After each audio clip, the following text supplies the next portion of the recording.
kitchen floor of miles, beers and ghosted play, just more. I just can't stop thinking, baby, night after night, how we both look like shit under these gas station lights. I hang my feet above your trestles, like my head when you come around. Maybe tonight I won't stay up just to put myself down.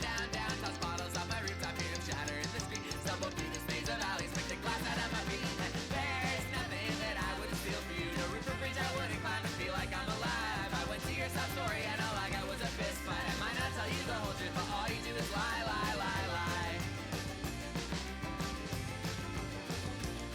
The slowing of your breathing, the slurring in your speech, the burn marks on my legs, the stepping stones down to the beach. The way you're looking at me, baby, you're so fucking out of reach. But the stars don't look the same since your body found peace of every shooting star. We wish ours was a chemical burnout. We can tell each other's features in the burn holes on my couch. And if the stars don't look the same when my life finally runs out, throw my body in the sunset on the hill beside my house. Between the roadhead, road rage, the DUIs. You got many roads to follow down the pupils of your eyes. And if the stars just look the same after hours on my back, I guess I fucked it up again. But all I can do is try. All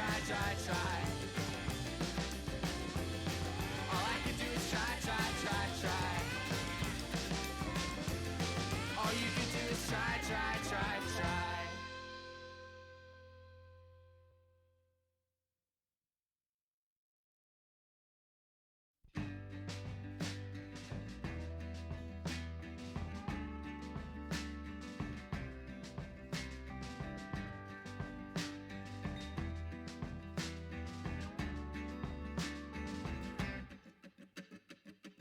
Crumpled up on the floor of the shower, hope the neighbors aren't home.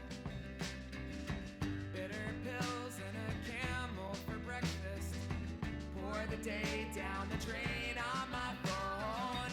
It won't feel good till I hear your voice on the north side of town. Clumsy words stumble over the phone, glance down the hall in your hospital gown.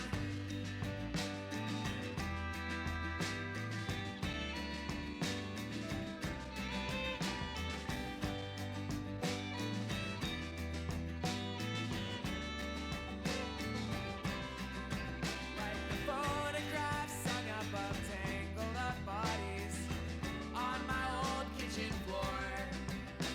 The faces come flooding in to soak up the reasons why we're not that close anymore.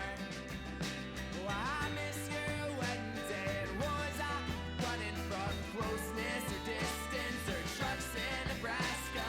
And I just black out what I do to survive. Life's got 2 yellow lines and I fell asleep driving. Your heart screams the words, your mouth finds their shape. I'm not gonna die here. The glass cuts your feet as you walk away. The picture gets clearer. It's a house up in flames and you built your own cage just so no one can hurt you. If there's nothing to lose, there's nothing to gain. That's just something you learn through.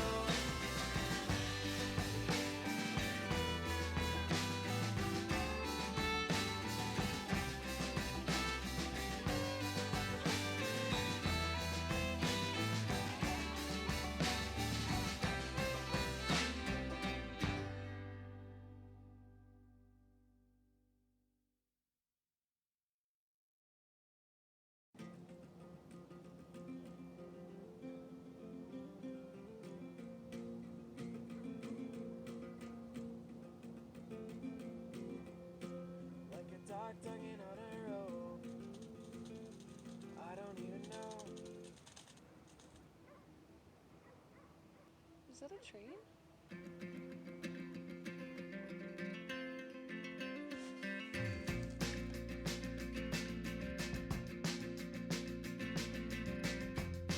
Like a dog tugging on a rope, I don't even know where I'd go if they let go.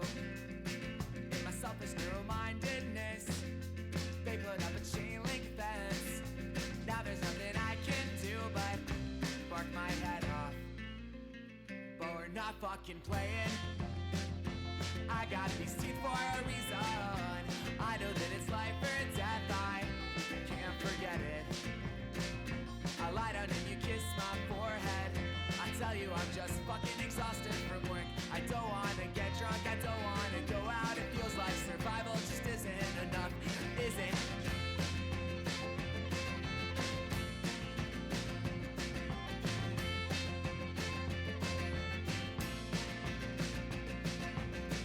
The winter passes, my jaw unclenches. The ferns outside my window learn to open up.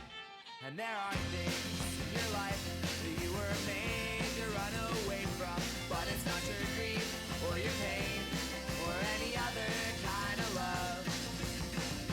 I let go of my hold on a happy end, and when you're backed into a corner, there's no horizon. Where I was felt despair, now I feel free. I put my trust in broken milk crates underneath the trestle by the vet stall. A call for open mark, call. Find your mouth under the blankets. This might be the last night I can taste country 2 at San Inhalants. I put my trust in broken milk crates underneath the trestle by the vet stall. A call for open mark, call. Find your mouth under the blankets. This might be the last night I can taste country 2 at San Inhalants. I put my trust in broken milk crates underneath the trestle by the vet stall. A call for open mark, call. Find your mouth under the blankets. This might be the last night I can taste country 2 at San Inhalants. I put my trust in broken milk crates underneath the trestle by the vet stall. A call for open mark, call. Find your mouth under the blankets. This might be the last night I can taste country 2 at San Inhalants. No job, no place to get away from. I've been to a world worth living in. No rent, no lies to memorize. No fucked up world to drown out.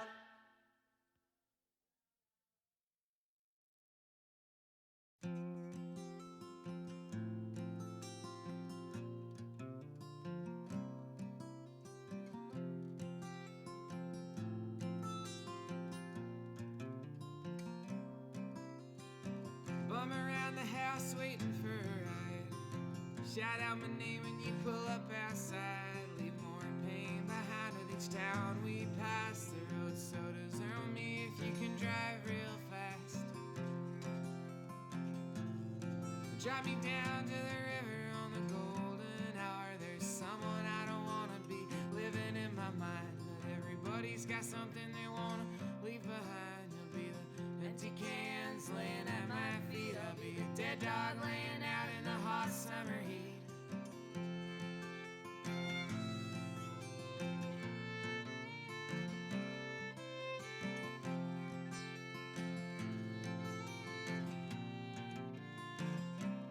I leave my shirt on the shore, trading all my regrets. I got a couple of years to forget. Kick the dust of the little things I won. With a smile made of paper hiding out on my tongue. So all the friends I lost standing up on the bridge will waste the whole day in the sun and just smoking, bitch. Kiss your crooked teeth, the trestle of your grin, a monument to a world worth living in. Drive me down to the river on the golden hour. Let the red wine go ahead and stain my shirt. Let this river wash away all my goddamn hurt. Let the sun sink low and the day roll past. And just think about how I never get the moment back. I hope you know you don't owe nobody nothing. I hope you know just how much I believe in you. How your friends light up when you walk in the room. And the joy and the love to see you live your truth. Drive me down to the river on the golden hour.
Hello.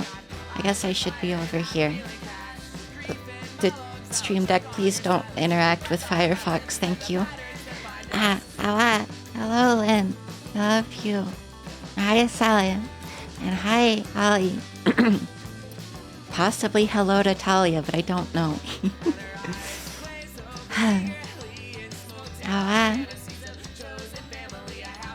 This album is really nice. I have enjoyed having it on while I get ready. It's good. Let me open the game.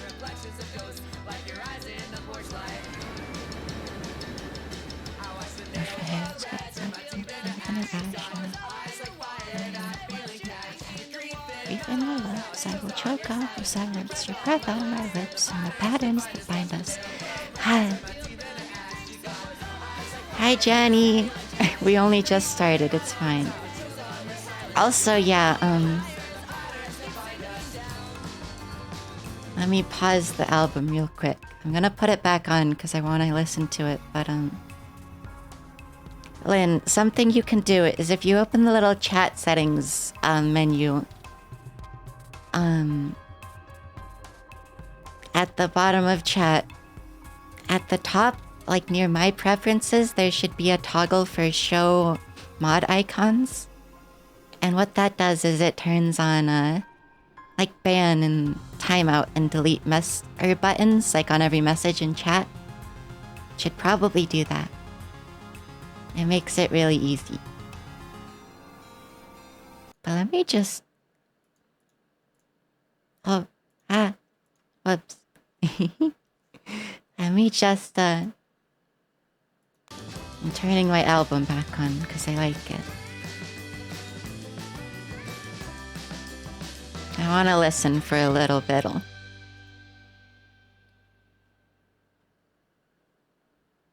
Can't ban self? No.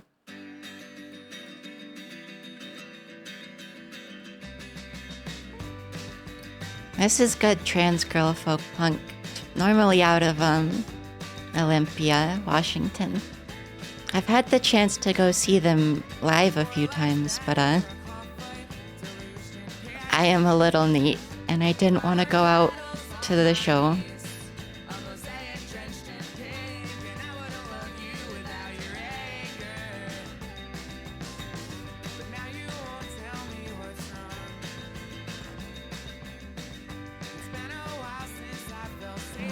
Outside my bedroom. No, I can't make my mind. Sunflower all dried and died and burnt out. Overwhelmed by what I needed. Also, yeah. A lot of permitted terms before I turned off auto mod. Wish I were having. I know you're sick and tired of feeling stagnant.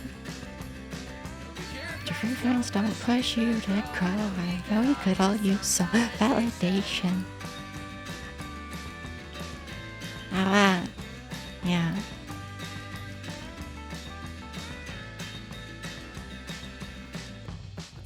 But my pattern seeking paranoid defenses and my capacity to change. Try to loosen knots by pulling on them harder. I didn't give myself no room to breathe. You can fantasize and time things will work themselves out. Self-medicate by running out of town. Out of desperation, I seek out bodies of water. I learn to cry in total silence.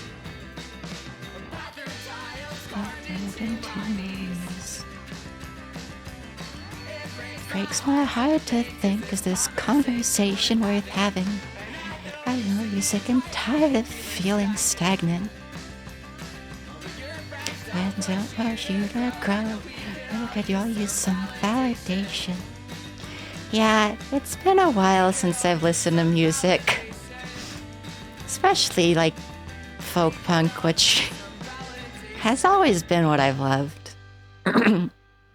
ADHD goes through cycles of wanting to listen to anything.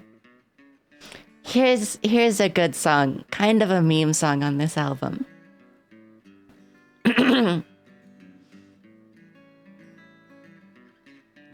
Walk home from the grocery store. Takes me past my favorite courthouse doors. There's crowds of hungry people everywhere. It's alright, I brought enough to share. Oh, please, officer, you gotta believe me. It's soup for my family. No, I ain't no crook, ain't no vandal, just pouring one out from a can of Campbell's.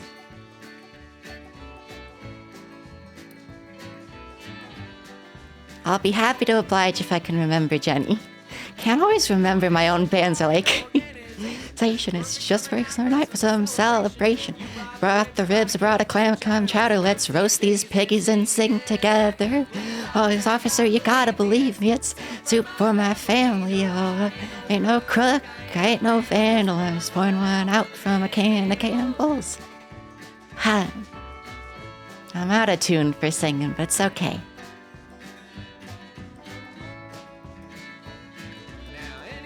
Time that I'm feeling lonely, I just head into the streets with some minestrone.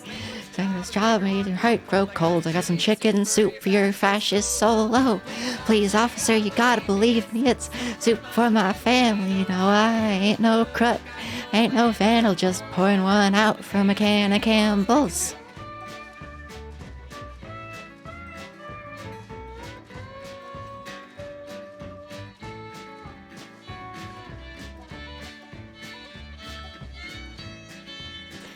Also, I'm looking at this now, and it says the game was last updated August 10th, so I don't think there's been any updates since PAX. Soup for my family, no, I ain't no crook, ain't no vandal, I'm going out from a can of Campbell's. This song fun.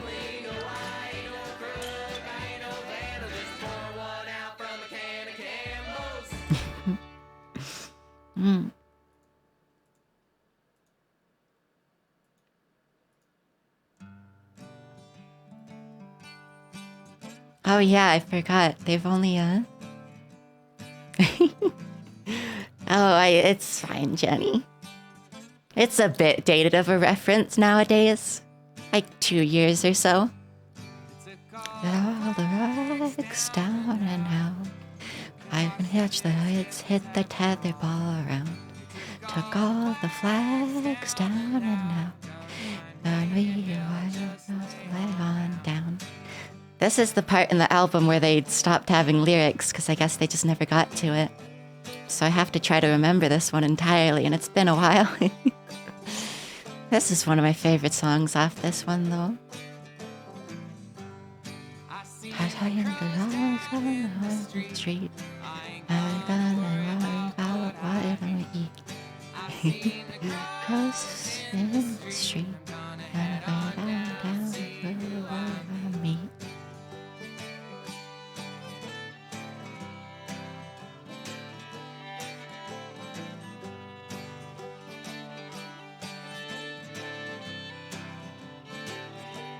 Also, this update was published at 2:02 a.m. Huh? A place to rest. I see a hole in the fence. Sense.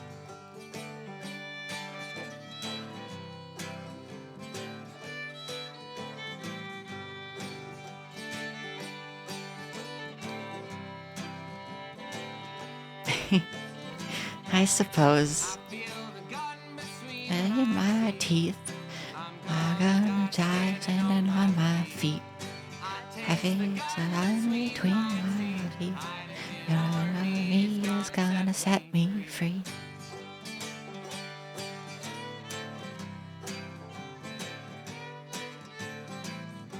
I felt this album set the vibe nicely today as well.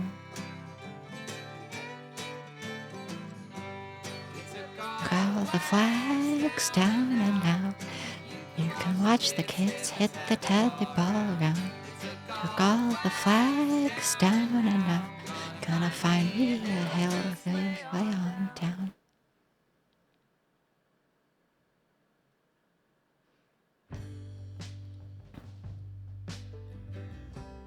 Yeah. I mean, it's not like they're very well known, even with this game.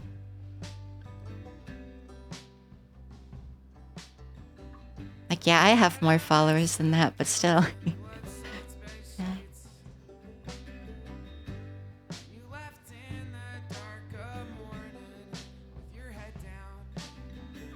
You learn the curves of the road like the shape of his subversive body. I never learned this song too well. On your windshield, running on empty. I follow the devs on Tumblr at least. They actually seem to post a little more there, but it might just be cute stuff.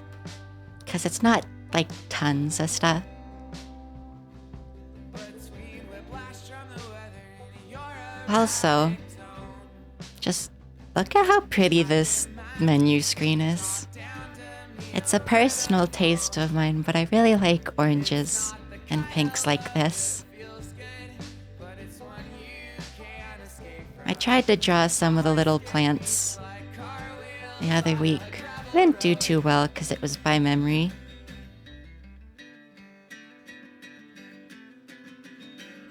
I'm thrashing this glitter in waves of orange poppies crest over my head. Vultures circle over Highway 1. I come down, washed up under cliffs, bleached by the sun. I breathe in, I breathe out. Yeah, that too. I've been following a lot of projects for like years. Like Signalis I've been following for at least 2 years, and it's coming out, October. I'm gonna try to play that, but I don't know if it'll happen. Yes, I do.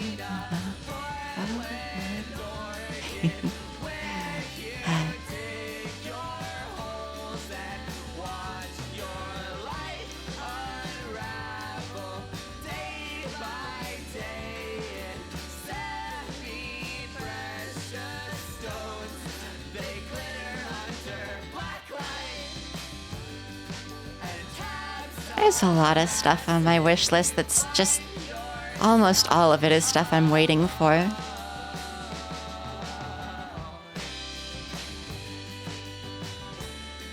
There's a few things I should probably play once they come out. Oh, my audio just blipped for a second. That was weird. Huh. Cartomancy is something on my wish list, which only has 6 user reviews despite coming out over a month ago.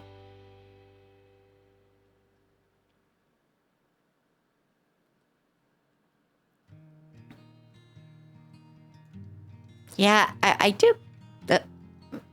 I'm not sure what my audio just blipped for again. I think it was because Steam was loading like one of the videos, but I'm not sure why that messed with my audio. Cartomancy Anthology. It's a weird tarot card minigame themed thing. I'll link it, darling. Yeah, no, my audio blips when I open the Steam page and it tries to autoplay one of the preview videos for some reason. I wonder if my audio buffer is too small to like process everything.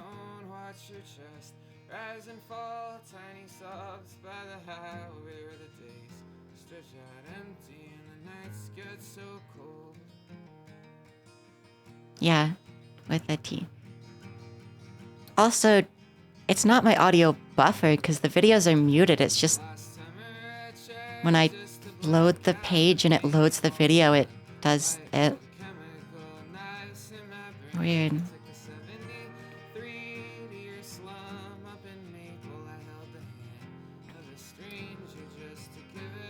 This is also a game on my wish list I've been a little interested in. I don't remember what I came across it from. I think it was just one of those little Steam things.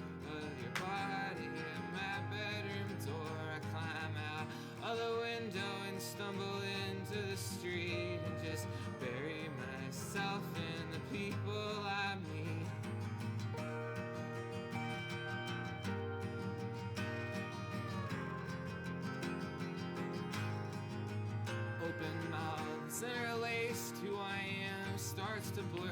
Fall asleep with our mutual destructions assured. A fist. Yeah. At least with cartomancy, it was a lot of different people, so it wasn't one person doing all of this work for nothing.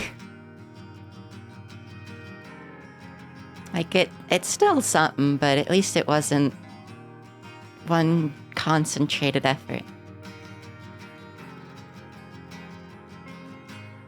To be fair, the only reason I ever figured out this game existed was because, I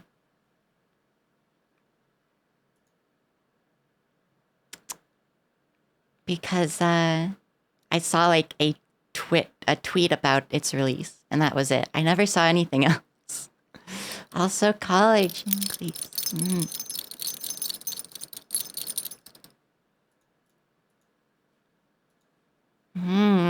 Wow.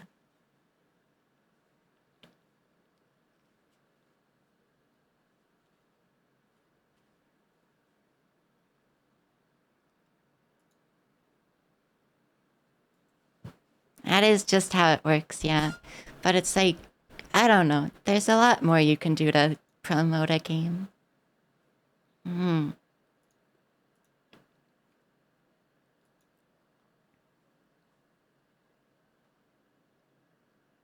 Here, I'm gonna play a bit more music because I'm in the mood for it. We will get to the game in a little bit. Let's see. Which of these from this album?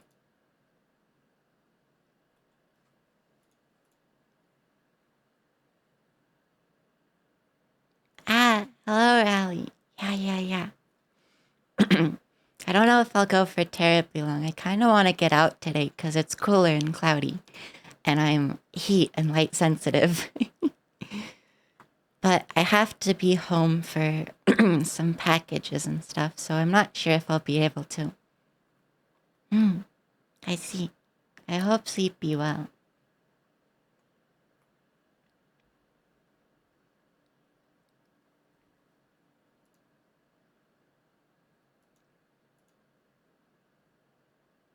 I can at least go out tomorrow, because it stops raining at like 10 a.m. tomorrow, so... yuck. I was gonna go to something on Saturday. Something at the gardens, but I guess it's not 90, but it's supposed to, after it rains tomorrow. On Friday and Saturday it gets back to 81, which is gross. Also, it's less that a package is coming, and more that they are coming to pick up a package as well that I am returning. And like, if they miss me, they'll leave the labels, but like I still have to get the package to them somehow. And I can't drive, so.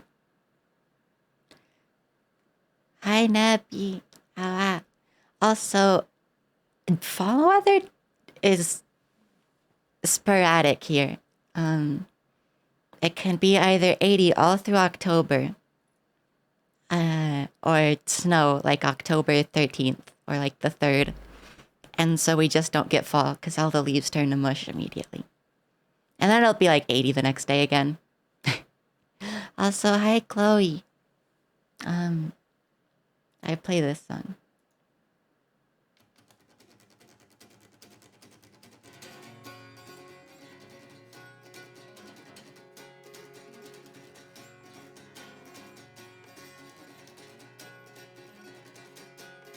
Pigeon Pit, yeah.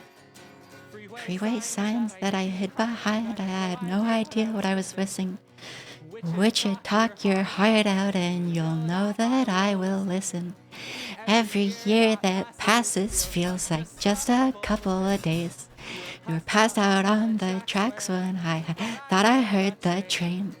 And so I carried you through the thick and thin. We were thick as thieves and we were close as kin. The nicotine pumps through our veins. As you start to cry, I try to explain.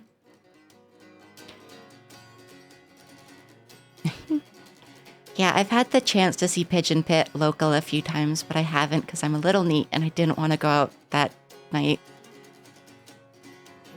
You're in the trench and our clothes were drenched. We're coming to the west coast.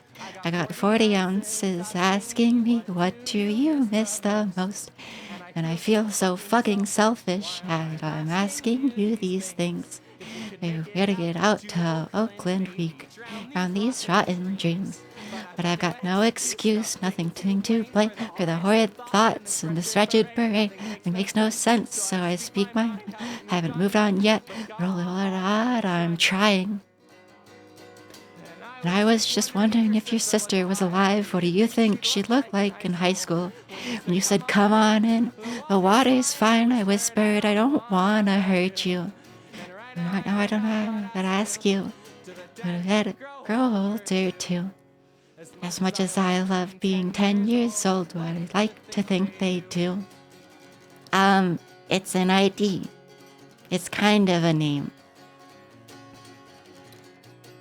I kind of picked it up from HexCorp, but it was before then, really. Snow Greyhound bus breeding right real Wichita. Wanna go back down to the pitcher's mound where the midnight oil burned. You grow up while I was throwing up in the Delmar bathroom stall. It's hard to make amends when your best friend stopped reverting all your calls. When you placed your hands on either side of my meager frame where the fleece reside, with a panicked look on my pallid face, I come through the thorns and thistles. I couldn't choose it, ungrateful to myself. This isn't happening. And I was just wondering if your sister was alive. What do you think she'd look like in high school? You said, come on in. The water's fine, I whispered. I don't want to hurt you. And right now I can't help but ask you, do the dead grow older too? As much as I love being 10 years old, I like to think they do. Also, I'm doing well as I can, really. How are you? Welcome to the stream. I'll play games soon, but right now I'm in a mood. I'm gonna play this next song as well. Oh, Sniffies, yeah. I was thinking as I was ending the song, I gotta do these. And then I immediately forgot.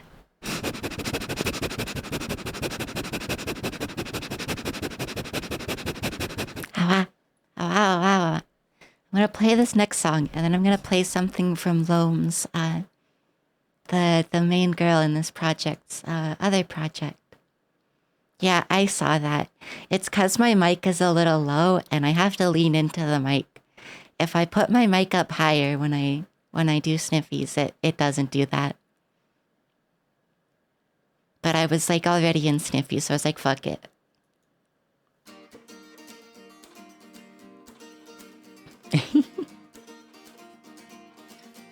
Yeah, I'll play the game soon enough. I want to play it. Also, okay, Nebby, have good shoppies. Moonlight comes in filtered through smoke during six episodes. You are staying over. You fell asleep smoking your cigarette. It started to burn your hair. It smelled fucking awful, but that's the only thing that I ever want to smell. Ah! Song's fast. Comes in filtered through smoke through hunter and mushrooms. That's the only thing that I ever want to smell. I promise I'll play the game.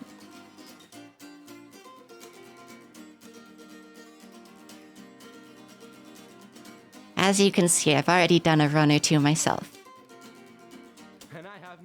I felt so overwhelmed and anxious. Oh wait, no, the save is okay. This one, reload this save.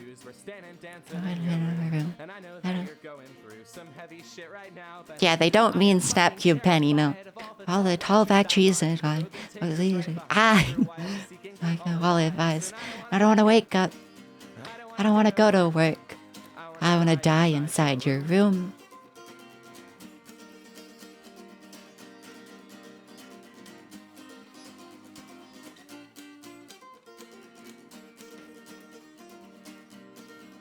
Yes, we ended right here. Yeah. I don't know how many miles it will take me to escape out of this forest that I've blown up around me.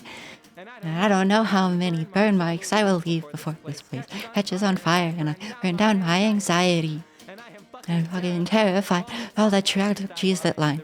Always makes me behind your olive eyes. I don't want to wake up. I don't want to go to work.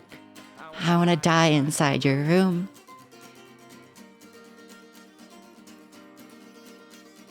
Chloe, are you aware of the other project I'm talking about by Loams, by the way? Real Tree.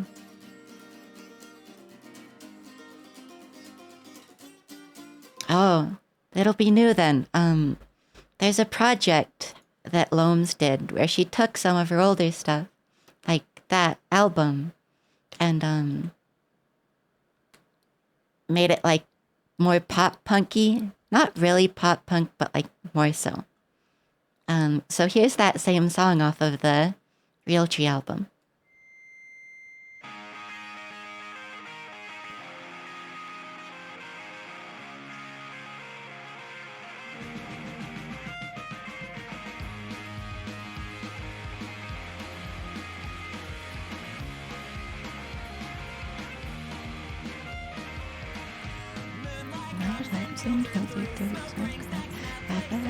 So maybe you are staying over.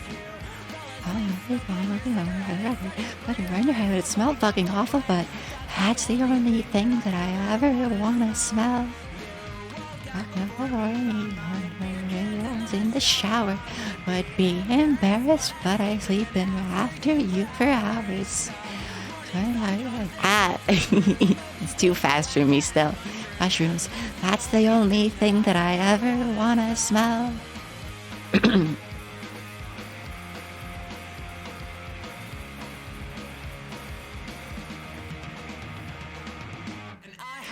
I felt so overwhelmed and anxious. I felt so worse and dismissive. You were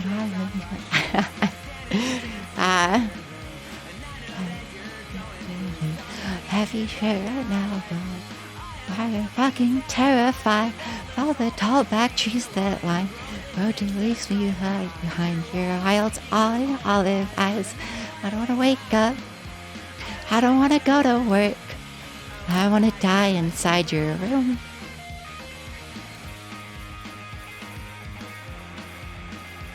Ah, my neck.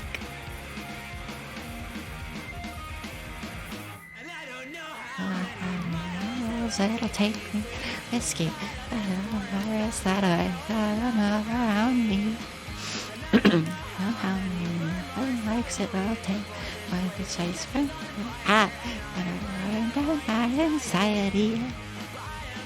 I'm terrified of all the tall back trees that line what that takes me back behind your wild olive eyes.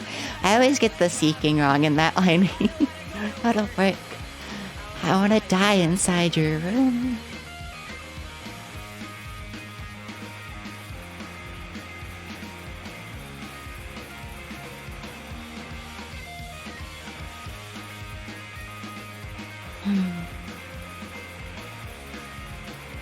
Unfortunately, this album doesn't have a reprise of Wichita, which is a song I'd really like to hear. But that's okay. It has some other really good ones. It's really good overall, honestly. It has Peach, Takeout, Pisces, Sleepover Nights Like These, and Hot Knives, which are all really good songs. It's hard to choose, like, from them what I would like to play, honestly. Because there's just a lot. I swear, though, only like 1 or 2 more songs. Nights Like These is always good. Strawberry steamed fingertips, chain smoking, binge watching Netflix, fingers on your hair, blood on your jeans, this on your feet, a hooch full of teeth. The California drought, the smell after the thunderstorm that knocked the power out. Sweat looks at my handlebars, I want to die with all my scars. If they don't like the way we are, then fuck them. And I stayed up, chain smoking in the kitchen till you got home and the curtains were on fire. Fuck, I'm sorry. With the TV blasting shadows on my face, hitching back to the apartment. It was such a lovely place. Place my head between my knees and think, do you ever have nights like these? So separate sense of self and the shit you keep up on your bookshelf. Oh, I've liked them for years. Much longer than I've known really anyone. So I just take another sip. I keep falling off and eating shit and forgetting to unclip. The sun will rise another time for now. It's a urinal. To the park. The flea bites lighted on my wrist. The heart-shaped blister on my palm. The final fed edge. My brain is fucking somewhere else on the roof with the flags torched. I stayed up, chain smoking in the kitchen till you got home and the curtains were on fire. Fuck, I'm sorry you feel alone. Heavy blasting shadows on my face, hitching back to the apartment. Such a lovely place. Place my head between my knees and think, do you ever have nights be separated from my sense of self and the shit you keep up on your bookshelf? Hi. It's so hard to breathe like that. I know it's like a learned thing. But it's so hard to breathe that fast. I want to learn banjo someday. Hello, Rife. I'm glad you think so.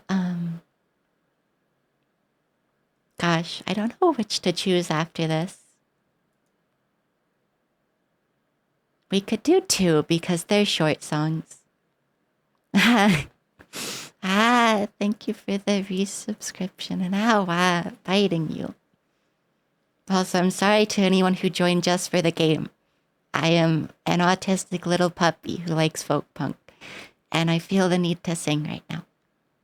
I swear to you I will play the game. Come back in like 10 minutes.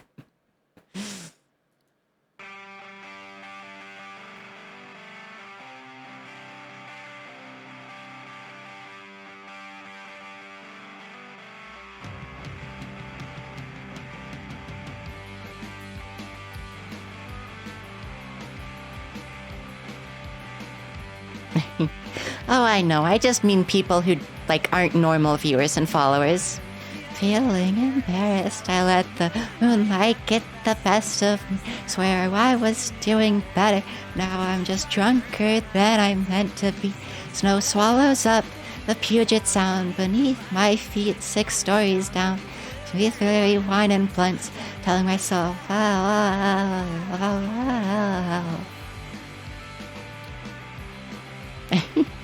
Chloe. I really like this game. I like sharing it with the community, though. This nightmare, roll over to find your soft freckled shoulders right there next to mine. I can't help feeling bitter. I can't help feeling left behind. I don't give a shit. I'm not embarrassed. I'm just falling apart on the back porch of the house that I used to live. I don't know if it's the hot knives or the disassociation. There goes this car all night and crawling bed with you in Oakland. Can't remember how it happened. Got so used to isolation. But I still talk to you at night to see you smile and feel you listen. This game is really important to me. I like sharing with others, and I really like sharing with others who know what I'm talking about. I love you, Lynn. Hello, Guinevere. Fingers through the burn holes in my sweatshirt. Wind up smoked out in your bedroom. Every time that I get hurt out, you pull my hair and I get scared. I steal your favorite sweatshirt and I wear it when I miss you. Months after you're gone, and I can feel your fingers through the burn holes in my sweatshirt. We make out in the bathroom of a house I've never been before. I black out, we're holding hands and laughing in kitchen. Still struggle to feel stable months after you're gone. Know if it's the hot nights or the dissociation. Could I still drive this car all night? Crawl in bed with you in Oakland. Can't remember how it happened. It's so used to isolation. But I still talk to you at night to see you smile and feel you listen. And I can feel your fingers through the holes in my sweatshirt. I've smoked out in your bedroom every time that I get hurt. You pull my hair and I get scared. Steal your favorite sweatshirt and wear it when I miss you. Months after you're gone. And I can feel your fingers through the burn holes in my sweatshirt. I'm in the bathroom, the house I've never been before. I black out, we're holding hands and laughing in your kitchen. Struggle to feel stable months after you're gone.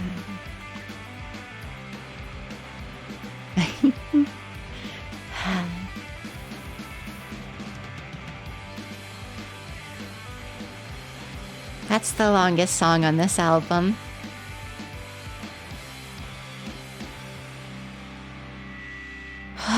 Need to take a second to breathe. Also, I do really wish I could drive.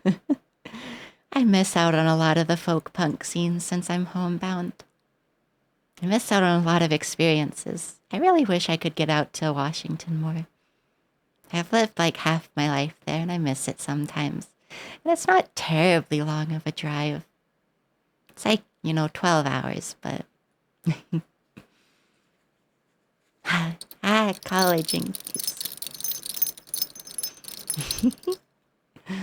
I will... Okay. Yeah. Who knows? Maybe I'll be back up there for Christmas again, because one of my girlfriend's birthdays is Christmas Eve. And I came to visit last time, because I have a lot of family up there, so I had an excuse to go stay with my girlfriend for like a month. So maybe. And I don't know, I still might move up to Washington or like Portland someday. But right now I'm cozy here in Colorado. Plus moving's a nightmare, but anyways. Let me sing another favorite song from this. From a peach runs down your chin, blunts on the porch, your skin on my skin. Moving forward if it's just bolt bus to your house.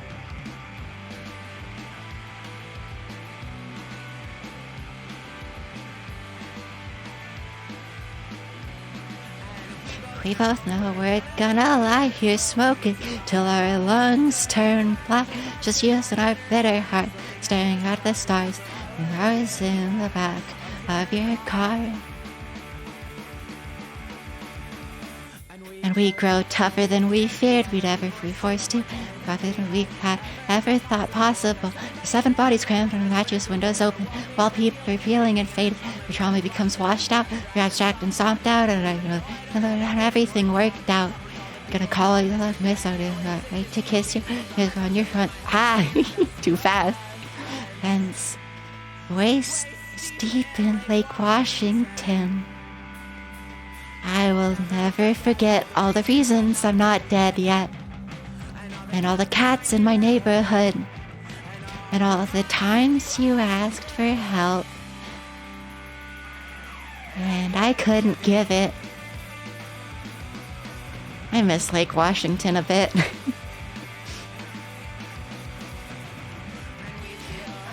Lost our kids on the streets, inside our parents' card by abuse, love, survival, and all those other things. One way street, turn our lives.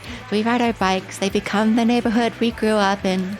After all the phone calls, off the letters I wrote you, you'd think it's to tell how much I love you, and no, it's hard for you to feel like you deserve to feel good.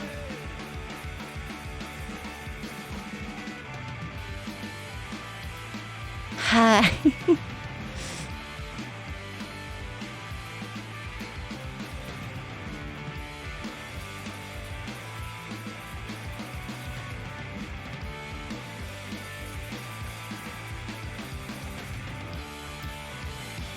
Okay, I think I'm lied. We're listening to most of this album. It's making me feel nice.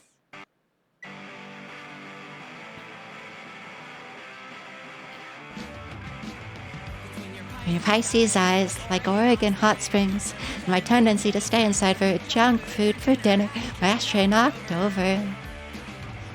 I'll pick you up, I'll smoke you out, I know what this year has done. You just lay in the bath, the bowl to yourself, and let the water run right over you.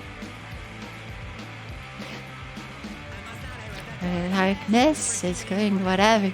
It's being together, feel good. I don't even know you. I just wanna let you feel this.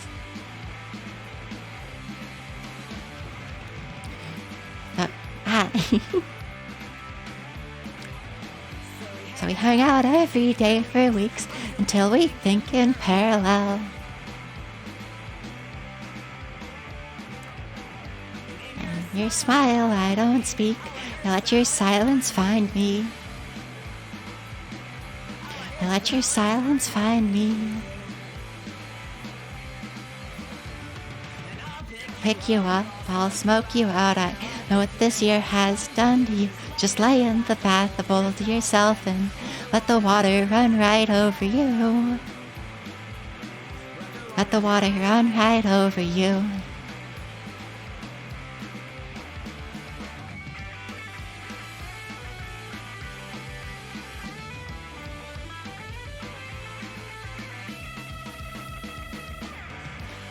Sunlit grass warms my back, and you look at me like you know how hard I'm trying. God, that line? I swim deep down under dark, gentle water, and the soft reeds brush my ankles. No sound, just the algae surrounding me and guarding. The darkness is for doing whatever makes being together feel good.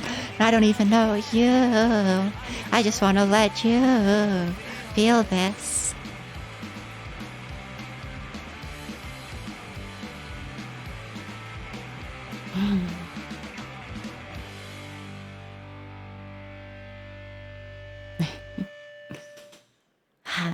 We play one more and then I have two other bands I want to show. In the dirt, by the pine, in the garden with my cat. You got too brave in the breath of the freeway, burying my feet in your blankets, Christmas lights. In your bedroom with your cat, I get brave. I tell you how I'm feeling. Wet my face in your hair, smell like parliaments and whispered fears. What if you move back to New York and I never see you again? Wear each other's clothes, a silent promise on the back porch. Pack another bowl and skate down to the corner store. Watch the nail glow red, turn my teeth into ash. You've got eyes like fire and I'm feeling cash. Grief in my lungs, I will choke on your side. Your breath on my lips tastes like skullcap and violets. Fighting you.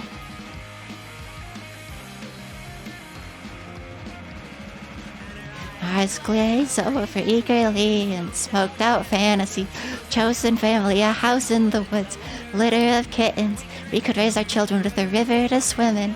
Could push my hair behind my ear. Can't stay in this town long, but for tonight you're here. See it out your empties, you text me every night.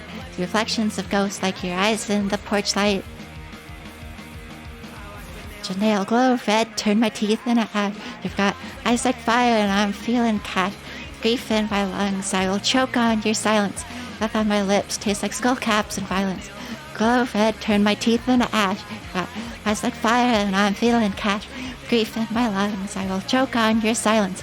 Breath on my lips tastes like skullcaps and violence.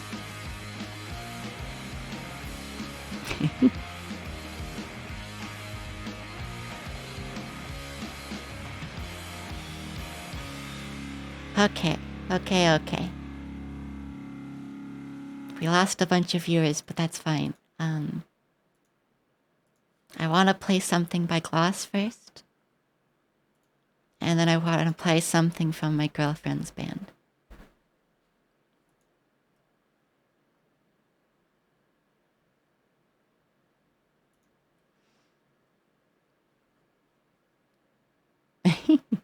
Yeah, that's fine.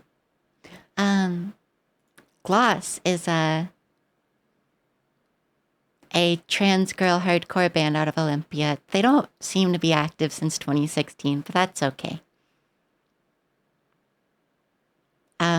Who knows if I can even sing any hardcore? It's very fast. Let's see, what do I want to play off of Trans Day of Revenge?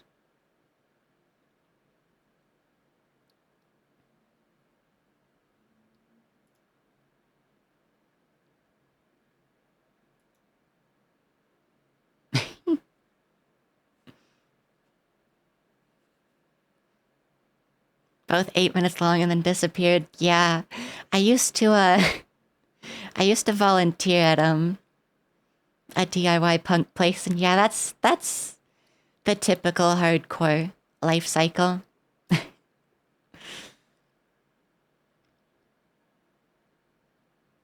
Here, we'll play the 1 minute song off the hardcore album, which is most of them, because hardcore's like that.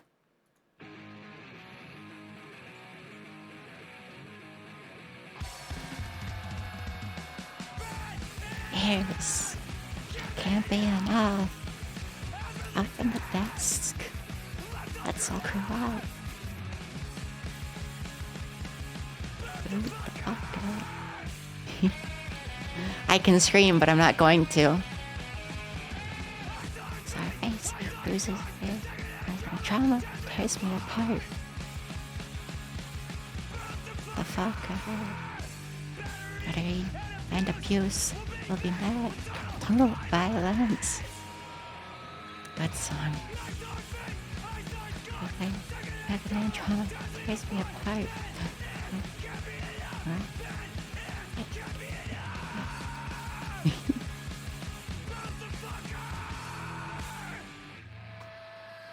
Okay, and now I'm gonna play something from my girlfriend's band. My girlfriend in Washington specifically.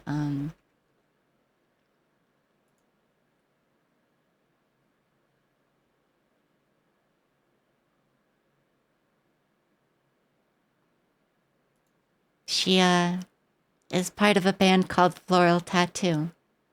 And I'm gonna play one of the songs that she does vocals in. It's about being trans. There are no lyrics, I think, so I'll have to see if I can remember it well enough. Oh wait, here's lyrics. Okay.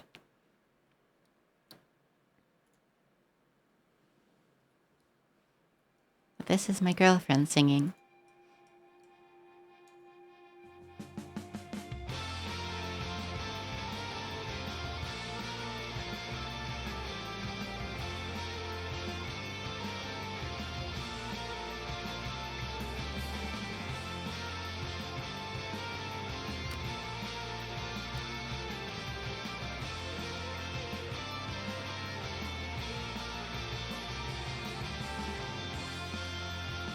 Needle in the arm, feeling fading from me.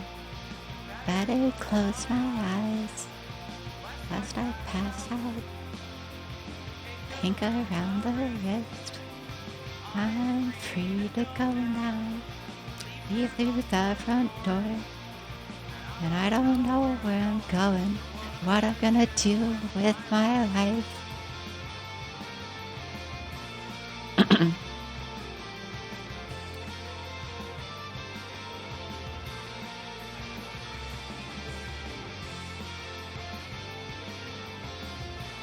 Hi, Abby.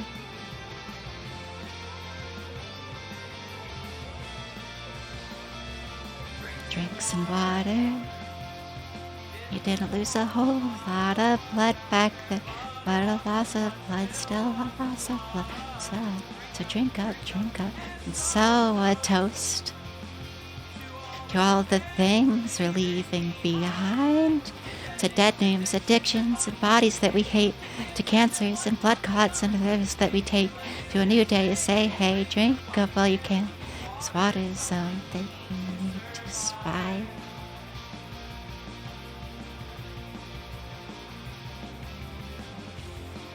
I'm afraid to admit it, but I guess that I'll admit it.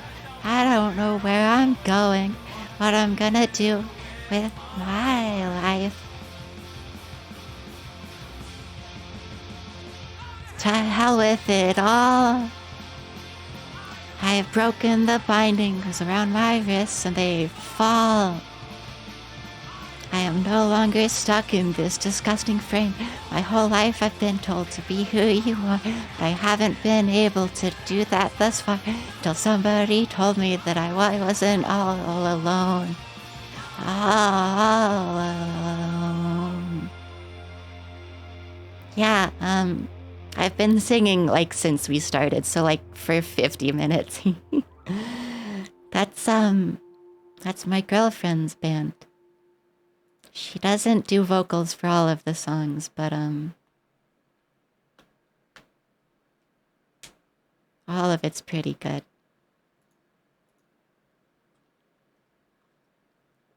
They've been working on a new album for a pretty long time.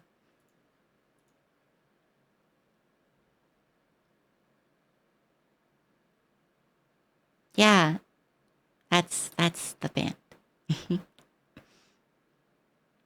It was neat staying with them because most of them live in the same house and they practice in the basement. So I just get to sit there and hear them practice.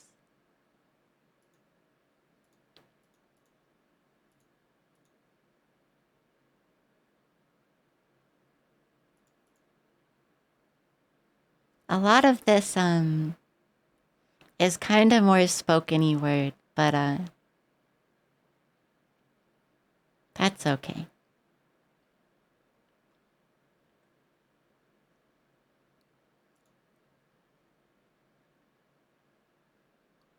It's a really pretty album and I like it a lot.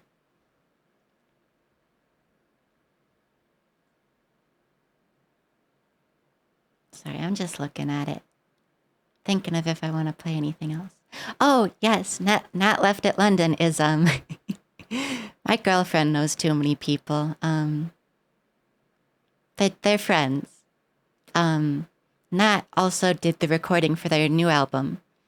The recording and mixing for their new album that they're doing. Nat did that at like a nice little beach house that they stayed at for a bit all together.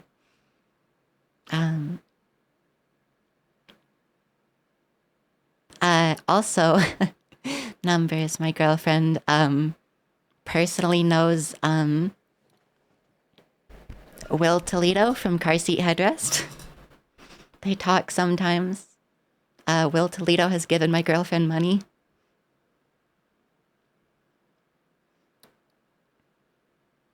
It's kind of wild. My girlfriend knows way too many people. Like an ungodly amount. I don't understand how.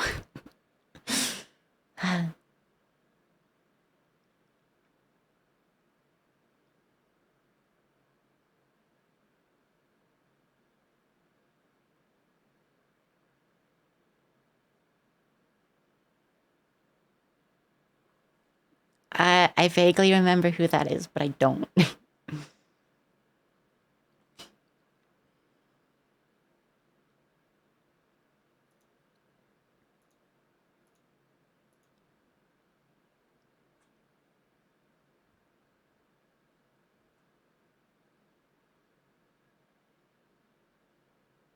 Here.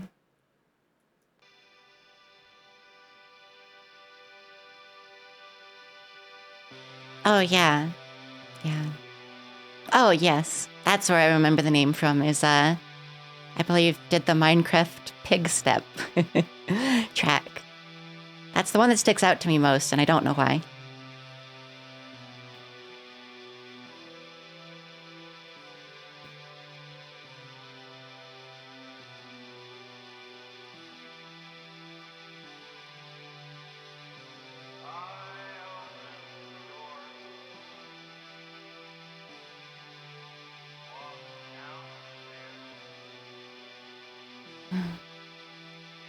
Girlfriend voice pretty.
love is a part of life. It's just the passage. I am 25. I will look back on all this mess and think, worried for nothing. Inspires things fervent. Sing the ones who we love is a part of life. It's just the passage. And I'm 25. I will look back on this mess and think, I'm worried for nothing. Things fervent. Losing the ones who love is a part of life. It's just the passage. I'm 25. I will look back on all this mess and think I'm worried for nothing. Spiraling, swerving, and losing the ones who love is a part of life. It's just the passage. I'm 25. I will look back and think I'm worried for nothing.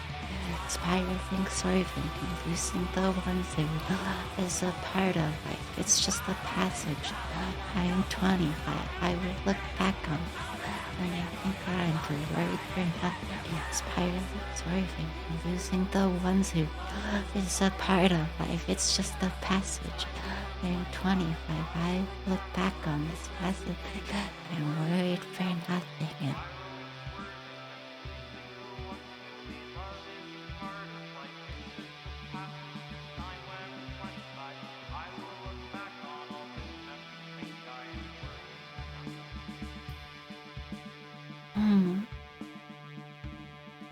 Yeah, it's an emotional song as well.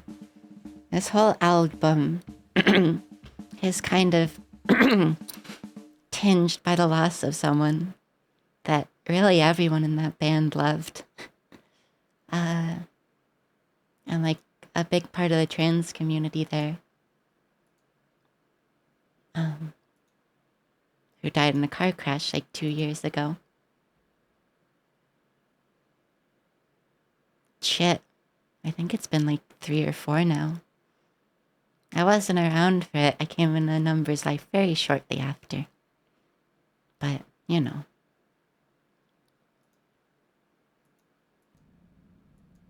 I keep pressing buttons on accident. Fuck. The way my OBS is laid out is a little silly right now. Because, I have it only on half of my screen. And it's a little fucky being so small. Let me just take inventory of everything I have to do real quick.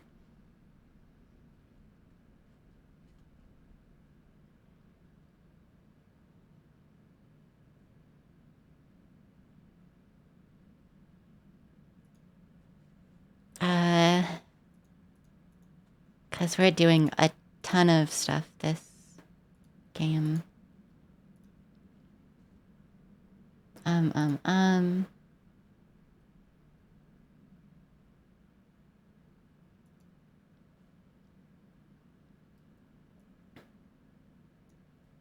Okay. Okay, game audio is working and everything. I will go over where we last were. Where we last were, we reached, year 5, and with it, the destruction of the colony by a attack during Glow. Yeah, there was a big monster that kind of destroyed everything. Literally every single building, besides engineering, has been crushed. So, the living quarters, the administration, geoponics and the farms, the walls, the garrison, literally everything but engineering. Also, yes, those are little pets I have.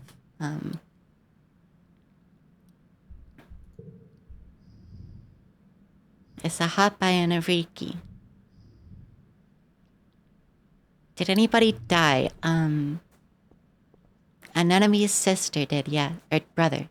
Anemome's brother, Kombucha, did. So we're in mourning. Because we're in mourning of the loss of a loved one. Normally, what happens...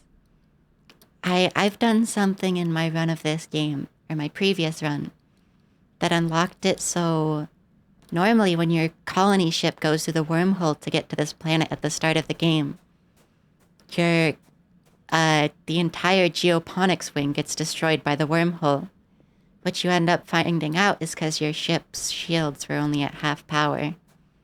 And I did 3 special ending things to understand the wormhole, figure out that our ship's AI is actually sentient and can think, and then to get the engineering manuals and figure out like everything about the ship. And those go into our next life because this game has second life things. It's got time things in it. It's multiversal time, multiple lives type stuff. And so normally in year 4, there's a famine and your colony is low on food, which you can fix through some very specific things. But normally, if you don't, your mom here ends up dying right before the attack. So, normally you're in mourning because your mother has died. So on top of the colony being destroyed and everything, you lose your mother. Voice getting fucky.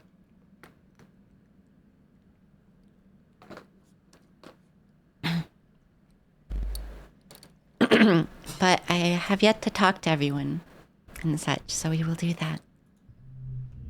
Tangent frowns. Just don't understand, she says. Why now? Why does it keep getting worse? Mars crosses her arms and sulks. What is the point of having all these kudos if I can't actually use them to, like, buy stuff we need? Like, hello, it's not like I can mail order more supplies to the wormhole. Very insightful, Mars, thanks you. Like the other people in geoponics, your dad has been working day and night to salvage what he can after the attack. It's gonna be okay, he promises. We just need to work hard. Cal puts on a brave smile. We have a lot to be thankful for, he says. We're still alive. Has to count for something, right? This is examining a bit of rubble, turning it over in his hands. Wonder if we're ever gonna find, like, alien tech, he says. Wouldn't that be cool? Mom looks overdrawn with lack of sleep. Be careful out there, she says wearily. Don't want anything to happen to you too. And, at this point, yeah, engineering is crammed with families and what belongings they've salvaged from the destroyed living quarters. Spend time in your crowded temporary lodging in the classroom. Help the adults to try and fix things. And yeah, we only get the choice to mourn or to rebuild. We're going to rebuild here because I don't have very high stress. First month of quiet passes, each day plodding one after the other. Still have trouble sleeping in the classroom barracks, but there's nowhere else to go. Every day you wake with the others and try to make the best of it. Grief and anger come in waves, not just for you, but for everyone. Some days are better than others. You're assigned to help rebuild the walls. First part of the month is spent just dragging away the wreckage, sorting it into salvage or recycling. By the time that's done, crews disassembling parts of the stratospheric have delivered enough salvage that could begin work patching up the walls. Sense of urgency permeates the crew. After everything, people need to feel safe. Also, this is significantly sadder if you have high enough friendship with, an enemy, because you learn that she was making a birthday gift for Calm, and then he dies in Glow, and you get extra stuff about the funeral when it happens. And I kind of wish we had gotten it. I could go back and just, like, cheat our stats up to an enemy, because I did figure out how to do debug mode. And, all of these things, which I'm not going to use for the most part. I don't think I'm going to use it for our run. But if there's things that we missed that I really want to show you, I might. Because,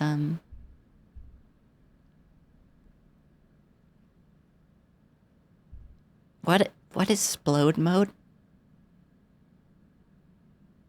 Yeah, what is explode mode?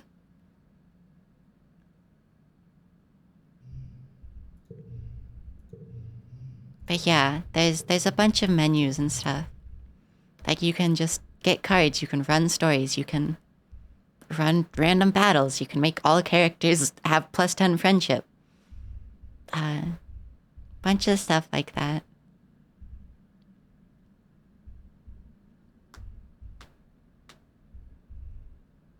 Automate choices and battles until end reach. Oh, that's very interesting. I might actually use that for some things because there are some endings I want to get, but they require like you make a choice and your choice doesn't change things until like 3 years later. But like I want both choices. And the problem is, you have to go through 3 years of a ending you're not going to stick to. Which is a bit difficult. What is garbage collect? Clear objects from memory.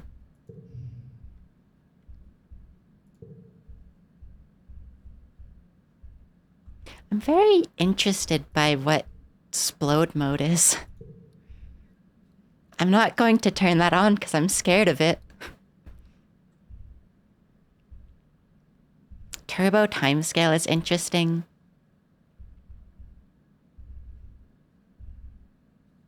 I don't know what the skip month menu even means. I'll be real. I think it might means it locks you in like one month forever, so you can kind of just do a bunch of shit. But I don't actually know. This is on the work crew with you, something he does begrudgingly. Walls didn't help the first time, he grumbles whenever anyone asks for his opinion. Just tear them all down and live like the animals do. Someone planted a bunch of buildings on my land, I'd be pissed too. I think this is just loyalty. Don't go so far as to sabotage the walls, but you certainly don't contribute. You wouldn't just drag your feet, sulking any time someone tells you to work harder. Surprisingly, you don't get in trouble. You're just kids after all. No one expects you to get back to work right away after a huge trauma like losing your home. A 6 card is pretty decent to have locked. I'm fine with that.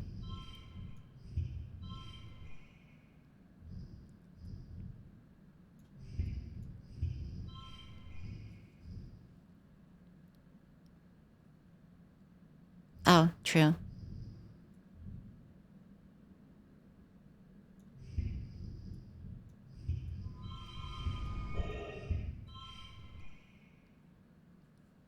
Yeah, it's a 1 +5 toughness. Gosh. Sun's finally dawn again on your birthday. You wake early and climb to the top of engineering to watch the first sun's watery rays break the horizon as the wormhole recedes across the sky. Dawn should represent hope after a long period of darkness. This light only reveals the full extent of the damage to the colony. You've been having trouble sleeping like most people. It's hard to find rest crammed in a classroom with all the other kids and their families. Every time you close your eyes, you see. Shake your head to clear the memories. So tired. Feels like you've lived this life 100 times already. And every time you have to go through this. Feels so colossally unfair. Why are you being tortured like this? Pull your blanket more tightly around your shoulders. Not your blanket. That one's gone. Stare out as the sun rises on the horizon, meager and sickly.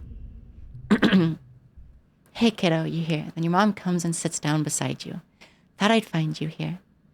Both sit in silence for a while, watching the sunrise pick out all the broken glass littering the fields, glimmering like a field of stars. After a few minutes, your mom nudges you with your elbow. So, she says, first apocalypse, huh? She huffs, smiling deprecatingly. First one's always the hardest, she sighs. First colony was attacked back on Earth. I thought that was it. Everything my parents told me about the power community, all that. Thought they were full of shit, too. Turns and gives you a serious look. It's okay to be sad right now. Mad, too. Mad as hell. Want to get out there and rip every goddamn mushroom out of the ground. That's keeping me going, for now. But that's not going to be forever, Solana say, she continues. Eventually that sadness and rage is going to cool, and you have to figure out how to feel after that. She points at your chest. Hope lives here, she says. It's the human condition. Just don't know when to give up. Mom squints out into the sunrise. How to figure out how to have hope, too. I needed it, to get on a busted-up spaceship with your dad and launch myself through a wormhole.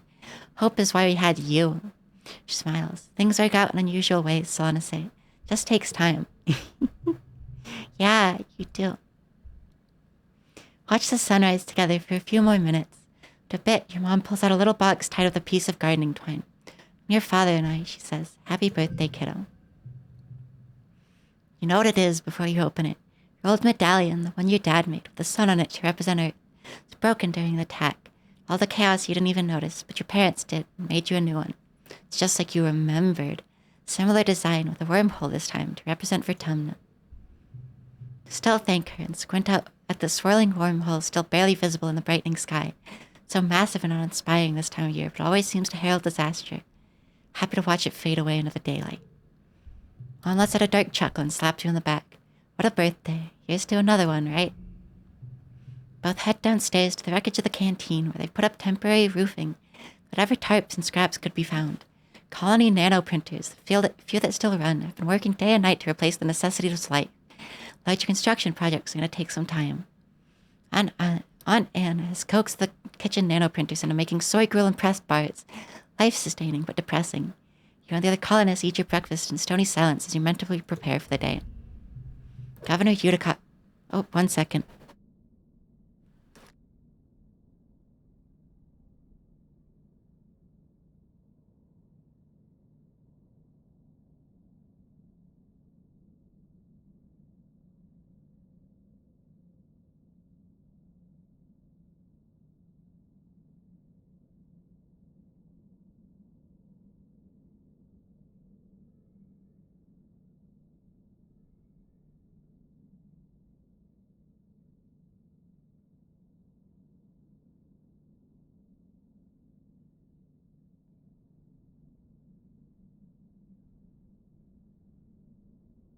Okay, I'm back.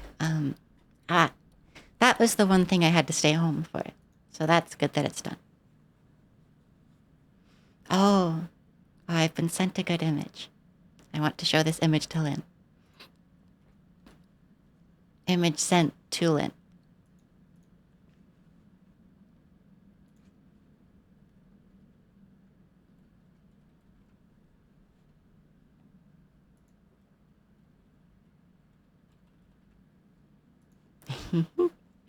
Hi, you're so cute.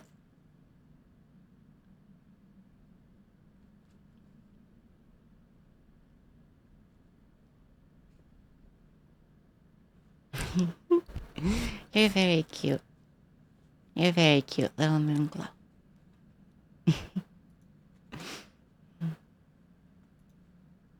Okay.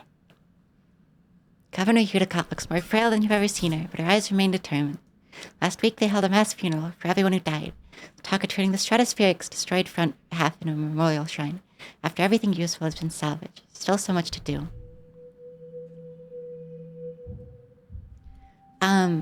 You know what I might do? I think I'm going to load, and we're going to also look at the morning option. Because even though it seems like not as good of a choice, it has different dialogue. And it's not what I'm going to stick with because I don't need to do it, but I want to read it at least.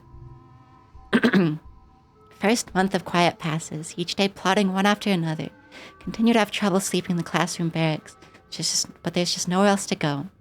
Every day, you wake with the others and try to make the best of it. Grief and anger come in waves. Yep, that's the same. Oh yeah, I have no idea.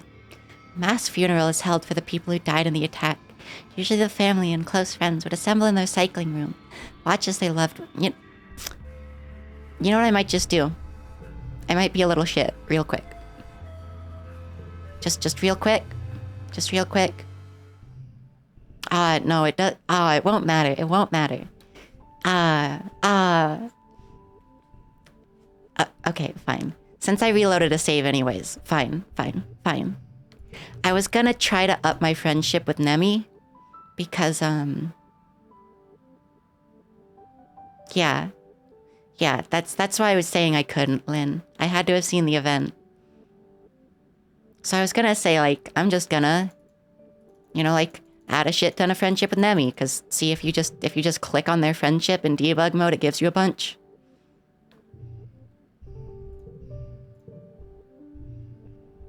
But since we're gonna load anyways, what the fuck is explode mode?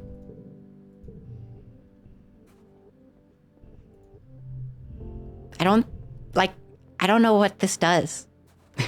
I don't understand. Is this like something with exploring?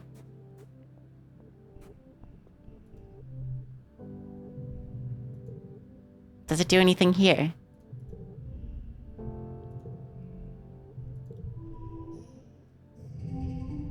Does it do anything in these? What does it do?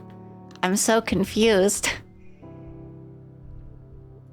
We could also just hit autoplay, which is very funny to me. You can just draw a million cards. Holy shit, you really can just draw like every single card.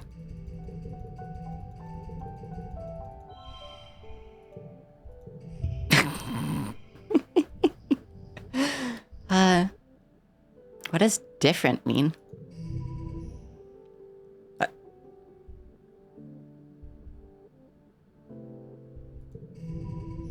Oh, it's just launching random.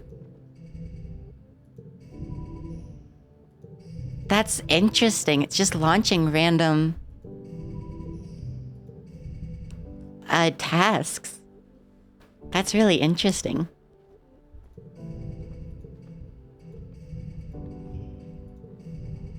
And you can just hit again, which reloads the specific one, which changes like the random thing it has. That's really interesting. It's really funny to me that you can just draw a card. You can just draw a card, like all of your entire, like, probably like 100 cards. Holy shit, look at him go. Holy shit, look at him go. Oh my god.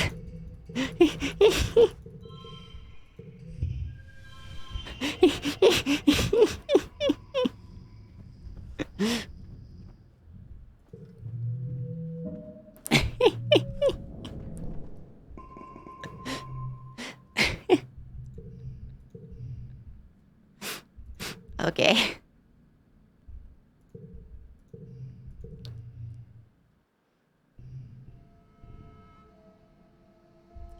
Is this before or after we talk to everyone?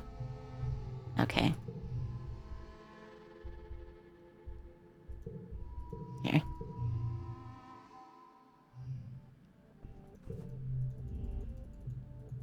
Talk to everyone in case it changes anything, but I don't think it does. Just because I want to show... Or wait, it doesn't matter if it changes anything. I'm just doing just showing the morning text.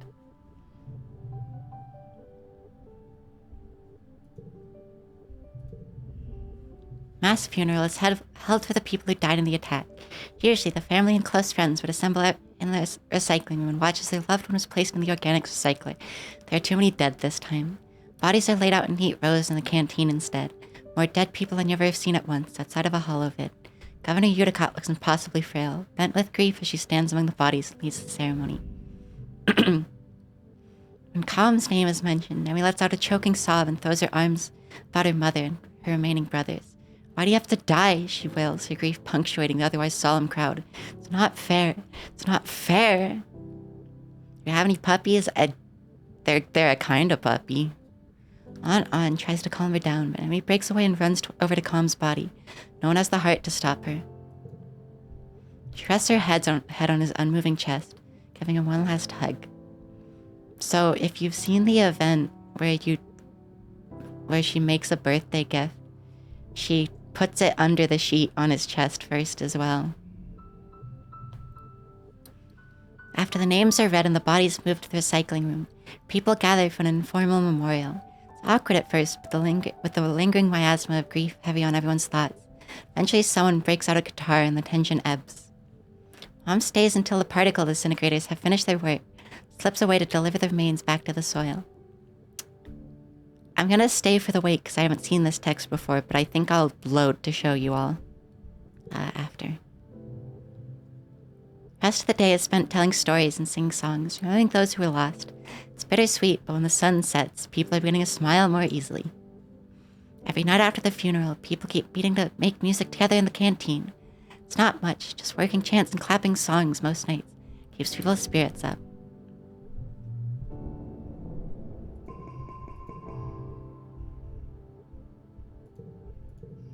Yeah. I mean, it has the more dialogue as well.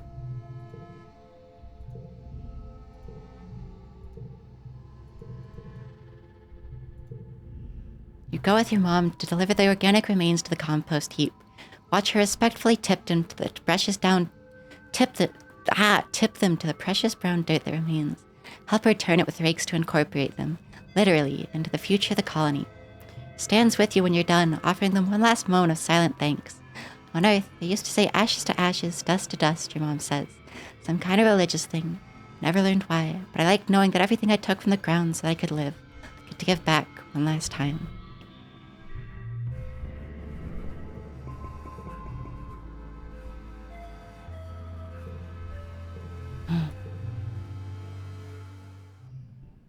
Yeah, she's really good.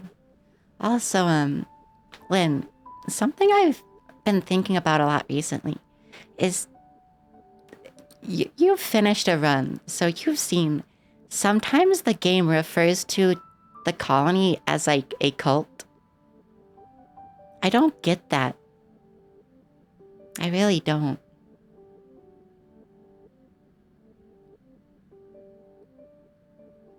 I've been just like looking at posts of people talking about it on Tumblr and stuff. And I don't get it. Especially because I've seen a lot more stuff than you have that makes it even more confusing. In certain things, you can see scenes on Earth and it's not a cult. The only way it's cultish is they keep to themselves and like they have walls, but like even in regular playthroughs they talk about like they were attacked by other people sometimes and stuff. And I don't get it. There's also people who when they're talking about the cult thing, they talk about how it's like, oh, I like studied cults and stuff, etc. Like I'm like sociologist. Like, yeah, it's like no one is forced to stay in the colony. No one is ever like manipulated into it. The only reason people are ever like quote unquote forced to stay is because they're stuck on a planet. No one's ever manipulated in any way, and I don't understand why they call it a cult. Like, the cult part kind of garners manipulation. That's kind of a necessary thing to call it a cult the way anyone is. I kind of like to interpret it as the ancient meaning of cult. Cause like, and I'm kind of wonder if that's what the devs intended. Cause you know, like religious groups used to just be called cults and it didn't insinuate anything bad. It just meant it was the devoted sect to like a specific god usually. In which case, you know, it's Vertumnus, which is a Latin god, you know, the god of fertility and harvest and such. And they talk about that. The founders, like, you know, had a mission in Vertumna and Vertumnus. And so I kind of like to interpret it that's what they mean by cult. But I'm unsure if the devs meant that. And yeah, like, they have control of what they teach their kids. And some things do get kind of hidden, but like, not really much, quite honestly. And like, They raise kids a hell of a lot better than anyone in fucking Earth capitalism does, so it's so hard to, like, think of it that way. Supposedly some of the endings go into, like, you can become kind of, like, deities for future generations. Like, if you do, like, the ending where you have 40 fucking kids, you and your specific partner for that ending, you become, like, fertility deities. But, like, even then, that's not, like, cultish. They don't, like... It's again, only cultish in, like, the ancient religious type of cult. Because, like... It's not, like, a forced religion. And there's no manipulation. It's confusing. I hope that the devs use the word to mean cult in a religious sense, like ancient religion sense that, you know, the word originally meant. But even if they did, it was an unfortunate word choice. Because people who participate in the game have picked up on the wrong meaning of that word, and it has colored their perceptions a lot. And just in general, I got the weird movement thing that you got.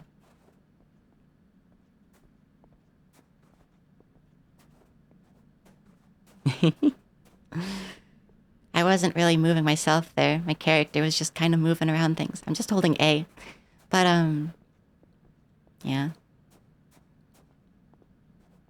I still kind of hold the belief that it's the way I'm talking about it. But I hope the devs didn't mean it the other way, because I see absolutely nothing to insinuate it. And it has really colored people's perceptions in a way that's not great. Or at least in a way that makes zero sense.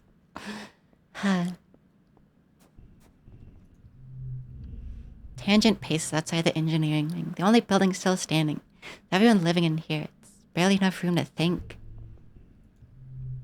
This wretched planet, Mars grumbles, gazing at the wreckage of the stratospheric.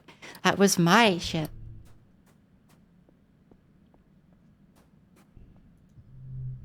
It's gonna be okay, your dad says. You'll see, kiddo. Papa can fix this. Maybe the new colony can have a hoverbird park, Cal says, putting on a brave smile. That'd be pretty cool, right? Can't believe it's all gone, your mom mutters. All that work, gone in one night. Yeah, that hits kind of harder if the famine happened, even if you, like, solved it. Because it's like you put in all this work to solve the famine, and then it gets smashed. This is sitting on a pile of rubble, looking out of the colony wreckage. Doesn't look particularly sad. What do you want? Which is a very funny thing for him to say, because we're very much friends. That was still on.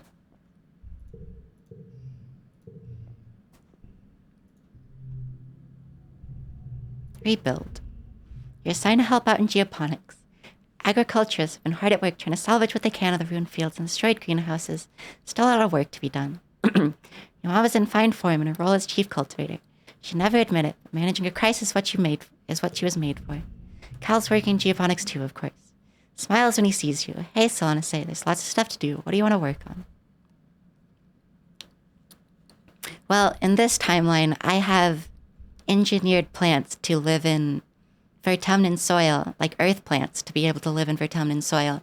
So it makes most sense to work in the fields, because they don't need the greenhouses as much. You and Cal are set to work in the fields. Luckily, they were mostly empty during Glow, but quiet is supposed to be a season of planting.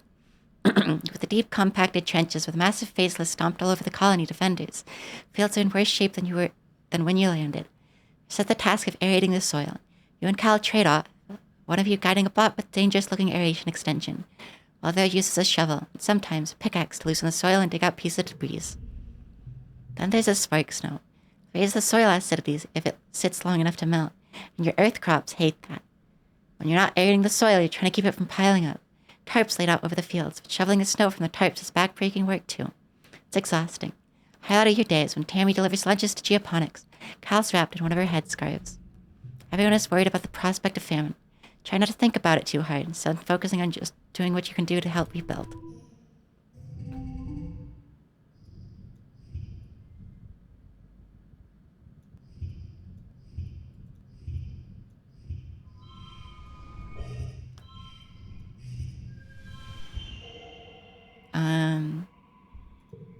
Wahoo!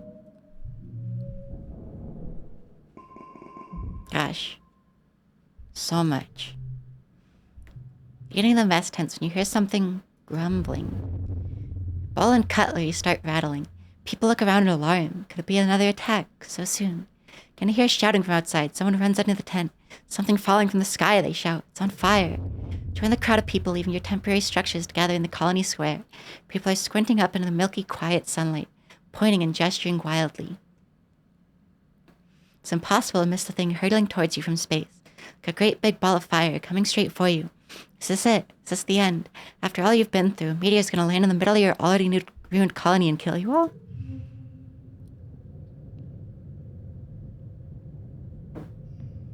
Mars grabs your shoulder. It's another ship, she exclaims. Look, it's another spaceship from Earth. Excitement ripples through the crowd. Could it be? Stare up, unbelieving, at the rapidly approaching ship. Flames of its entry into the atmosphere dissipate, but a thick column of greasy black smoke trails behind it. Soon you can hear the whistle of it ripping through the atmosphere at terminal velocity. That is not a controlled descent. It's an enormous ship coming at you way too fast.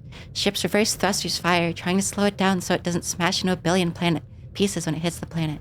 Everyone scatters to take cover. Crouch behind some rocks, throw your arms over your head, and squeeze your eyes shut. Hear the massive spaceship touch down in geoponics, plowing through fields and grinding over what was left of the greenhouses. Thrown to the ground from the force of the impact as shrapnel and small rocks sing past your head. Grinds along like some roaring monster, cutting a great scar through the colony and kicking up an enormous cloud of dust. Finally, the ship comes to a creaking, shuddering halt. So yeah, you work to rebuild the fields and then they get destroyed again. You and the other colonists carefully crawl out of your hiding places, coughing and rubbing your eyes. New ship is half buried and obscured by dust, but you can tell it's from Earth. Squint to make out stenciled letters. Heliopause. Hatch opens in its side and silhouettes begin to emerge.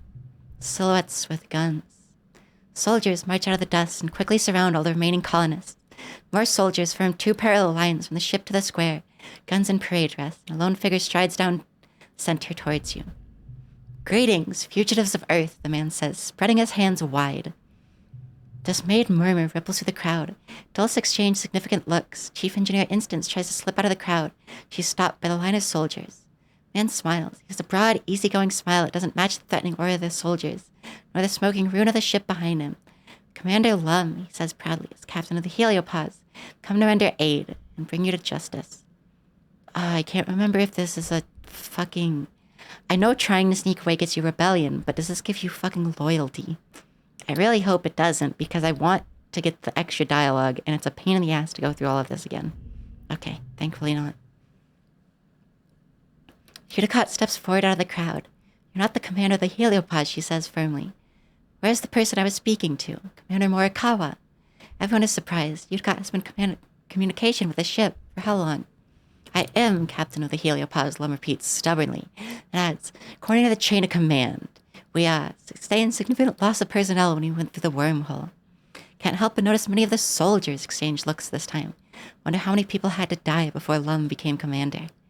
As the commanding officer, Lum continues, declare this colony be under a protection.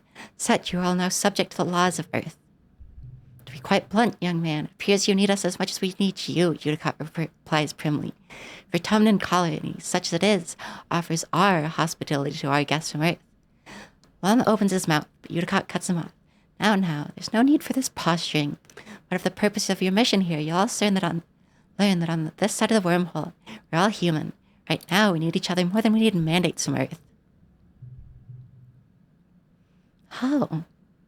Okay, so, I saved Hudicott, but if you don't save Hudicott, Lum just kind of goes uncontested completely, and he doesn't get that even though he thinks he's doing his soldier bullshit, that he is stuck in this planet with us, and they need the colony too.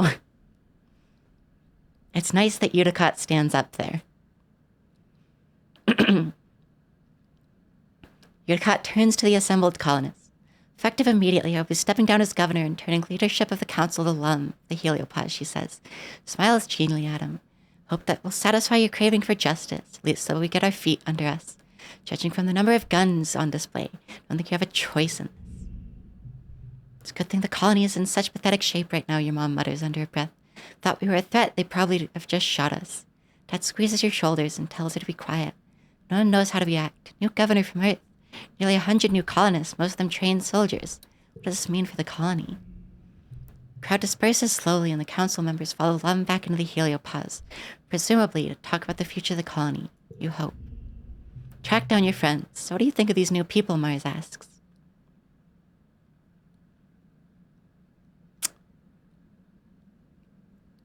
Our first two dialogues are shit.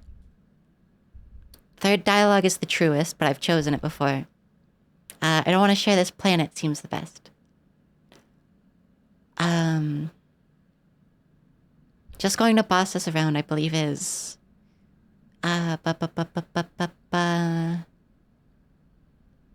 Dis and Cal.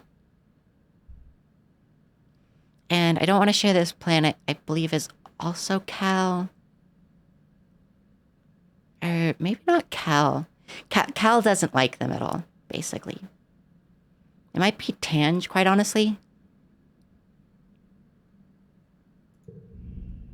Oh. It's literally no one. Okay. Time to skip through a shit ton of dialogue, sorry.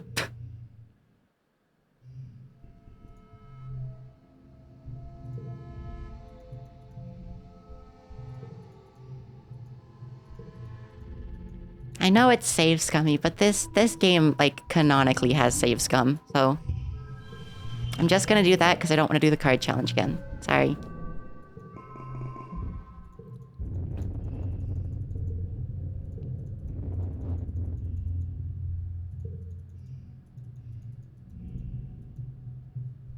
Just gonna boss us around. Ah, didn't give me anything either. Oh well, I like Tange better than the Tammy dialogue anyways. Tangent nods. They don't live here. They don't know what it's like, and they're just gonna swoop in and act like they're better than us. She hugs her arms around herself. Did you see what they were doing to Instance? The entire colony, now twice as many of you, sets to work on salvaging the wreckage of the Heliopause, tearing it down and combining it with the Stratospheric's remaining engine section. Spirits are high, though these new colonists from Heliopause aren't like any people you've ever met before. With their uniforms and weapons, they're more like an invading force than a rescue. You aren't sure what this means for the colony, or for your future.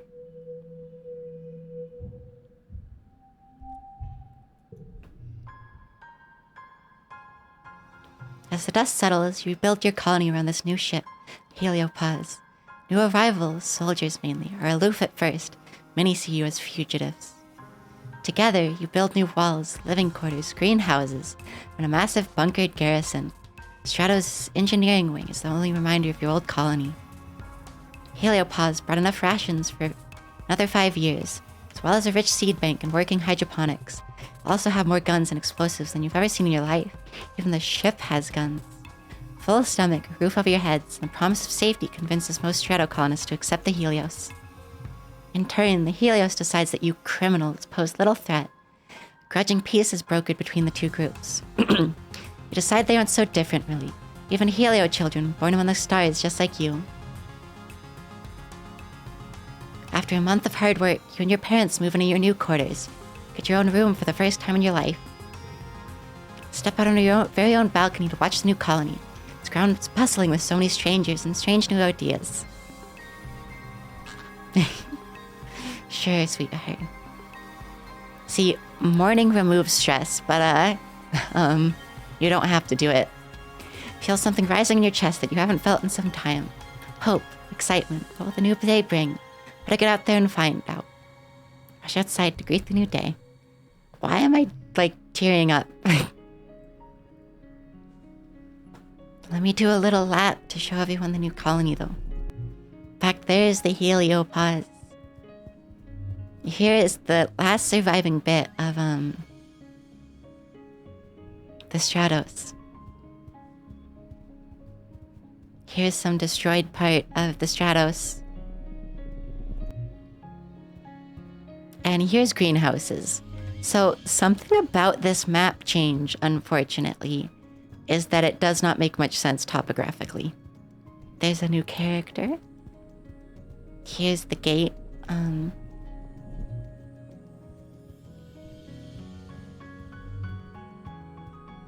Oh yeah, no, absolutely, Jenny.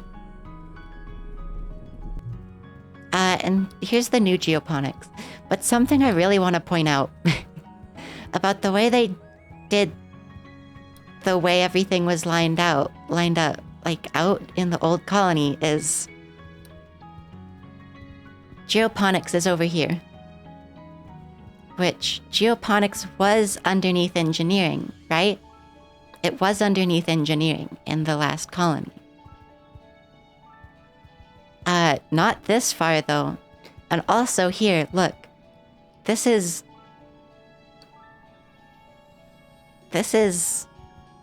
the entire rest of the ship.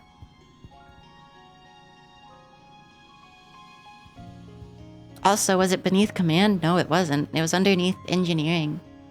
Oh, it was underneath command, I guess. But that's what I'm saying is like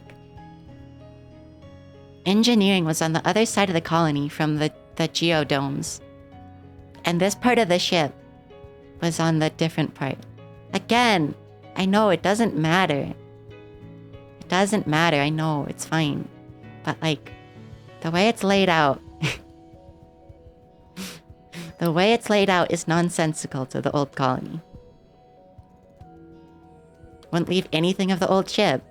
But, I mean, this part of the ship was still intact. Also, no, I like the layout. It just logically does not make any sense. I'm not upset. It's just geoponics was underneath the back half of the ship. And engineering was on the other side. Oh, you mean like the wrecked part of the ship?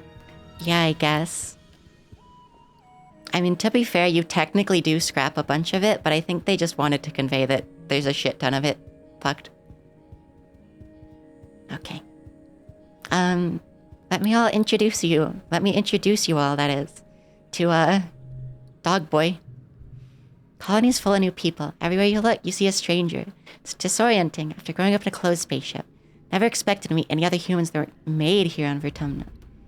You bump straight into one of those new people while you're jogging through the colony. Oof. He laughs and holds you steady, brushing the imaginary dust off and giving you a wide, fanged smile. Hey, it's one of the kids from the heliopods. You think his name is Rex. Hey, I'm Exodollonist. Welcome to Vertumna. Stick out your hand and shake his, and he laughs. Notice he's wiggling his dog ears. He can really move independently. Biting Jenny. Pleased to meet you, he says. I'm Rex, and I love to shake a paw. I know a ton of tricks, he winks. Rex puts his hand against his cheek, looking cute and lost. Hey, so I'm new here. Do you think you'd help me find the construction yard? Thought I might apply for a job there. Take you there. Walk him over to command. Everything's moved around since the heliopods landed. Construction yard is still in command where it always was. At the entrance, you meet Mars, filing her nails and looking like she's waiting for somebody. Why, hello, cutie, she says to Rex. Where did you come from? Looks her up and down and grins. I'm just an angel who fell from the sky, darling. Try not to gag as the two of them flirt. Give a loud ahem. Point Rex towards the construction yard. He looks back at Mars over his shoulder and winks as he leaves. I would flirt with him because he's extremely easy to flirt with, and it gets you friendship, but I don't want to chance there being romance stats I'm not aware of and messing things up with this. I should be able to flirt with someone as long as I'm not committed, but also, Lynn, darling, I found out the only reason you got the bar so early was because of the second life choice. You can only get it in like year 9, your first run where you get the bar built, which is very unfortunate because there's stuff I need to do in there. Seen Nomi since the heliopods landed. Around your age and barely a meter and a half tall, only coming up to your shoulder. Never seen anyone dress as strangely as they do. Hi, their voice is high-pitched and quick. Nomi, short for nomination. Do a little twirl and bow. You introduce yourself and ask about their gender. What? Oh yeah, I was so happy when we landed that I found out that you colonists have not boy and not girl people too. Sometimes people on the Helio didn't get it. But honestly, I grew up with them, so they kind of just got used to it. I was always told growing up that your colony was kind of backwards and weird, and we'd probably find you all banging rocks together and grunting like cavemen. Imagine my surprise when I got here and you have, like, actual adult people who like me. Wow. Anyway, you probably already know I use they, them. As in, Nomi sure has their act together. And gosh, Nomi is so cool. They have an unbeaten high score in Laser Fable. For 2 years running, I doubt anyone can beat them. Also, yeah, all the Helio kids are pretty good, besides Face. And he supposedly gets better, but it's only after going with his shit for a long time. Challenge them to a game of Laser Fable. You're on. Nomi helps you install it on your hull palm and explains the rules. Laser Fable is an augmented reality game where you bounce hologram lasers off real objects nearby. It's speed-based, so you're running around and bumping into each other. There are extended house rules about when it's illegal to block each other's lasers. Okay. Mwah.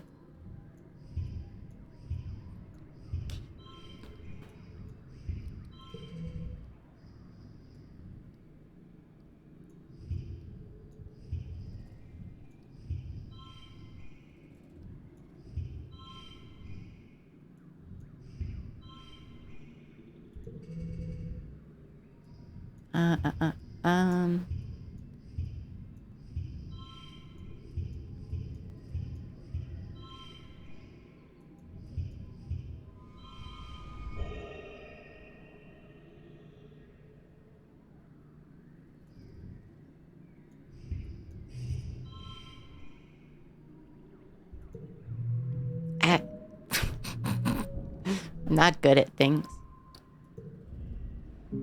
Right on, sister. Nomi gives you a high five, then a couple quick flicks, and the gauntlet gives you a kudos for winning. A single kudos.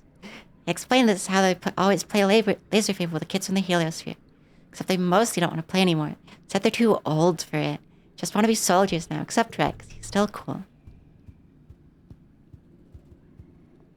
Which, we go talk to the other new Helio kid. This new boy from the Heliosphere is a couple years older than you. Holy shit, he's 18 already? And we're 15. That's like a few, not a couple. He's very handsome, and the missing arm gives him a heroic battle-scarred vibe. Stands tall and ready for action, even though it's a normal, boring day. Other recruits milling around the garrison give him a wide, respectful berth.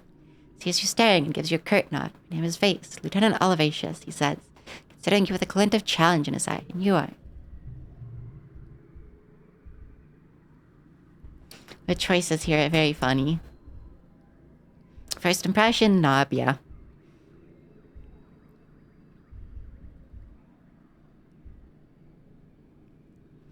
I kind of want to do just what challenges him the most, just to be a little shit, even if it's not true. My combat is low as hell. I focus in engineering mostly.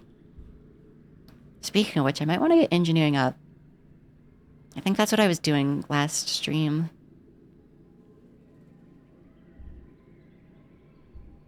I just want to have some fun before I die is also very funny, but... Let's see, what can we do that is the most antagonistic? Practically run this place. That right, he says, with the air of a boy who's hard to impress. Nice to meet you, Solana say. It's been a rough couple of years with the colony. Lucky thing our Halo pause came along just in time, he continues. Don't worry, we have some of the best soldiers, the very best. We'll keep the colony safe. Are you one of those best soldiers? You can flirt with him immediately. Train as a team, but Face says. Clears his throat. Yes, I've won more than my share of zero-G judos matches and virtual rifle tournaments. Even competing against adults, he adds. Bet I could take you. Face says doubtfully. Welcome to Try. I hope you see it at self-defense classes. And then we will just go around clockwise.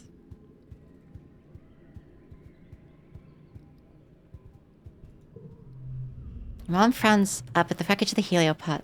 Damn thing really did a number on a greenhouse, she mutters. What else can you expect from soldiers? Turns to you with a grim expression. Don't trust anyone whose livelihood depends on a conflict, she says. To a soldier, everything looks like a war. Maybe. Tell her what you learned today. Value is wild. That's pretty good. I'm so busy lately. The only way you're able to get all your work done is to multitask. Studying while you're eating, brushing your teeth in the shower, listening to horror novels while you're about to fall asleep. Have to double up on everything. Kind of expect your mom to tell you to take it easy, but she just laughs and claps you on the back. You're my daughter, all right, she says. Just too much damn work. Not enough hours in the day. I know how you feel. Things are a mess right now, but you can feel your mom's relief radiate off of her as she incorporates the helioposi's hydroponics into the colony. Someone tips over a wheelbarrow of dirt, and instead of blowing up, she just laughs and calls him a dumbass. After years starving and struggling, it's nice to see her smile again. It's funny because, again, we didn't have the famine. She was not starving.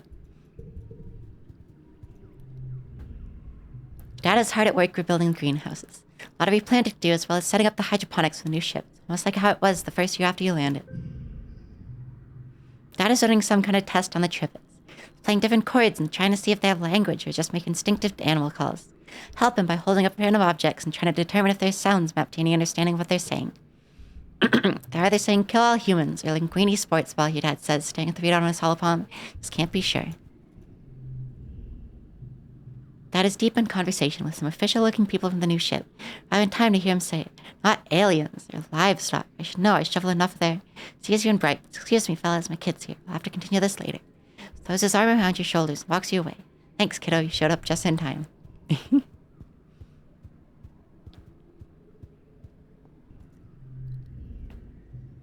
Mars surveys the construction work on the new walls with a critical eye. This is great and all, she says, but you notice we have like a total power vacuum at the top here. Who's in charge? Council are just a bunch of scared adults like everyone else. Halo people wanted they can control this colony. Mars clenches her fist. Colony should bring out a colony guide governance, not some outsider.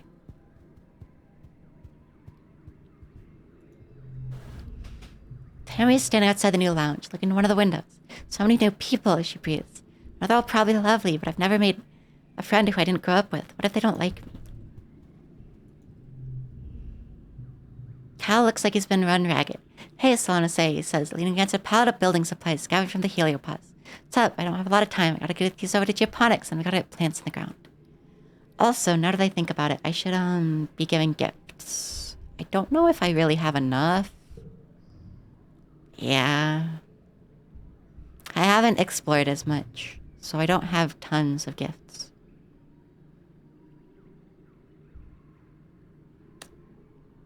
I should be trying to get friendship up with, Oh, yes, it's Rex's birthday this month. I should be trying to get friendship up with an enemy, at least. Oh, yeah, we can just hug. Rex hasn't gotten used to life on the surface yet. Remember your first year. Phenomena seems so enormous, so full of dangers and mysteries. But still does, but the shock eventually wore off. Rex still has that slightly bewildered look on his face every time he walks outside and the sun hits his face. It's so bright and warm. Hug's incoming. Ah, yeah, Rex exclaims, wrapping you up in a strong bear hug. Even lifts you off the ground a little. It's a good hug. It kind of makes you just instantly a little more relaxed. And then... you can hug him again. Again, Rex laughs. Wraps you up in a great big bear hug all the same. We're gonna give him a gift, though, because it's his birthday. Whoa, Rex howls with happiness as he takes the mushroom from you. Remembered my birthday and brought me the perfect stick for my collection. The dog boy likes sticks. It's very good. Let's go give Nemi a gift.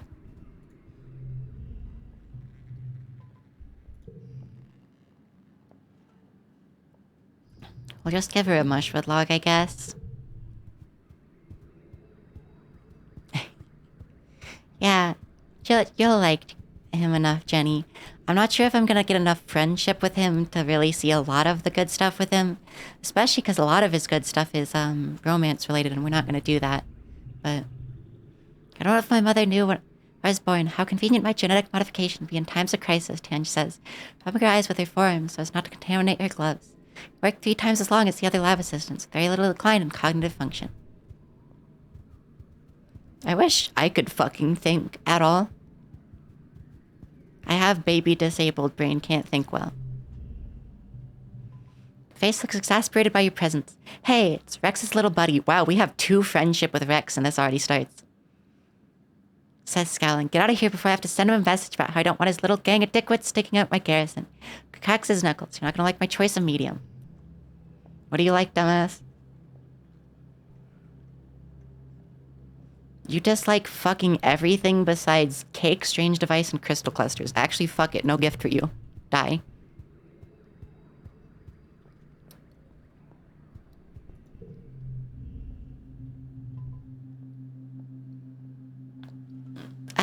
Okay, like with Mars, he gets better as you get older, plus I need him for some story things, kind of. Now he fiddles with her personal defense plas cutter. Never thought I'd actually be using one of these, she says quietly. Guess we all gotta be ready to defend ourselves now. Everything dies, Diz says, plucking at some dead grass and blowing it away into the wind. Plants, people, civilization. Even this planet's gonna die on a long enough timeline. Dusts his hands off and rests his chin on his knees. Why even bother fighting it? Why try to do anything at all? So... there's lots of things I need to do.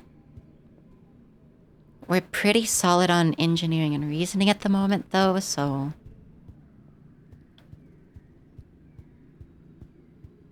if I can think of anything specific I would need to do, it would probably get toughness up if I really want to. I do still need to get engineering up, like organizing and stuff, because there's some perks I want. But... yeah, gosh, I don't have any of the stuff that, like, unlocks more stuff in the shop, even. I kind of want some yellow stuff. Just a little bit more persuasion, like 20, 30. But also, survey the plains. Topia's sorting through stuff the foragers have brought back, putting them in the bins to either get analyzed or taken straight to the kitchens. Hey, sweet, she says, not even looking up. Head out, you and Dis take care of each other, okay? Gotta do the days in. It'll take me all day unless you're here to help out. Sure. Topia lays out an assortment of mushrooms. Alright, here's a simple one. Which of these fellas is poisonous? Pick the right ones. Mushrooms, you got this. You know what kind of mushrooms are served in canteens. It's easy to pick them out of the assortment. So, we needed to go do this because it unlocks foraging in the valley. Which, normally we would have unlocked, like, honestly, like a year or two earlier. But, since I used second life choices, we actually didn't unlock it.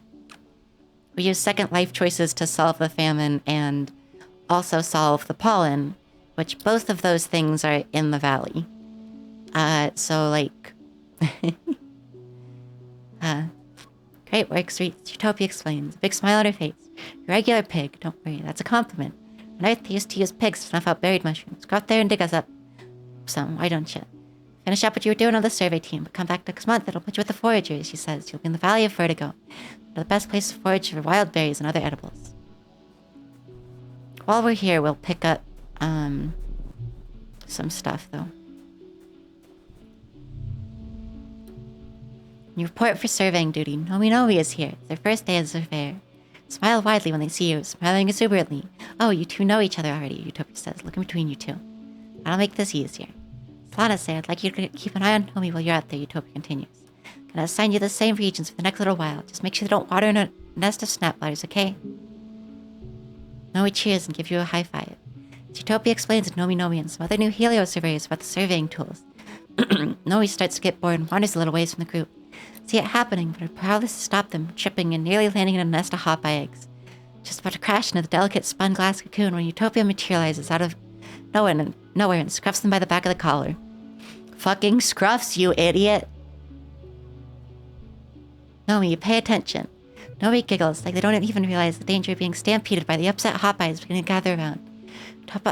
Utopia ushers them back to the group before things get tramply. Nomi asks a million questions about the eggs. Are they edible? Do they hard shells or soft? What's the cocoon made out of? Long until the hatch. Ah, biting lint. Utopia sighs. Just get out of here, you two, she says. Cute little varmints turn ugly. I'm just gonna skip most of these events so we can pick up items. Biting you.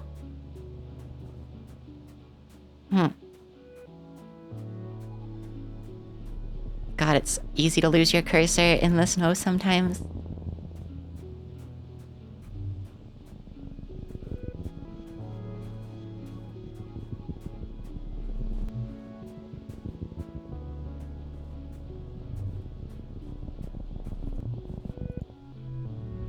This and you are surveying together.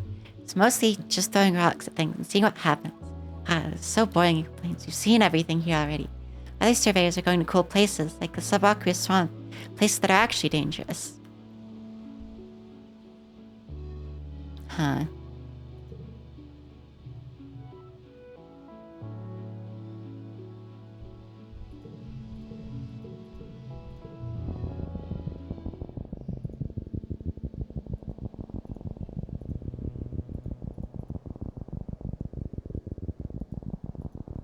What? Why is it making that noise?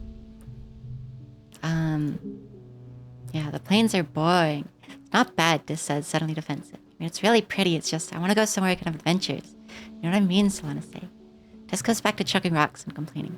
Just here all the time, he says, even though we know everything about it. Topia says we need to come back over here and take new readings, and quiet here and in pollen in the valley. We have to be patient, because we can't just take stuff without letting nature replenish itself. Sighs. I mean, I get it, but it's still so boring. I want to explore other places.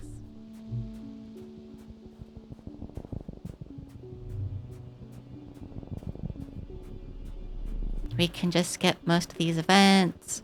It would be nice to get like animals up and stuff, but I don't know if I want to deal with managing the stress.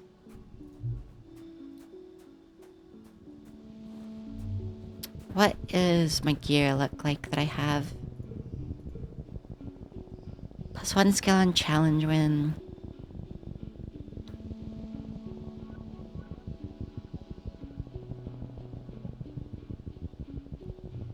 Not terribly much. Oh, Lynn, something I just realized. I don't actually have to get my persuasion up. When I find out Rex is doing the thing, I can just put on the jacket I bought. Because it's +20 persuasion.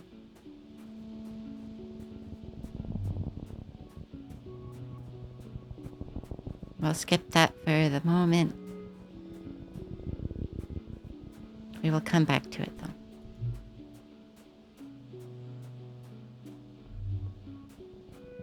The boss event here is just a generic one.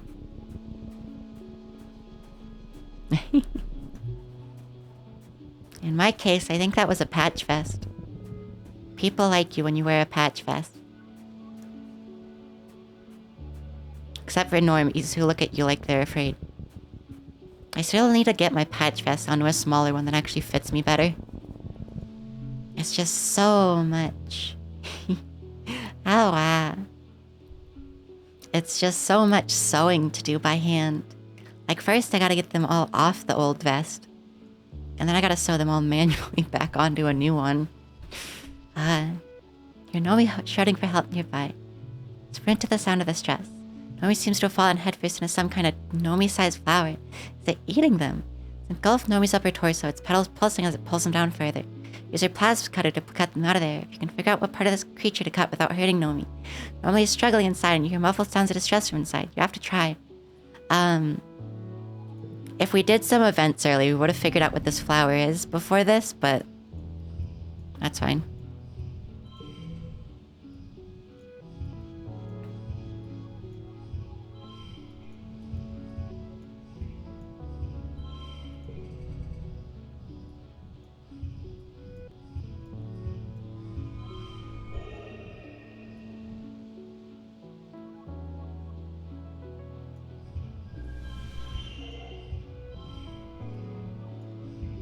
There we go.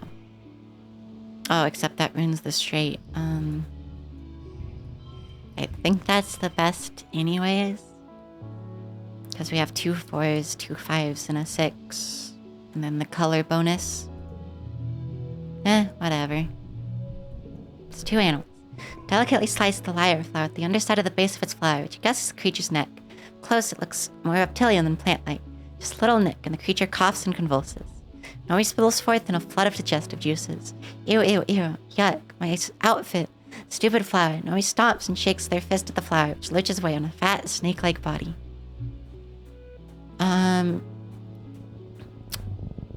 I want to do some more events for the animals. But I'm unsure if I want to actually...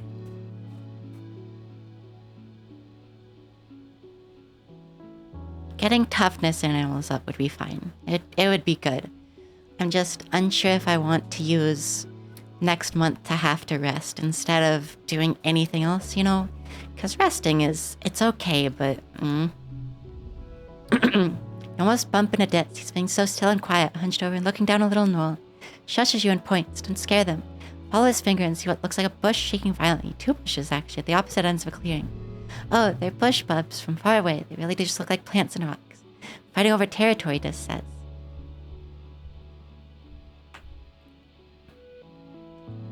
I can't remember which one here is the friendship choice.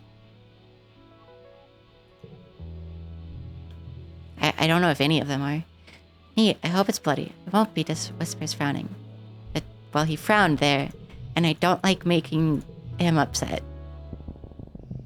Because I'm very autistic.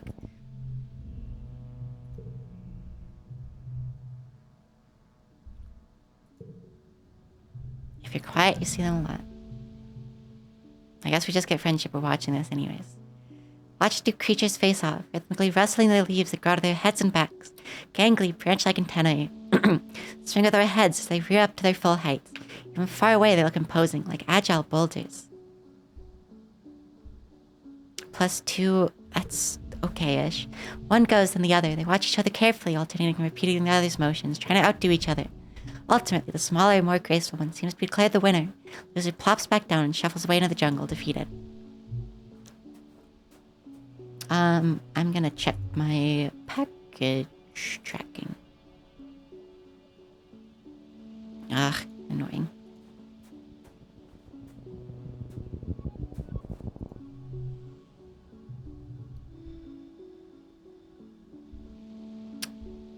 Just ignore it. Sounds like we don't get to do anything here. But pick the fruit. Okay. Animals challenge.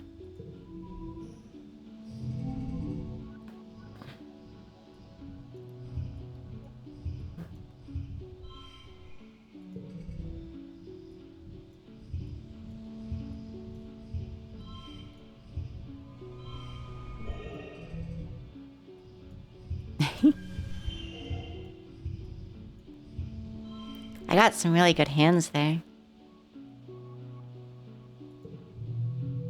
Not the best I could have done, but I don't care terribly much. I like how it said, could it be the same one you harvested last time, even though I've done none of these events. I'm looking for the bush bub specific ones right now, because I know those will be guaranteed animals.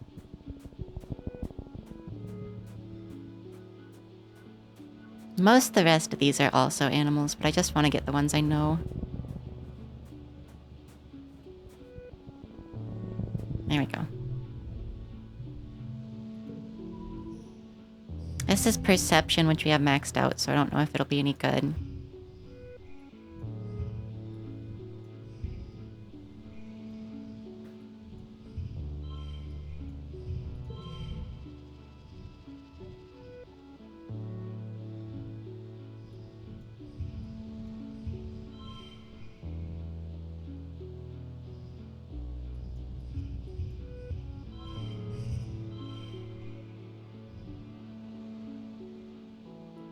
Yeah, that'll be a 2, 3, 4 straight. I'm sure I can do better by using higher value cards, but...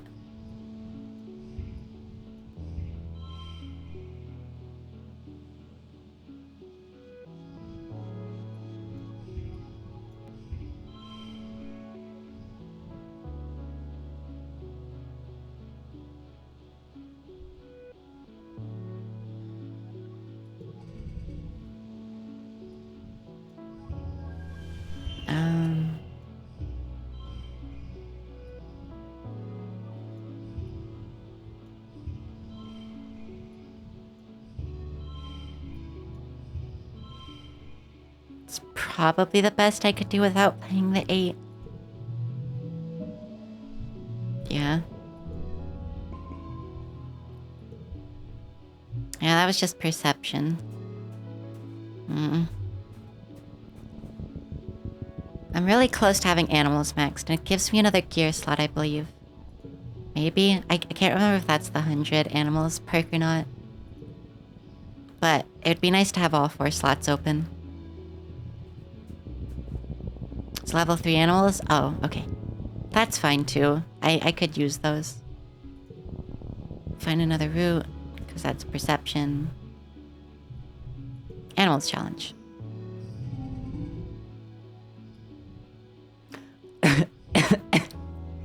Ah, I went to say something and choked a little bit.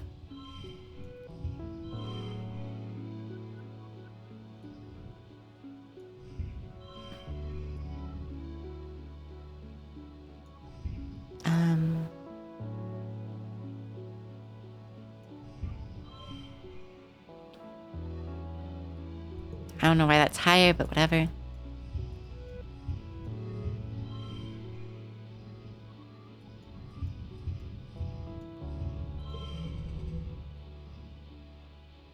Wow, I can push through. Very funny.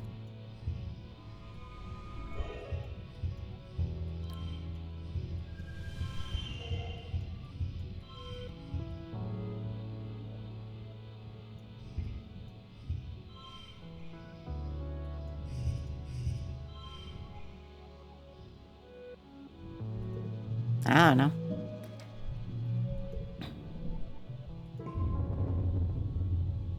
I got bit. Epic. Why was that perception, even though it was an animals check?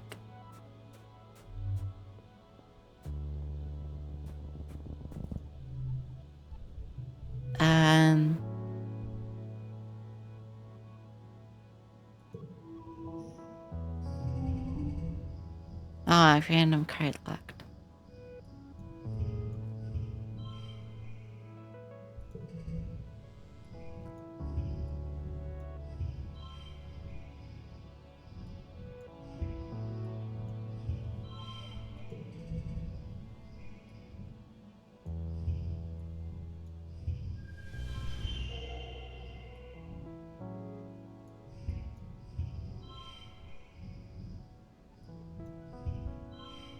I guess. Yeah. Wahoo. Oh, I guess I'll keep this. I was considering just reloading for that, but There's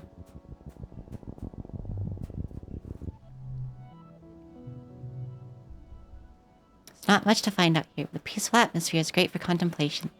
And a particularly beautiful little plateau where you can see the plains spread out before you like a picnic blanket. Round lakes dotting land like glimmering mirrors of sky.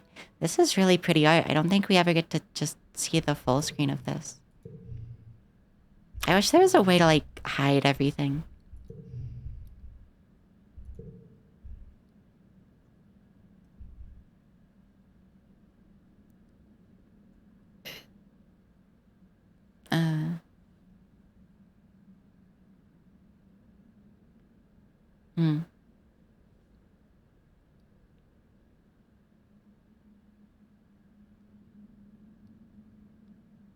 Yeah. I'd like to catch up with this, but I'm going to stop to meditate because it gets our stress down. Focus on the sounds around you, on your breathing, on the feeling of your butt on the rock and the slightly cool breeze in your face. It's very peaceful. You can feel yourself relax as you become one with the planet. There's no more events down there. Music thing is still up in the corner. Oh, it sure is. Whoops. That's fine.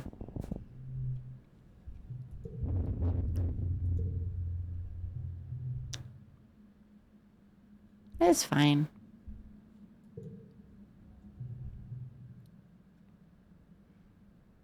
Suddenly, a massive, impossibly tall something punctures the low clouds and slams into the ground ahead of you. It's tall as a skyscraper and a meter wide, covered with chitinous, chitinous bone like an insect. You think it might be a leg. Another crashes down, then another. Creature's body must be up in the clouds, so high you can't see anything with the legs. Yeah. Watch the clouds, and as the next leg breaks through, you dodge it. Slams down where you'd been with enough force to crush a boulder to dust. You're so unbelievably massive, like an ant to it. Passes overhead, you marvel at how such a thing could even exist. Hope it never wanders any closer to your colony.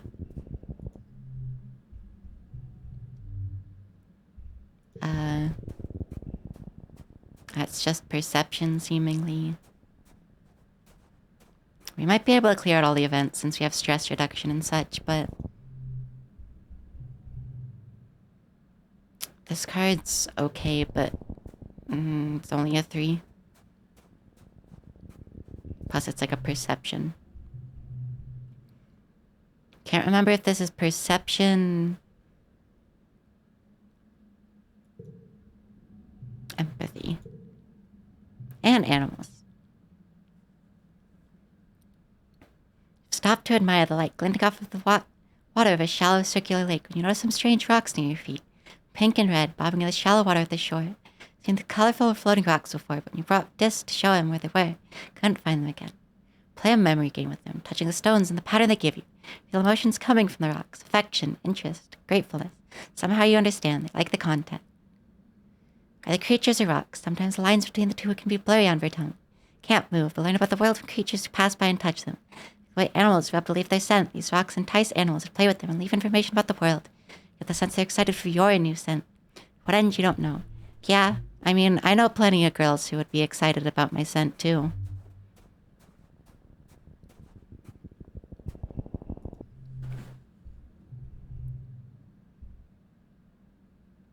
Water in this pond is slightly greener color than what you're used to seeing. It smells sweet, kind of acidic too. It's odd.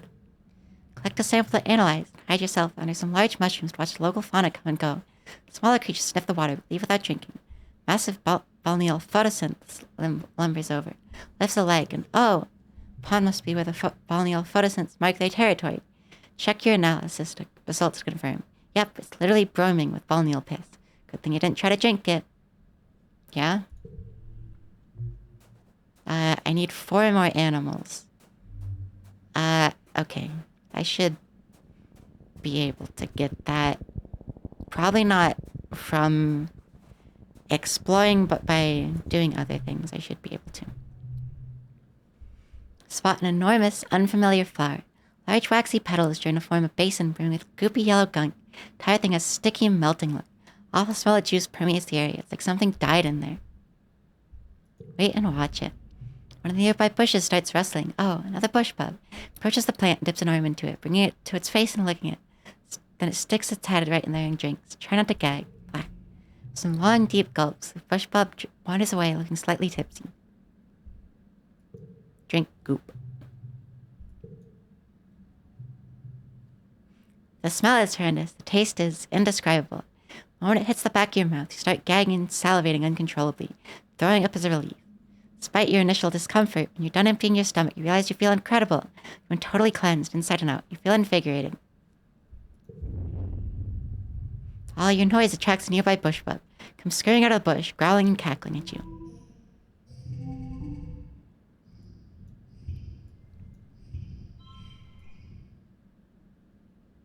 Card becomes too unfortunate.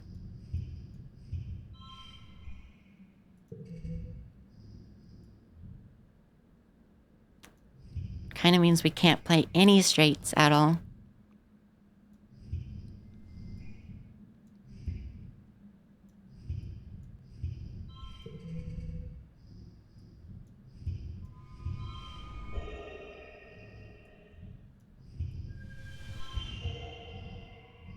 We can at least do that, I guess, but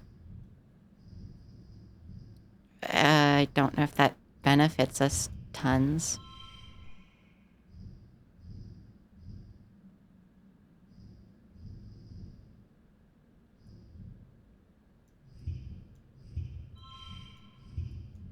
I think it's the best we can really do, though. Whatever. Okay, animal's max now. Funny creature rears up and stomps the ground intimidatingly. By reading its body language, you realize it's just trying to move you away from the big flower. Back away slowly, talking softly to it. Good, bush bug. Keep your gross stink flower. It's all yours, buddy.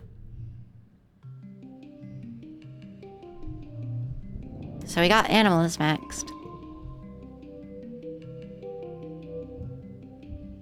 Yeah, no, Lynn. Wait, no, sorry. I was looking at the wrong one. It's fine. Upgrade pet cards for you relaxing in the park. I do need that, though. Oh, what is my friendship at with this now? 81, so we get the 80. Interaction.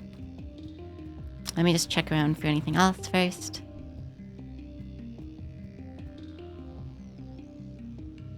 Mid-pollen, so next month is Tammy's birthday. That might be the event I'm looking for from Cal. And then the dad says something to say. How did the colony hoping to find Dis? And you do. As well as Rhett and Utopia have teamed up to talk to Dis about something that has him scowling deeply. Stiffened before the attacks, you hear Utopia say. But you're older now. When you're on an expedition, you can get a lot more danger than when you were just a little kid going on a walkabout. You're out there on my team, I'm counting you to do as you're told. And to be where you said you'd be. She gestures beseechingly. What am I going to do if something happens to you out there, kid? What if you disappear one day and you're hurt? No one knows where to find you. What if... We fine, Dis cuts her off. I can take care of myself. And I can't, that's on me. One seckie.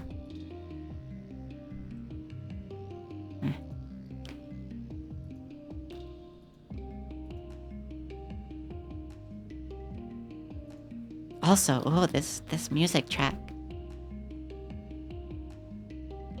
It's not how it works here, Rhett says, his voice stern. Not just putting yourself in danger out there, you're putting the whole colony in danger. No, you're a bit of a loner, son, but you're family here. All of us. We're all your family. Gonna send people out to find you, and what if they get in the same trouble you did, he continues. Counting you to follow directions out there, keep everyone safe, not just yourself. Like, people can try to argue that, like, this is kind of culty, but it really is not. It's a communal raising situation for children, and they're trying to scold a child about danger. This is, like, the most generic thing I've ever heard from, like, adults. What if I don't want to be found? Dis explodes, waving his arms. What if I want to be left the hell alone? Rat and Utopia are stunned by Dis's outburst. Rat opens his mouth to respond, but Dis talks over him. If you don't come back, just leave me out there, he spits. If this planet wants me dead, maybe I deserve it, huh? Don't you ever think about that? Maybe I deserve to die out there. Maybe we all do. That, Dis stomps away. Rat and Utopia look stunned. Follow Dis around the outer walls of the colony, where he's angrily pulling things out of the drain pipe, hiding all he's long since outgrown. It's too many humans, he grumbles, stuffing what looks like a bedroll into a carrying bag. Never think of anything except, oh, he continues, trailing off when he sees you. What do you want? Are you okay? Great, Dis mutters. Just awesome, actually. Yeah, thanks for asking. Watch him pull things from his hideaway and throw them into two piles. Screw this colony, he says. I didn't ask to be a part of it. Don't need it. Don't need anyone. You're better off living in the woods like an animal. At least that's real. Reaches in far and pulls out a busted-up-looking mechanical device. It's an old alien communicator he made using gear he stole from Command. Geez, he laughs. Guess I don't need this anymore. Take me with you. Just takes a second to consider this before your meaning sets in. What? Why? Reply is baffled. Come on, Sonasa, you have a whole, life here. Future. Have friends, people who love you. Don't throw it all away just to be with me. I'm not worth it. His face softens. Look, maybe once I'm set up, okay? I'll send you a message if you really mean it. Just finishes packing up the stuff he's gonna keep, which barely amounts to a full backpack. Straps it onto his back and nods at you, determined. Did I ever tell you his full name? He asks, seemingly randomly. Know it. Dysthemia. His expression is surprised for a split second, before going blank again. Yeah, it means being sad. What a joke, right? Who names their kid that? Shakes his head, and on, always talks about how babies make everyone happier. Was my mom sad before she had me in tan? Or did having us make her sad? Smile twist. Was it me? Was I the reason? Just scuffs his boot in the dirt. Whatever, he mumbles. No one's cared about me, basically, ever. So before I was born, no mom didn't love me. Like one person who you think could. Looks up at the sky and blinks rapidly. Whatever, he repeats. I'm out of here. Thanks for everything, Solana say. Only good thing about this shithole. Gonna miss you. Throw your arms around Dis, who grunts and pats your back awkwardly. Doesn't relax until you finally relent and let him go. Watch him disappear between the fungal trees. Within minutes, he's out of sight. Getting ready for bed later that day when you receive a colony-wide announcement through your holopalm. Reads as follows. Calling notice. Reminder there be no unauthorized trips up to the walls without prior authorization of Expeditions Command. Anyone caught in violation of this rule will be punished. This includes going for a walk. It's dangerous outside the walls and is only to be done by trained and armed personnel. Thank you, Command. How about that? Send Dis a message. Dis message you back, looking immediately message you back immediately with just a picture of a knife. You're guessing he didn't get very far.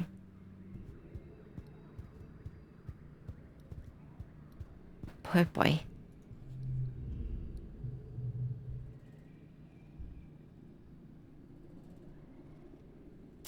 Hopefully I can ask multiple questions here.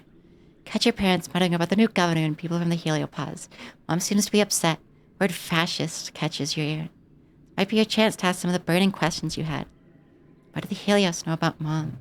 Dad looks startled and try to muster a friendly smile. You overheard us saying, kiddo. Mom gives him a warning sidewise glance. Listen, Solana say, hesitates and looks around nervously as afraid you're being watched. He's gonna have to trust us adults on this one. There are things you're still too young to understand. Not too young. Mom stiffens, but your dad motions to calm her. Not the same about myself once, he says gravely. I was wrong. Helios came here just like us, looking for a better life, he tells you. Some of them had other reasons too, but now that they're here, we have to learn to work together. When your mother and I were young on Earth, we learned a hard lesson, he gives a grim smile. Learned a lot of hard lessons. One was that it's safe to be led by one dangerous person than to be attacked by an army of them. Let's let sink in. Another was that sometimes when adults tell you not to worry, just listen to them. Go on, enjoy your youth, he gestures towards the heliopause. Go get to know some of those new kids. I'm sure you'll find a lot like you. Before you can say another word, they're called back to work. Still so much to be done to rebuild the farms and geoponics greenhouses. Okay, Salia. Can see people from the Helio helping your parents. Maybe they aren't all bad.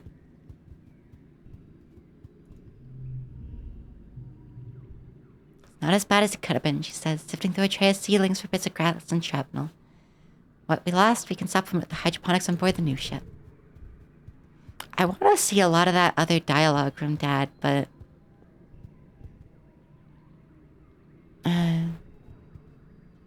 the only other options were like, is Loma a space cop?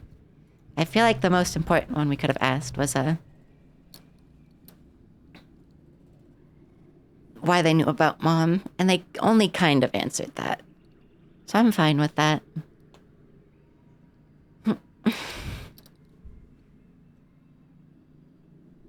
Today I had a conversation with someone I haven't known literally since the day I was born. It was incredible. Just talked. We didn't run out of things to say.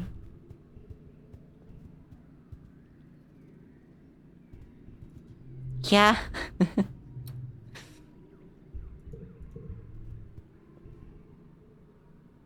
Did you get to the point where they, like, try to, like, help? So I heard you guys have a feast next month. It's competitions. Run the Helio learns how to do soldiery stuff, but other than that, I'm not really good at anything. I'm really good at video games and drawing. You have role-playing games here. Do you think we could have an art contest at your festival? Do we have anything you even like? Cake and crystal cluster. That's the only thing you like? Oh, poor Tammy. Autism. Had plans to hang out with Cal today, but when you arrive at the Japonics dome, it's worryingly dark inside. Fumble around in the red emergency light until all the lights come back on. Heavy ka-chunk of a breaker being flipped. Blink at a sudden blinding light until the figures of Cal and Chief Engineer Instant saw themselves in your vision. Absolutely no more of that young man, Instant scolds Cal as he cradles his hoverboard in his arms. Power grid is not your plaything. I understand, Auntie, Cal says. I'm sorry. Since mutters to herself, she passes you. Honestly, all this over a toy. Hey, dudette, Cal greets you. Sorry, I meant to meet you outside after work, but looks down at his hoverboard. Sorrow, no. Looks down at his hoverboard. My board wouldn't start, and I figured it was maybe out of juice. I plugged it in, it threw off all these spikes, and the whole power grid shut down. Huh, so I can do an engineering check, or I can just say, don't ask how, but I know how to fix it. I guess if you didn't do engineering this run, which that's such a low amount of engineering. I guess if you didn't do engineering in a run, you can just have a second life when you did. Cal's shoulders slump. I was gonna ask Dr. Instant to take a look at it, but she told me he doesn't have time to fix a dumb toy. I kinda wanna do engineering just in case it gives me points. I think we'll... Here, I'll do this and load first. I think it's the same either way. You get the same card.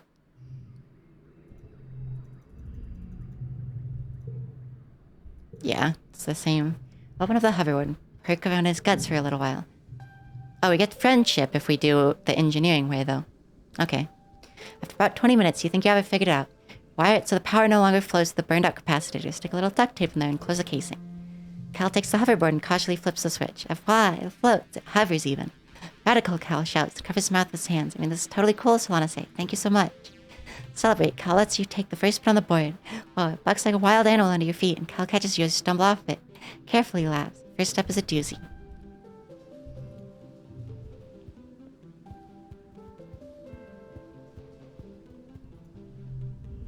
Tangent is about to duck back in engineering when you approach.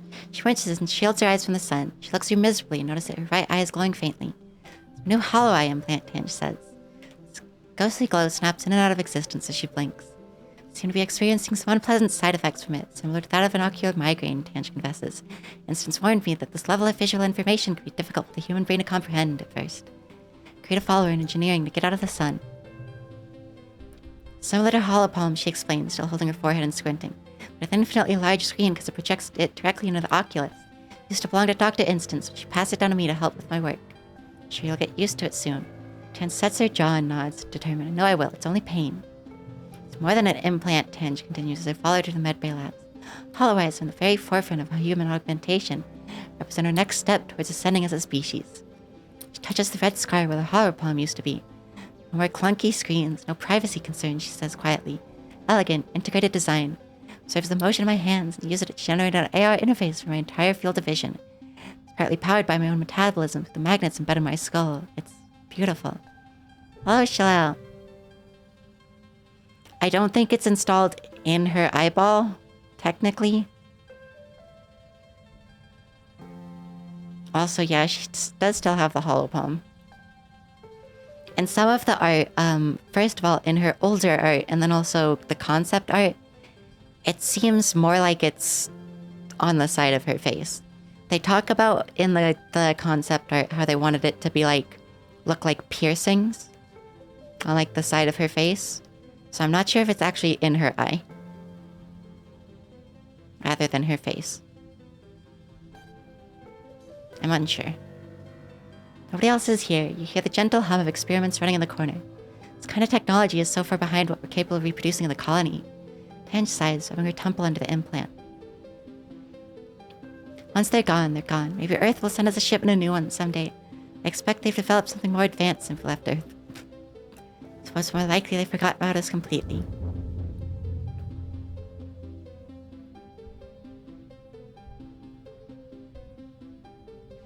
Biology or reasoning?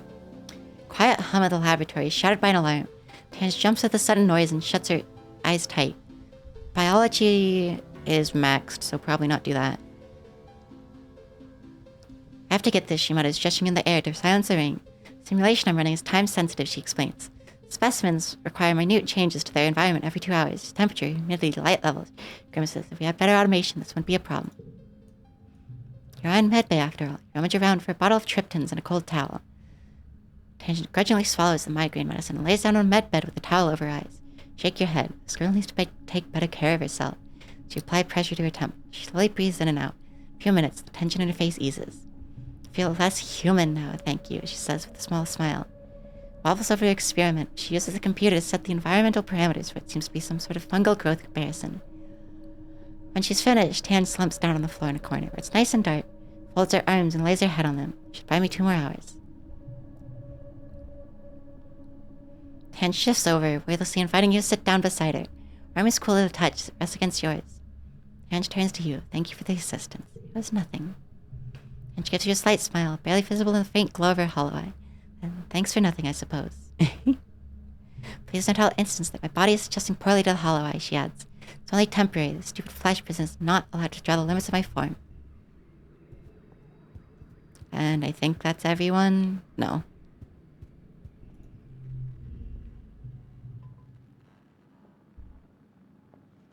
Face, you're such a little dickhead.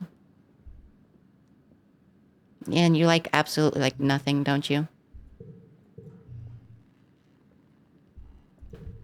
I guess I have a spare crystal cluster. When the fuck's your birthday? Next season? Or actually in 2 seasons.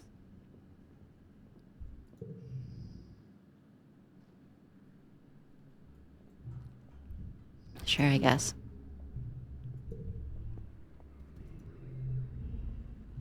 And he's indifferent to crystal clusters.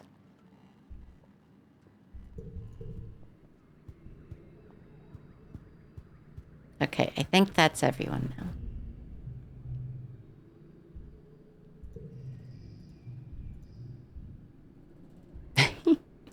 Yeah, this is true. These pieces of a jelly arc root network. There's a dormant butterfly bush. Where did you find these? That's new dialogue for those. I guess we should also give a Tangent a gift.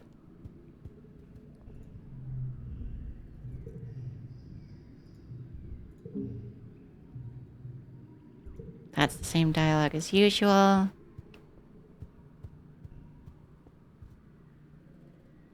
Okay.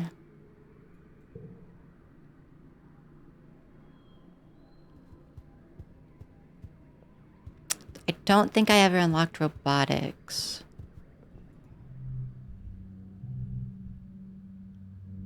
We get reasoning from this.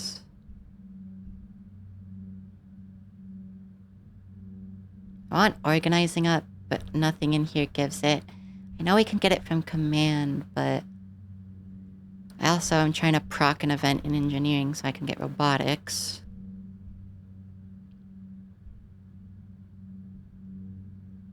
I feel like engineering is probably better to get up at the moment. It's time for your end-of-term project.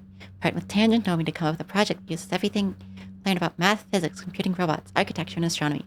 No, Nomi explains. You should go down to the Helio engine room and see if it makes us think of anything. It's not a terrible idea, actually, Tangent agrees slowly. To comparison to the Helio Superior engine, talk about where Earth technology improved in the years in the stratospheric and the Helio pod leaving Earth. No offense, but we also had like way better funding than you guys, Nomi explains. You head down to the belly of the Helio. You know, like government funding, right? Not just like dark web stuff, but actual factual space travel budget. People are so mad when you guys left. World didn't believe the Strato would even make it off the planet. When you did, everyone left behind got super competitive. So our technology is like so much better. You're in Tangent, try not to roll your eyes. As Nomi chatters away. Split up to take a look at all the different components of the Helio engines. From the cooling system and the nanocell reactors, complicated banks, computers that once housed the Helio's much less powerful onboard AI. Helio might be newer, but nothing beats congruence. Then you're going to take a look at some faded warning sign about pacemakers when you hear Nomi yell, oh no, guys, I think I broke it. Help, I'm stuck. You and Tange rush over to where Nomi is sprawled out in a tangle of cables, wrapped around them like a nest of snake bugs. Nomi looks too terrified to move, and for good reason. Every time you do, more wires snap free of the connections, contribute Nomi's growing distress. Panel behind them beeps in warning. Help me, Nomi, please. I'm afraid to move. What if I turn off life support or something?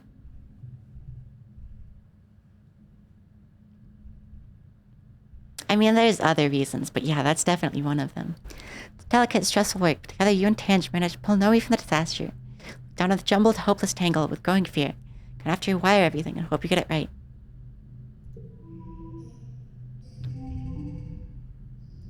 Okay. Interesting card to get locked.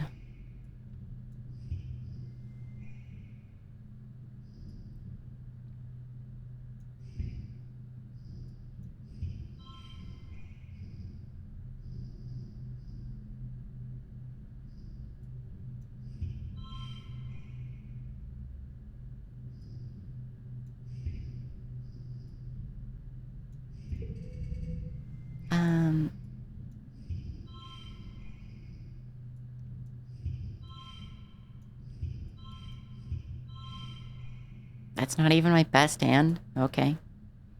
Well, I knew it wouldn't be my best hand, but it was a straight.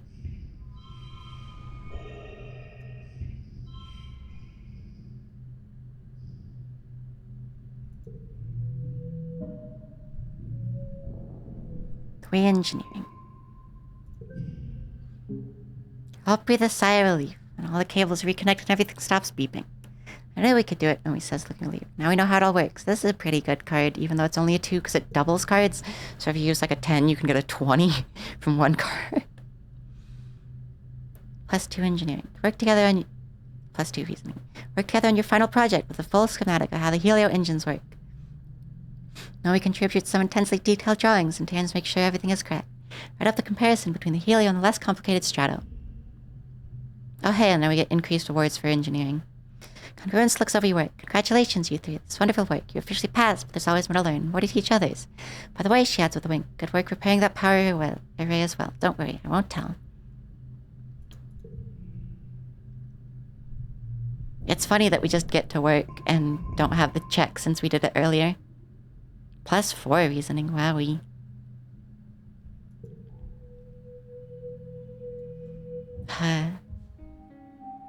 I should be able to fairly easily proc the, robotics now that there shouldn't be any more events. Looks like nothing new has happened. No one new to talk to. I need to explore the valley to proc some story stuff, but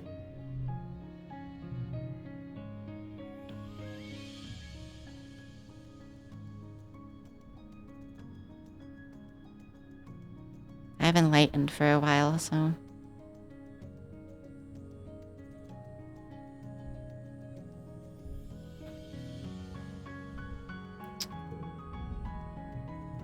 you and Nomi are doing independent study after hours when they stand up from the beanbag chair and do a little victory dance.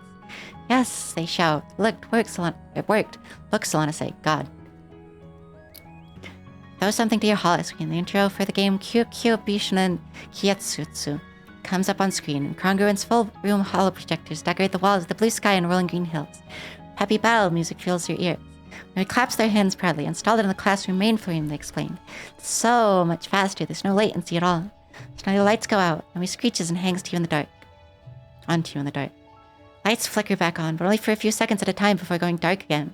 Temperature drops. The holo projectors no longer display the lush meadows, but instead of a ramshackle wooden cabin with various horrible instruments hanging on the wall. Hello, children. Unknown, Nomi moans. Must have installed in a Congruent's memory. She's being affected by the game's code. Congruence's holo projection appears in the middle of the room. She's facing away from you, and she slowly turns around. Horrified as you see that her face is smeared away and featureless. Doll. Congruence.exe. Do you want to play? Yeah. And a natural growling noise fills the room. Nomi squeaks and hides behind you, but it doesn't matter. Noise is everywhere, surrounding you. Congruence's holo projected form flickers and becomes a shaggy manticore with glowing eyes, and then it's gone. Howl echoes off the walls. Hunt is on. You and Nomi fight your way through Congruence's holo projected nightmare, encountering beasts the likes of which you've only seen on books from Earth. Stalk you through misty forests, trap you in dank-looking cellars, scream and moan and cry and howl. Never been so scared from a holo game, it feels so real. I didn't make this, Nomi says, their chest heaving as they look around for the next creature. This isn't even the game I installed. Congruence the manticore reappears, ghoulish apparition. Is this what you wanted? No, Nomi screams. Solana say, what do we do?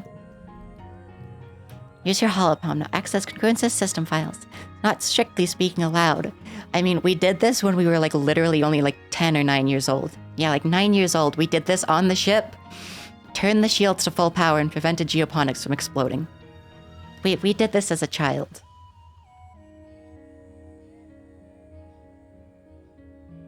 Neither is installing game software in her brain. After a few minutes of hacking, you realize something doesn't add up. No trace of Nomi's game here. Congruence is a massively intelligent being. There's no way she would have allowed a base program to be manipulated like this. Lights flicker back on, and Congruence's holo projects and smiles cheerily. Solve my puzzle, she chirps, and plays a recording of cheering and clapping.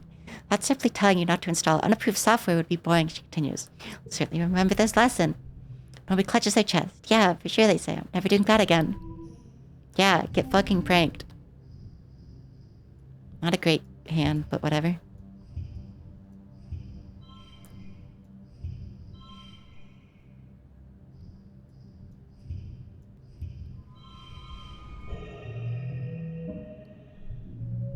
+5 engineering. That's enough to get us the perk for reasoning and engineering. Nice.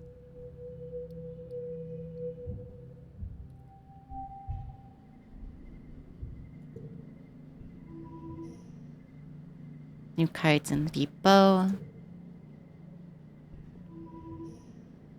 And autoplay fairy, which honestly isn't even that good.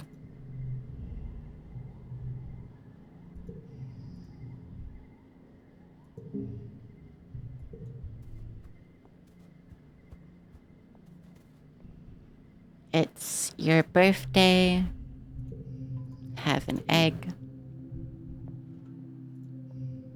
Friendship is at 40. We might get a friendship event sometime then. Might be at 50, but since one of them's at 80, it makes sense if there was one at... whatever the fuck.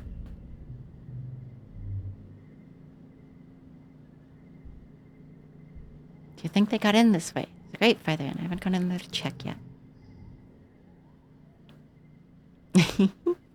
Jenny. I like that his dialogue changes to be like more excited about that. Oh, it worked fine, Jenny. Trashy.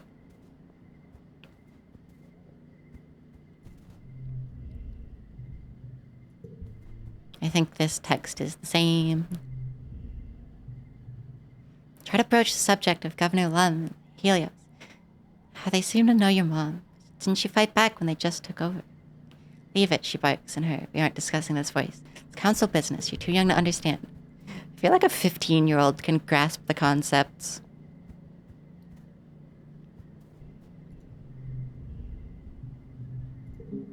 Hug.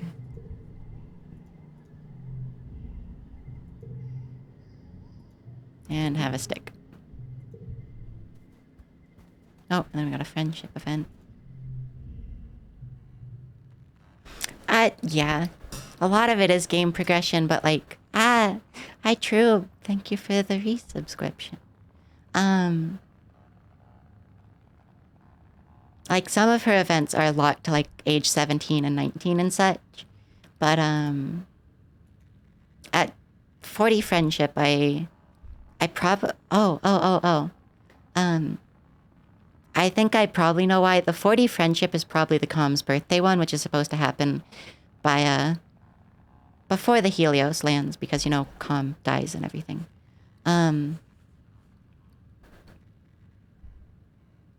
So also you get that on literally every message, Lynn. Except for like other moderators, but the only other moderator is like Jelly, so. Find Rex playing cards by himself in the lounge with an actual physical deck of cards. Looks up as you approach and visibly brightens when he sees you, sitting up straight with his dog-like ears in alert. Well, hey, Solana Say, he exclaims. How's it hanging? Do you want to play a game? Ah, fuck.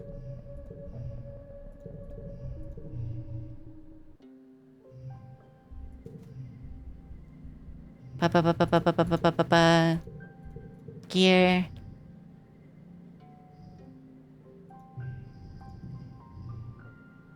There we go. That should hopefully get me high enough.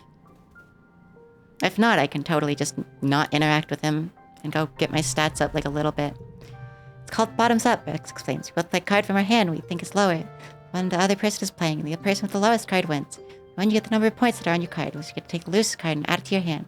So you want to play a low card to win, but if you play your high cards at the right time, you get a lot of points. It's a game of compromise. Do they actually make me play this? Because I can't process the words here.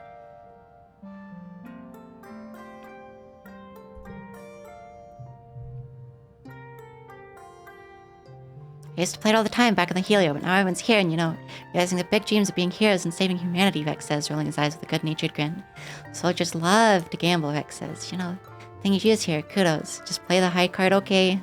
Bet some kudos on it, or maybe you can bet something more interesting. How about 250? Hey, big spender, Rex laughs. Yeah, of course. Whatever you're comfortable with, it's fine by me. Oh, this is cute as fuck art. Rex shuffles the cards, and deals half the deck to each of you, and you're gonna play the game. The best thing about this game is it's not very hard to play, Rex says, scooping up his winning cards.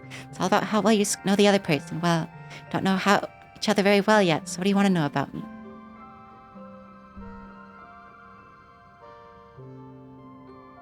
What do you like to do for fun?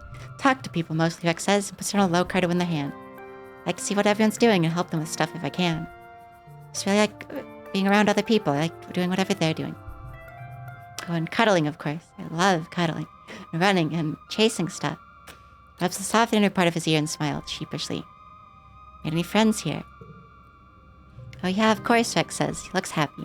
All the adults are so much nicer than the ones I grew up with. Like, they care so much about how and why they do stuff. I love being around them. The other teens like, whoa, you guys are all so cool. Nanomi and Tange are so passionate. Cal and Tammy are so sweet. And Mars is like galactic level hottie. Wow, he trails off. Awesome thought. Oh, and that disc guy seems interesting too. What are your plans for the future? Rex blinks at you. Oh wow, big question. I don't know. I think if I stayed on the Heliopause, I probably would have ended up becoming a soldier like everyone else. But planet aside, he smiles to himself. He puts down a high card. Do anything. I always like making things with my hands and like to make other people happy. Maybe we can do something like that. Empathy 41. Fuck. We'll see if high card wins. Play out the rest of the cards, staying fairly even. 2 endpoints. Vex is left with only 1 card. Have 2. Trailing, but not by much. Play your low card for an easy win. You'll gain enough points to make it a draw. Camel with a slightly higher card in your hand. You might lose entirely, but you could win. What do you do? Okay, high card works. Put down your higher of your 2 cards, and Vex shouts, "Are you for real?" Laughs. That was a really risky play. You actually only had a high card left. Turns over his card. It's even higher than yours. You win your game by a comfortable margin. Rex links your hollow palms and transfers your winning. It's a good thing I love helping so much, he laughs. You can rack up kudos pretty fast. Okay.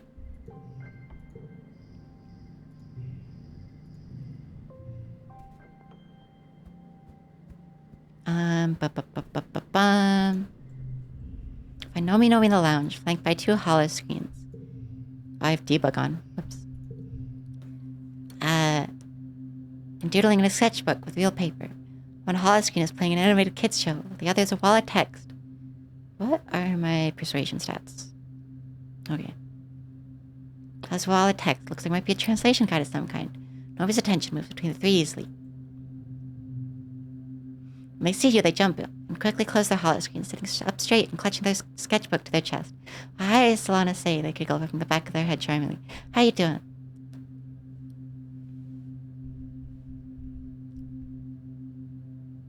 This isn't a relaxation event, darling. This is just a Nomi event. It's not in a different language. Yeah, Nomi says, twinkling their nose. It's better than the original language. The subtitles don't tell the whole story either.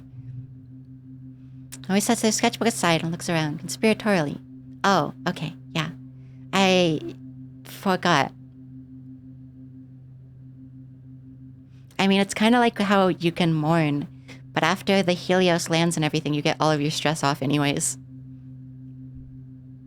So unless you're like full stress, you don't have to mourn. I thought you were gonna bust me for jailbreaking my holopad. I did that when I was like 11, they say. All the Helio kids have restrictions what they can watch and for how long, but you guys have so many more cartoons than we had. Nobody throws their arms in the air like the first season of Turbo Girl Hyperjet Transform. Love. Wow, Nomi cries, slapping their hands to their cheeks. Really, it's the best cartoon ever made. What else has schoolgirls who look like aircraft from the waist down, battling evil aliens while dealing with the stresses of high school life? You have to agree, you were pretty fond of the arc in the 3rd season where Kamiya and Otoko disagreed about whether Haruka truly considered a hyperjet if she was part a helicopter. Helio Media Archive only had season 2 through 9 and only 3 of the OVAs. Nomi says, puffing their cheeks out. Can't believe in the 4th OVA. Flight Captain Yumiko gets captured by the aliens and brainwashed into thinking she's an alien sleeper agent the whole time. Is that what you're drawing? Solana say, Nomi exclaims, snatching his sketchbook up again. Don't peek. Oh hey, we have enough empathy for this. Nomi laughs and flips over their sketchbook, showing off some of their drawings.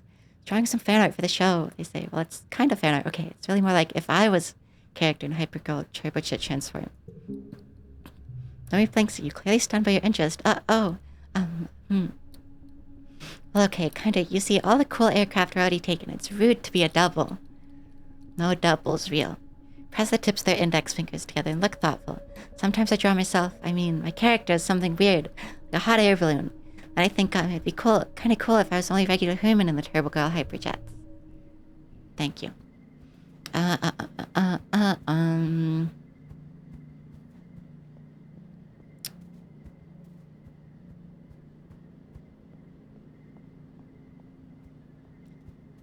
Organizing up, I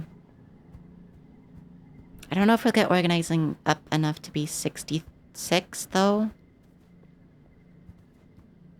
But we should get organizing up, and then empathy, And then explore, probably.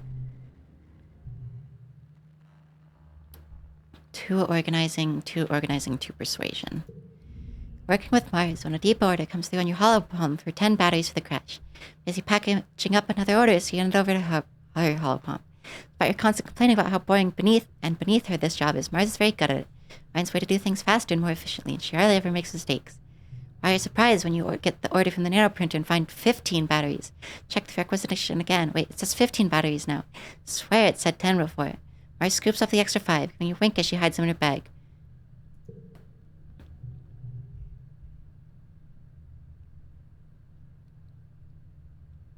That seems really good, but I'm not a little shit. Oh, don't be a buzzkill, Solana says, she says, rolling her eyes. Even Seek skims a little off the top. Why else would they keep such a tight control of the nanoprinter? What are you gonna do? Tell Lum, she adds. If you do, Seek will be on my side, because I'll sell them out too. But your word against both of ours. Besides, it's not even for me, she continues. It's for the SFC, which is a secret, so it's not like it's an actual requisition for this stuff. This item seems really good.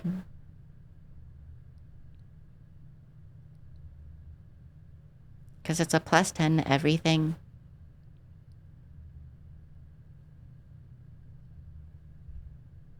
But we'll do the organizing check. Never mind, it doesn't matter, I think.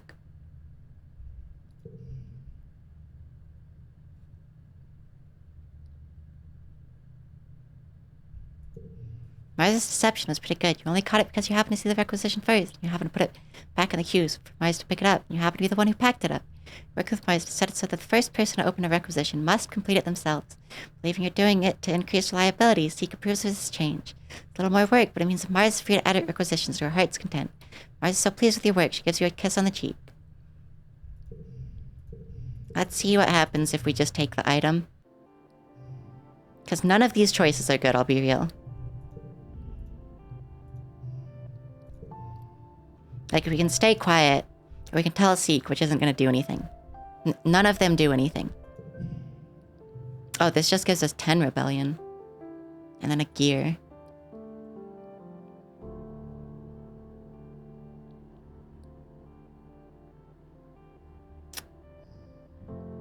You resolve to try out Mars' trick on the next order that looks interesting.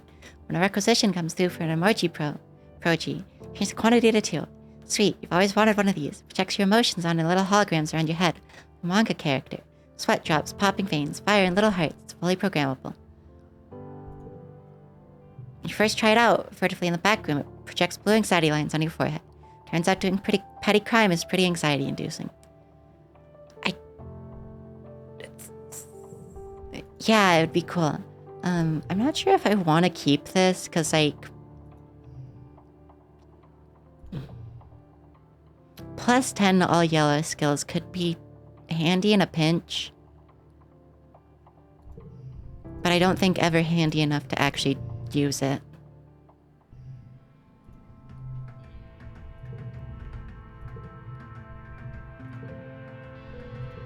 We'll just do this for friendship. Have you unlocked the plus 15 to all skills thing in the depot? I have barely done any depot work, so no. I've mostly done exploring and engineering, because those are, you know, what give you the most story things. Like, so many endings are dependent on this. Oh, I did just unlock the, more items in the shop, yeah. I haven't checked, though. I have enough kudos to buy whatever I want, though.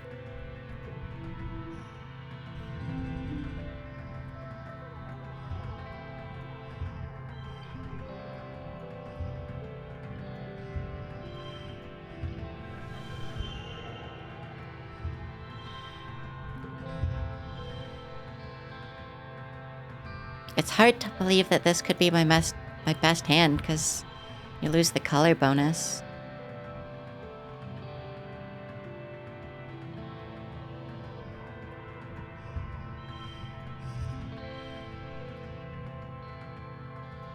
Oh, because you can get a 7, 8, 9 straight, I see. Shit, you can get a full straight this way, actually, that's why. Oh. Ah!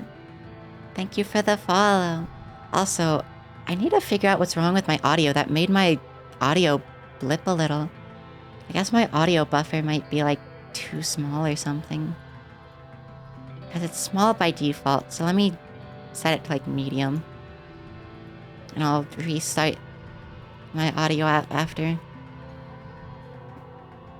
Plus 10 stress should be fine. I don't think a super goal is that worth it though.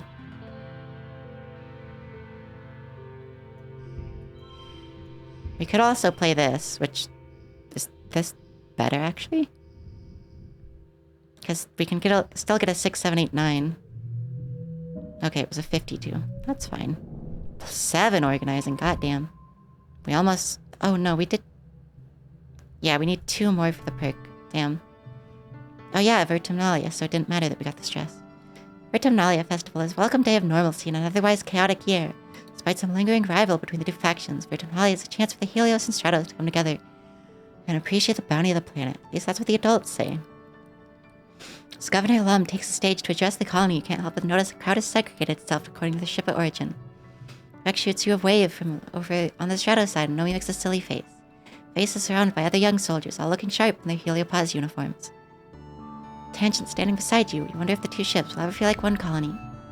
Fanfare plays over the square's announcement system. Lun's honor guard do a complex drill with their drone rifles. Greetings, people of Vertumna, Lum says, his voice ringing out over the square. Maybe far from our beautiful Earth. Still celebrate and be thankful for what we have here.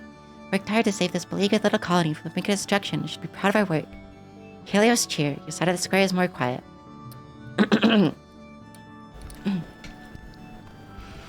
know some of you have been asking, Lum, how are you going to do it all by yourself? How are you going to run the colony? Solve everyone's problems, turn this planet into a paradise, and look this good? Lum strikes a pose to a smattering of polite applause. The answer for you, continues, the old council made a lot of bad choices, like illegally leaving Earth. Believe in second chances, so pointed to the original department heads to my own council. Lum's Council 2.0. Also, I don't know if I've ever seen this expression on him or if I've just not paid enough attention. Also, fun fact, we don't know this man's full name yet, but it's literally dick bone. Like, it's the name for, like, the penis bone that, like, walruses have. But do not disappoint me, he laughs and makes finger guns at the department heads at the foot of his podium. Stay on your toes, Stratos.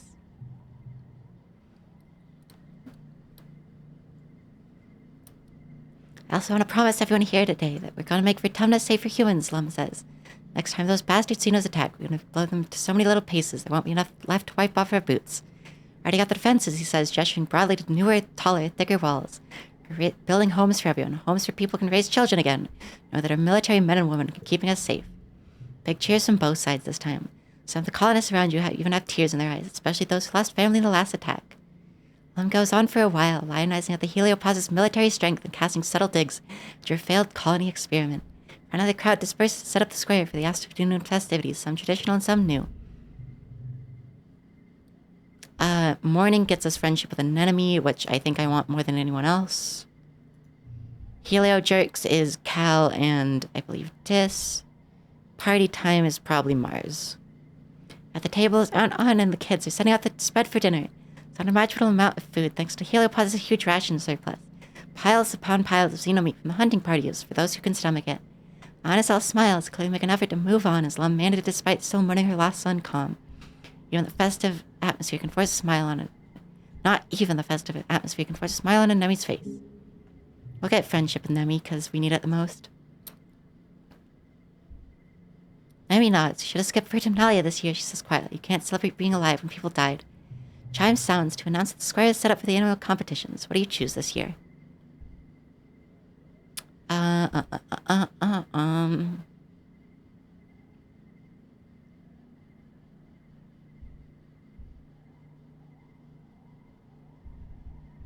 Yeah, it goes from science fair to trivia and bake-off. I believe last time I did trivia every time I could. I do need organizing up just a little bit.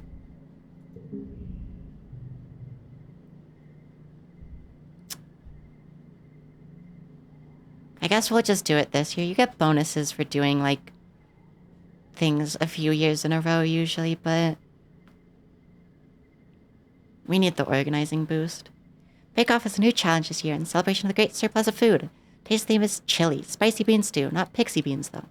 Tammy and Cal both compete. Tammy makes a simple but pleasant stew, and Cal adapts a gourmet earth dish with alien ingredients. Very comfortable working around each other in the kitchen, always coming over to help and give encouragement. Plus, I like the friendship bonuses and stuff trivia gives better.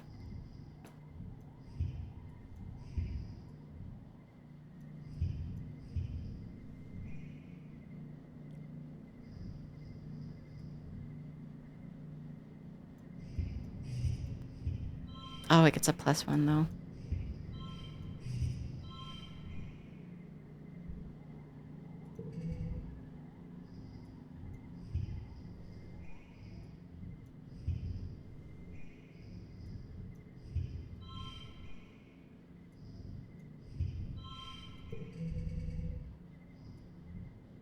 Unfortunate to get draw 2 extra cards at the last, but that's okay.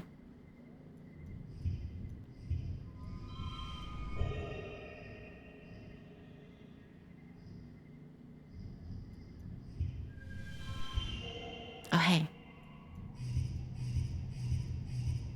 4, 5, 6, 7, 8. That was the best score, too. Nice. Oh shit, Bake Off Champion's really good, though.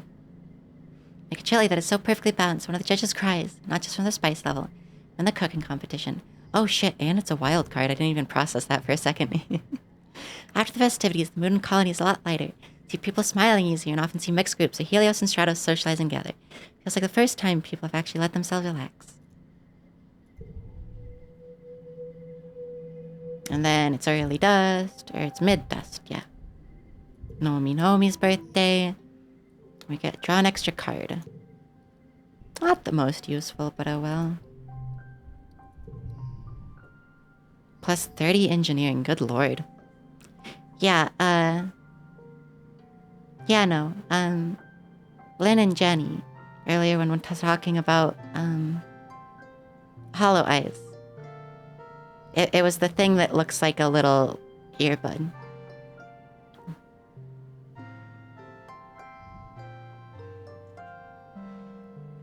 All mental card values become wild is insane.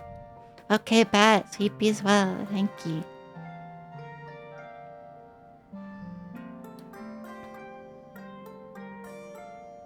To be fair, Tange probably could have, like, turned it off, but was just being, like, stubborn. Because Tange is just like that.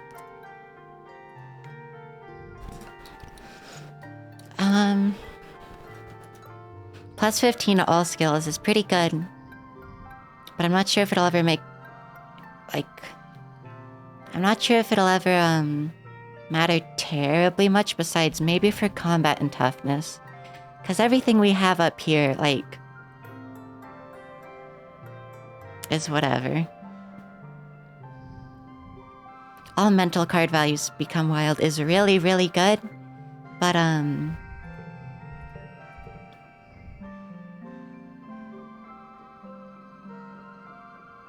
I don't really want to equip it just yet. Also, I'm pretty sure it's supposed to be themed after one.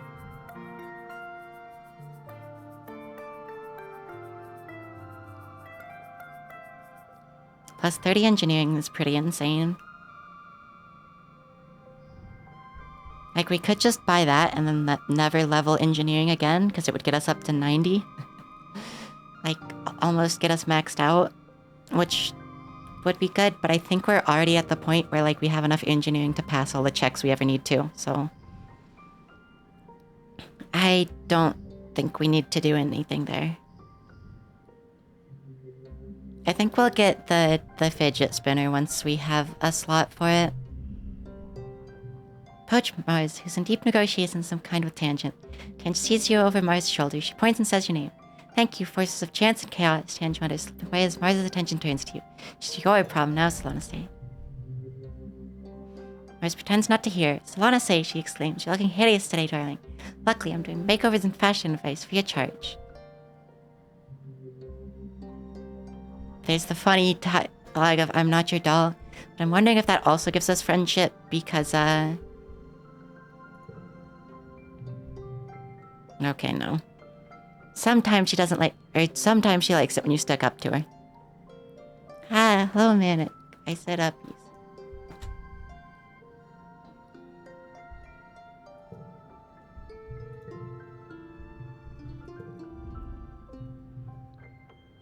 My first fashion line is all about dressing for the seasons of autumn. Yellow and angular for dust, airy and pink for pollen. Stuff like that. If I make it back to Earth, I want to be known as the visionary who brought Vertumna home. Sure, whatever. Try on our outfit, letting Mars scrutinize your silhouette and bearing. Think the glow jumpsuit is the winner. Go ahead and put it back on, then we'll do your hair and makeup. Flashy, especially because it's glow, and glow is really flashy. One more thing, and the look is complete. Mars paints your nails, having tunelessly while she works. Voila. My smiles and caps the bottle of nail polish. Informative, I hope. Blue is definitely your color. That was a weird friendship event. There wasn't much to it. Mid-dust is Nomi birthday.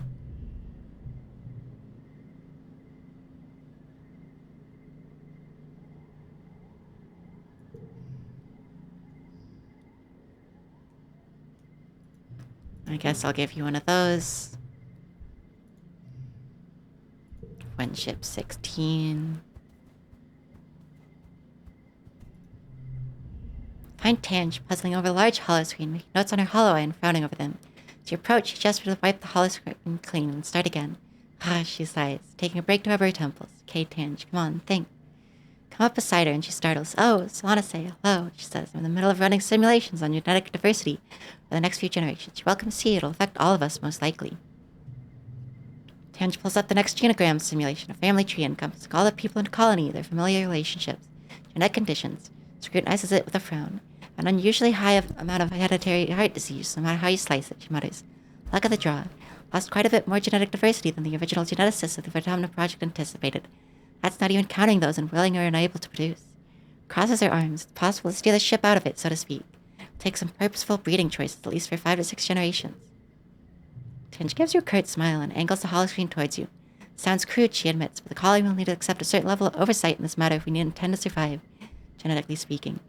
Artificial insemination of material from Earth donors, even love matches, for example.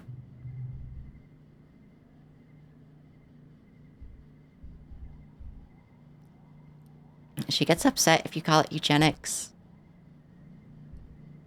She's indifferent if you say you like your parents. I don't think you get friendship if you say not really. You don't lose friendship for saying it's eugenics, Ian. It's a reasoning check, so might just do that. Stare at the genogram until your eyes cross. Shake your head. Tange laughs. It's terrifyingly complex, she says. Imagine this process happens all the time naturally. Why any sweating beast can squirt a child into the dirt? It's all just proteins and luck, but the end result is this. Raise her hand on the massive chart. It's beautiful in a way. On a long enough time scale, we can predict the genetic drift of a species. Face that, what if family bonds matter?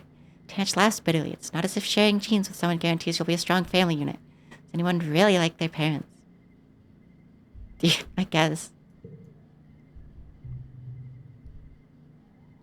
Tange looks affronted. What? She sputters.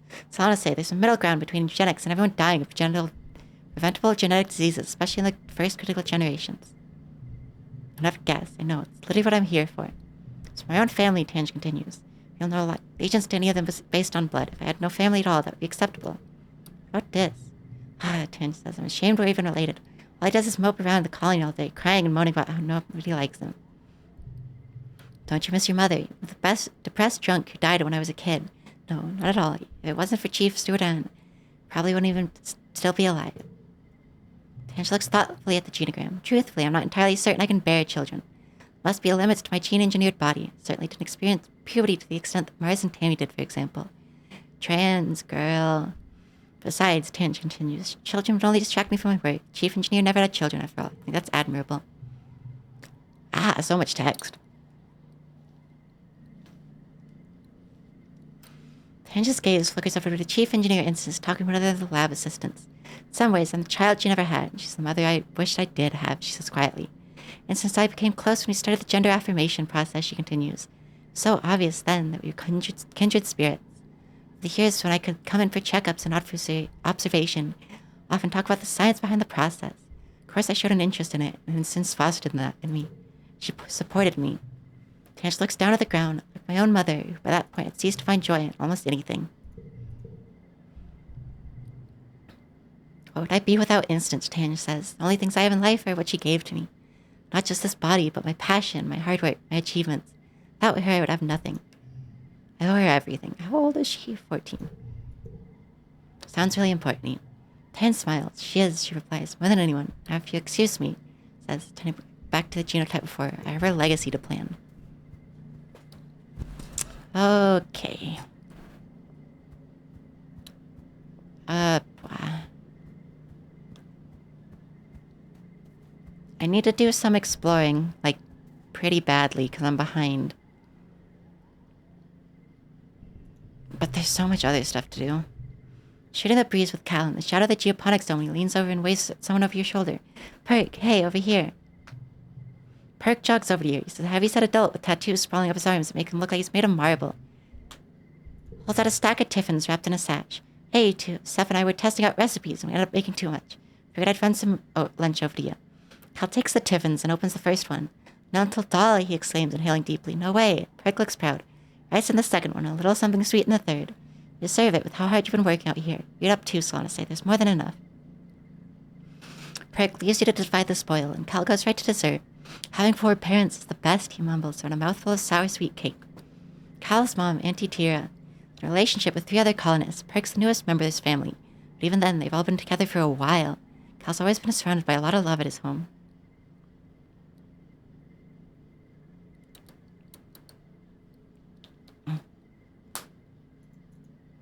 Cal swallows his food.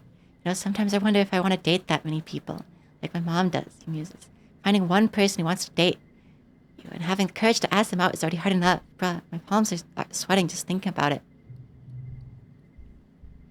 Besides, Cal continued, it works fine for my mom, but I kind of feel like if I find someone, I just want to be with them, you know? I want to put all my energy into making them happy. Special person, huh? Like Tammy. Cal blushes and looks around as if speaking her name by some of her presence. So I want to say he rubs the back of his neck. I mean, yeah, he admits quietly. Of course, I really like her. Doll is sweet and fragrant. Tastes all the better for being made and delivered with love. You and Cal eat your fill before Cal excuses himself to go back to work.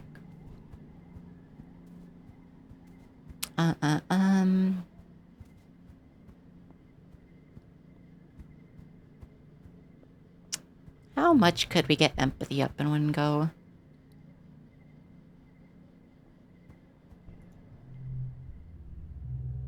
Oh, we don't even have babysitting. Okay.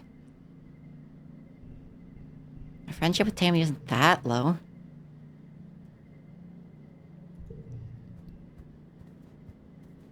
Crush was destroyed, I know, but like, why no babysitting? What the fuck do I do to get empathy up?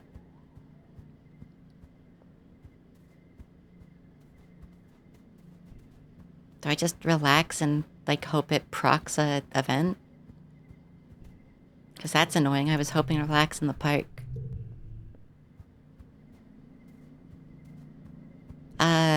Tutoring children might? A little bit, yeah.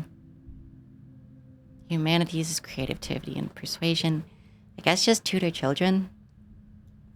Animals. Let's see about animals then. Tutoring gives me more stats I need right now, but it's only +1 empathy, so...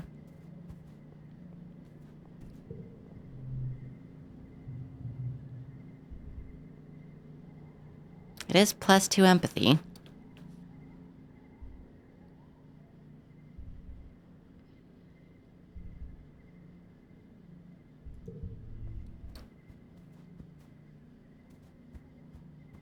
I could just be a little shit and cheat like 4 fucking empathy in. Like cooking unlocked.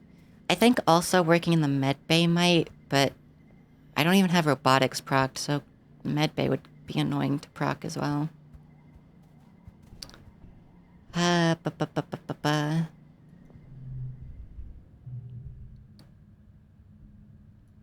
Let's just see. Oh, here's robotics. Here's scuttling of metallic legs. What the heck? Strange knee-high robot bursts into your engineering lab, going full tilt on its 6 spider legs. Slams into a wall hard enough. Do I have enough? Yeah, of course. Slams in a wall hard enough to knock itself down.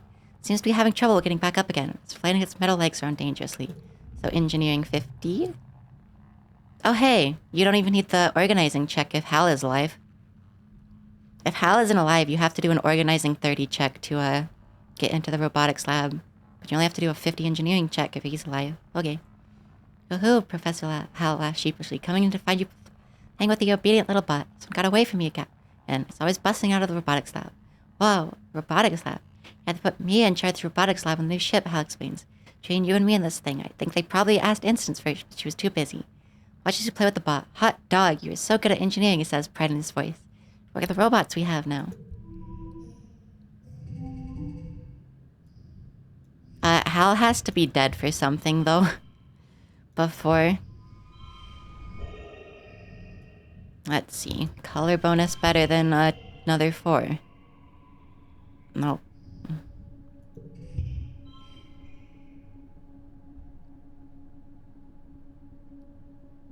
Oh, use the neighbors become bonus. I see.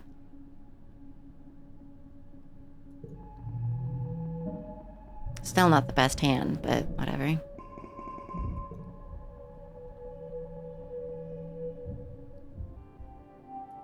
Late dust, so Cal's birthday. I don't think we have a cake on us, so...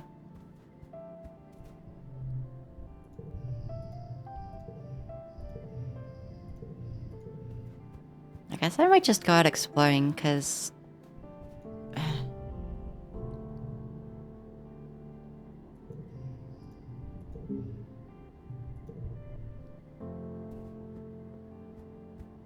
I'm trying to proc a bunch of different stuff, but like... I should work on exploring. I still have a shit ton of time to do the story stuff I want for exploring, but... Oh well.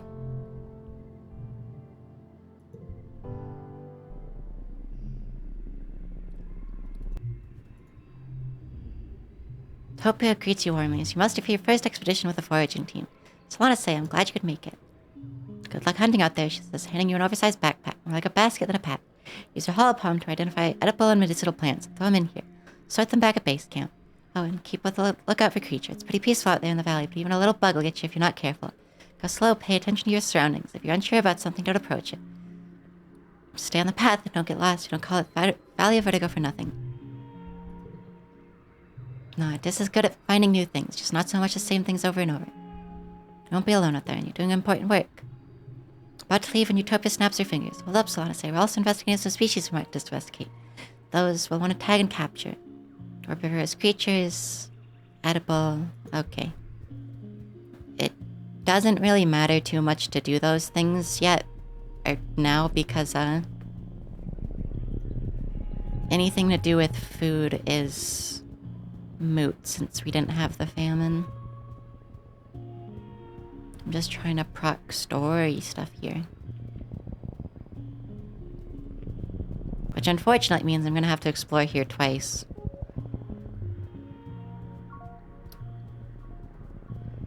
But oh well.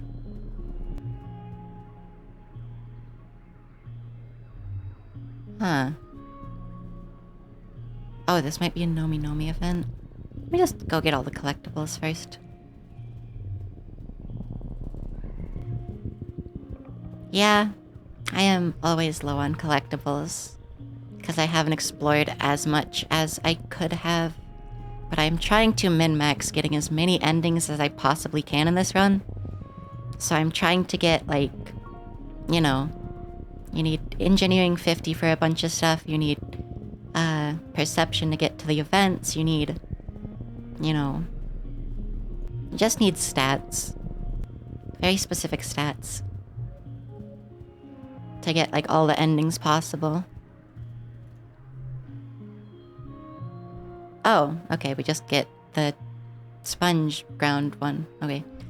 You might almost have missed this place, but for some reason you feel compelled to stop and look around you. Something weird about this place, about this springy, spongy dirt. You have the faintest memory of eating the ground? Can't be right. That's right, the ground is edible. Kneel down and feel spongy texture beneath your feet. Pull out a chunk and brush some dirt off of the dirt? Wait, what? All comes back to you in a dream, in another life. You recall taking a sample of this porous substance, sponge cake, and studying it in the lab. Remember discovering that it's nutritious, easily cultivated. Mind's eye, you see fields of this stuff, more drying out in the sun. Kitchens take and grind it into flour.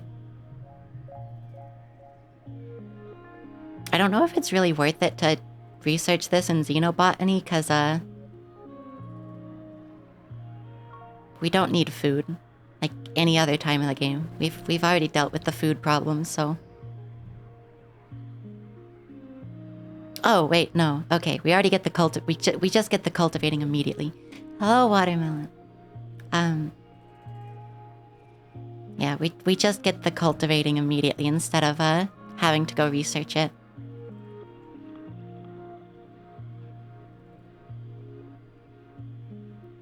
By the time the other farmers notice it, they'll have a healthy crop of sponge cake ready to be harvested and turned into real cake. Wonder where this miracle came from, but you won't tell. Neat.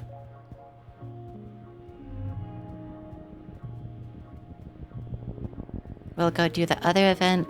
I don't think it's the Manticore one. I think this is the alien one. Oh, no, it's the Squeeger you can get. Excuse me if I don't read everything.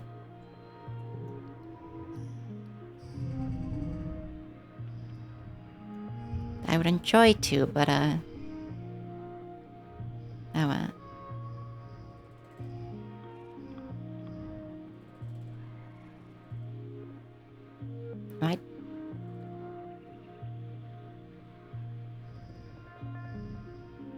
I don't know how in my mind, but I thought I read that I had the +1 for every unplayed card, but I didn't.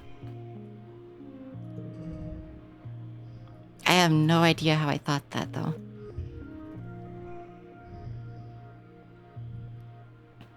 We don't have a 4 here, so...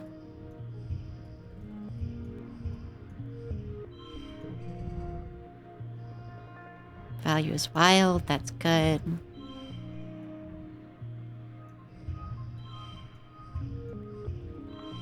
Two, three, four. Ah, fuck.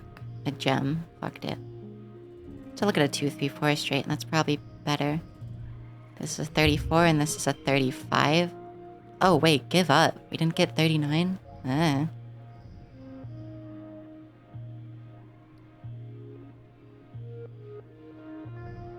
I feel like we could probably play better than the auto play fairy here then.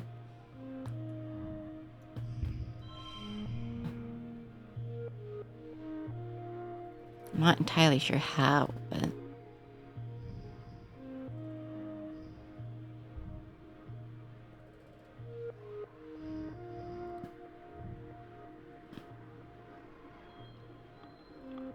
Oh, no, I disabled them because barking and howling a lot of the time, kind of became exhausting. I like doing it, it's just, it got tiring.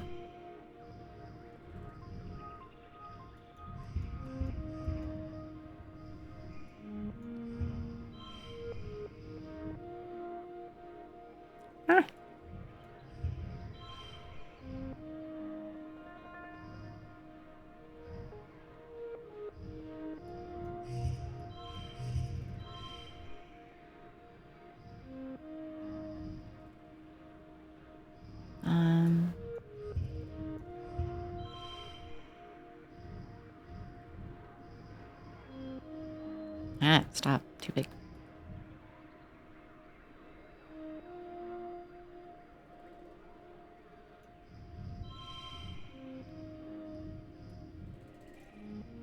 Sure. That's fine.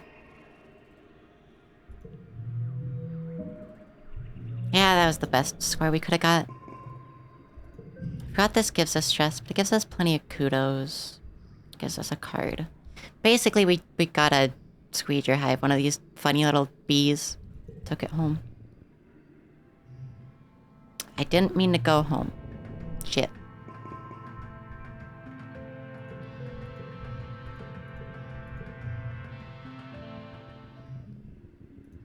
Well, time to cheat.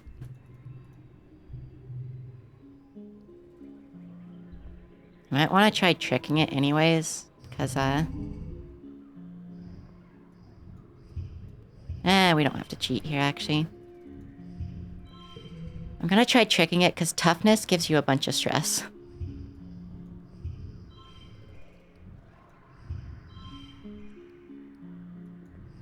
Well, we don't need a straight here, so...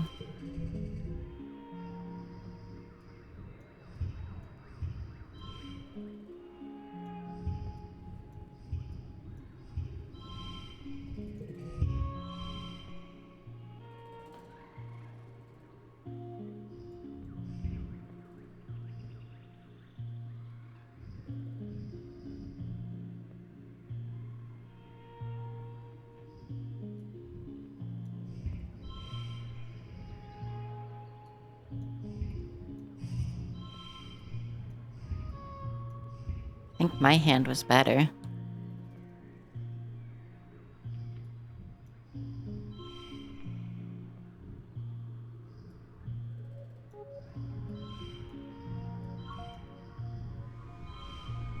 Well, I got exactly gold by using those, so whatever. Oh, well, it didn't matter. Yeah, we get less stress doing this way.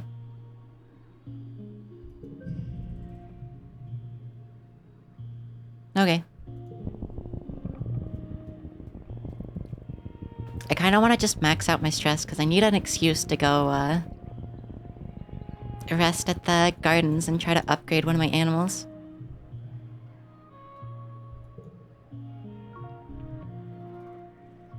I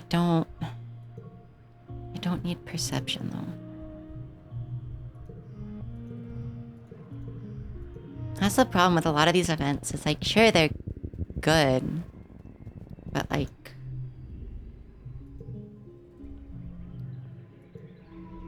do I really need the stats from them?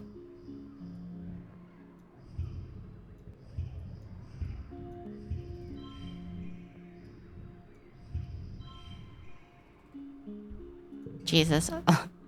Got half of the thing on the first round.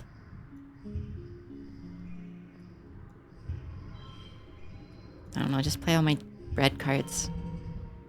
There we go.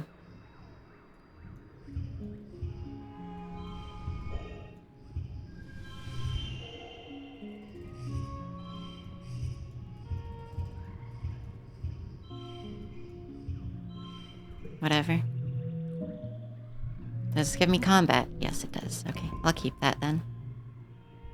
Gives me a biology, but I don't need that. Squeeger Hive. Animals Challenge, I don't really need. Just leave it alone, I guess. This one is good. I know this one.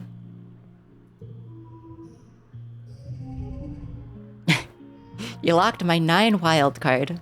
Oh no. Whatever will I do?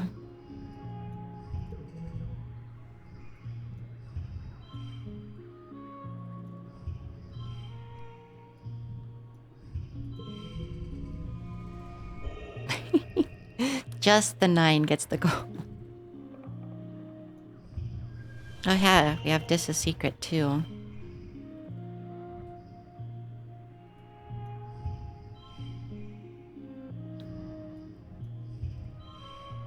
I'm sure we could play significantly better than this, but I don't care. Oh, just... oh yeah. Eat one, plant the other. +1 toughness. Nearby leaf unfurls and offers you 2 large hard nuts. Feel a sense of peace and cooperation wash over you. Like you and the tree have an understanding. Crack one of the nuts and eat the meat inside. It's bitter, but tasty. Take the other one to a clearing about an hour away and plant the second nut. Good luck, haunted tree. I'll take the toughness. I think this is just an animal. That gives me absolutely nothing, and peeling the stalks off is bad because it's a living animal and you are like fucking vivisecting it.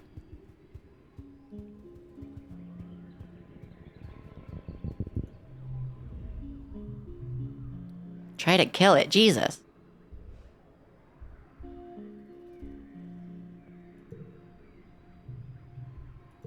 I don't need that challenge.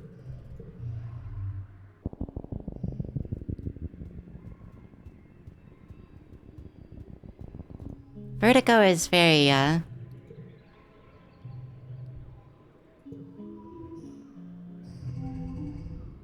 don't know. I've maxed out perception, so it's like not everything is the greatest.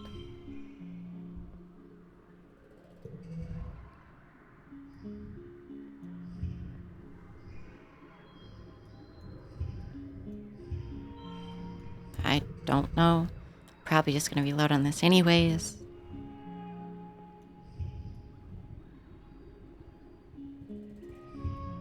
I don't care terribly much.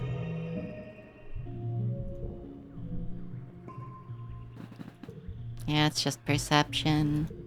And I am maxed on perception.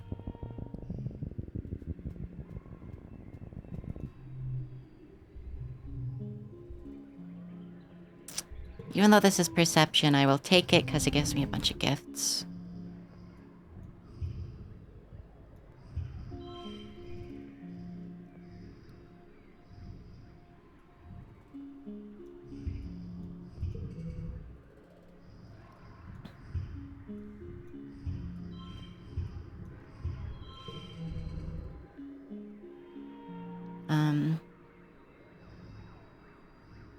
I'm so bad at maths. I mean, I could just do this. It's not exactly goal, though. Could probably get exactly goal.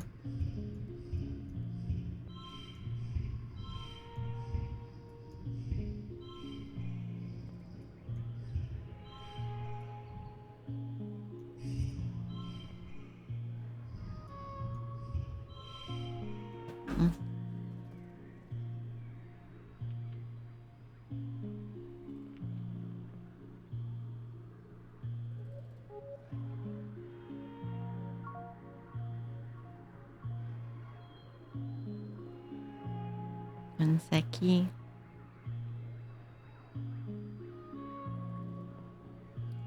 Okay.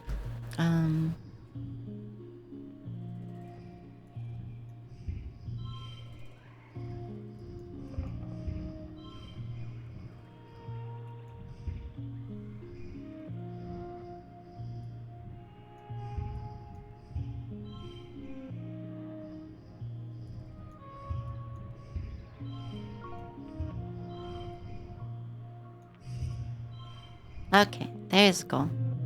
I don't know if that'll... Yeah. I wonder if it's a perk. You get more flowers, though.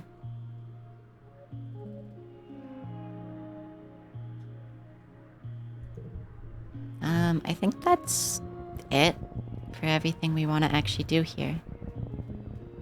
Maybe not. There's some I missed.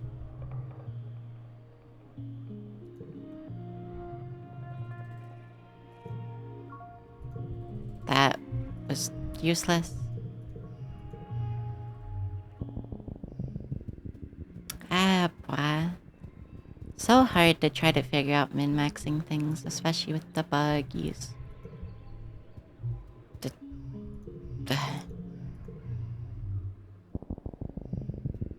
All the animals and everything, it's just the one I can fight it.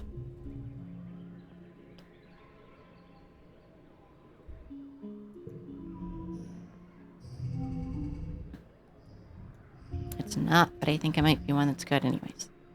We really need to get rid of some cards, gosh.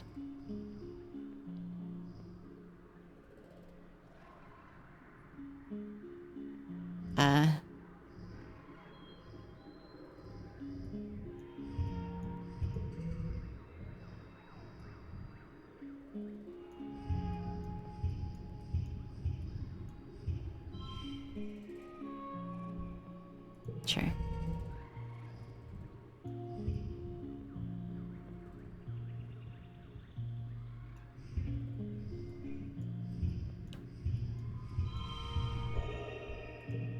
Sure. Oh, that was best score somehow. Rookie runs up your leg. Yeah. Okay. Well, I'll take the bravery from that, I guess. Okay, not much else to do.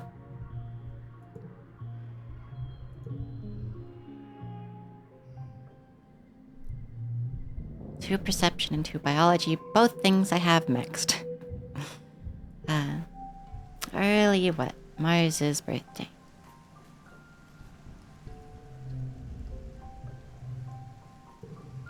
I have a yellow flower, because I have a bunch of those.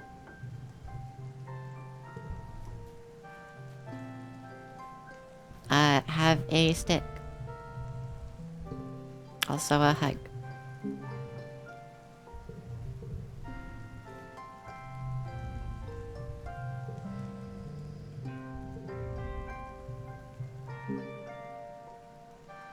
Should put a pool over there, a dance floor, giant booming speakers, and blinking lights, and a disco ball. Whatever you say, your ex-buddy.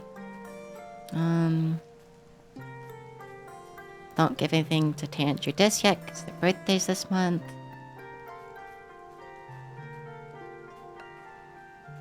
Can give something to Nemi.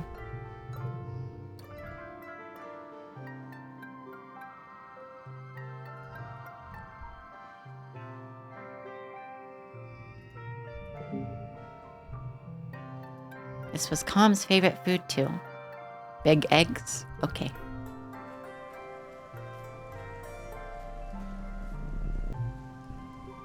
Nomi, you like cake and crystal clusters. Unfortunate likes. Wow. Not over the water just falls from the sky here. What's next? Every day it's like a whole new planet. You guys had weather this whole time. It's so cool. Kickle and kick their feet, sending up big splashes of water. You don't like anything else besides these, do you? Are you indifferent to anything else? Okay. Sure. It's good enough for me.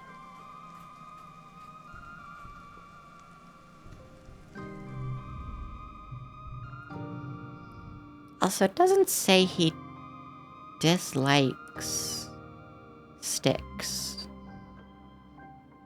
It says he dislikes bobber fruit, yellow flower, and xeno eggs. He's fine with sticks, alright. I think there's only one person who actually, dislikes them.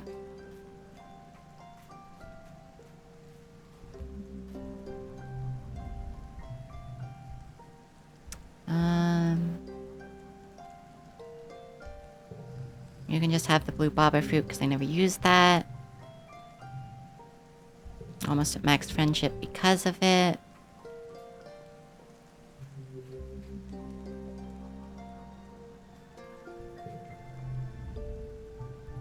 I already gave you something.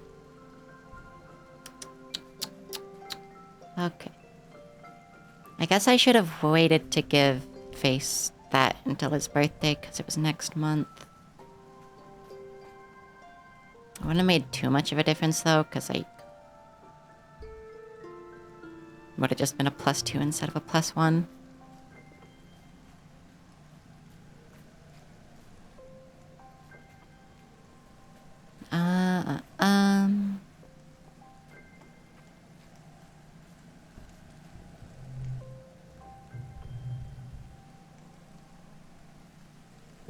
We'll see. Meet your dad by the animal pens, fresh and ready for your first day at your new job. Dad laughs at your clean clothes and your scrubbed face. Oh, Pumpkin, I'm sorry to tell you that you're a little overdressed for the position, he chuckles. Gonna get dirty and all heck the night today. Go on, put on these overalls and let's get to work. Change and follow your dad to the float cow pens. Rubs their noses as he points out their names. I know they're cute, but these ladies aren't pets, he says. Livestock, more than that. Not really domesticated like their animals back on Earth. More like tame. Give all the animals lots of room to roam and we feed them well. Not gonna get chased down and eaten by big animals. We help them if they're sick. It's a pretty good deal, I think, but they're still pretty wild. You gotta be careful with them. Leans his elbow on the fence. You're pretty lucky that every time has herd animals, he says. Makes it a little easier. Probably have real domestic animals in a couple hundred years. What do you want to learn about first?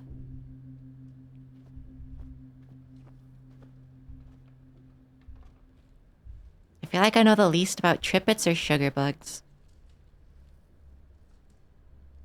And you dissect sugar bugs and you interact with them a few times, so... No joke, we thought these guys were plants for the first couple of years, your dad says.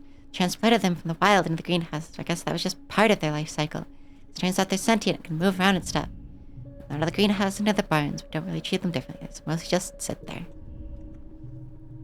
Slow and easy to catch and real gentle. Real cuddly and don't mind it when you pet them. It actually helps them in the wild to be scratching up on all sorts of things, knock off those berries. Not really berries, more like eggs. Well, they like berries though, because they're sweet.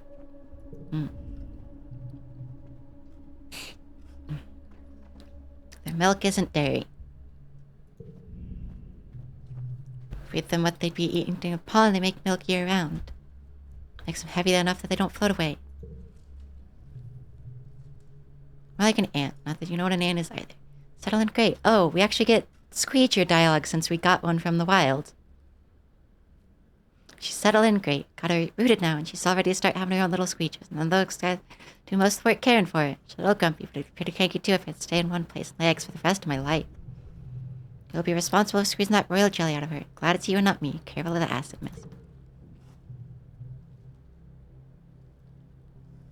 They're a colony. If you tickle them, you get sugar bug syrup.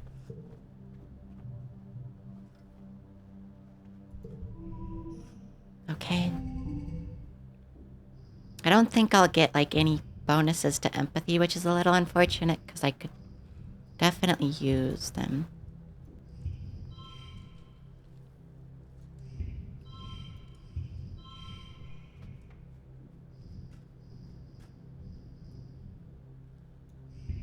Two, 3, 4 straight, I guess.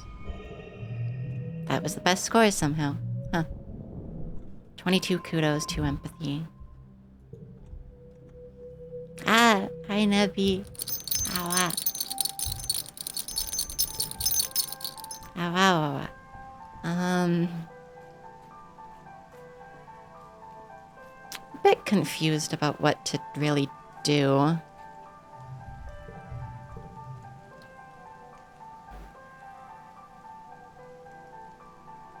We just make a save unless we fuck up really bad somehow.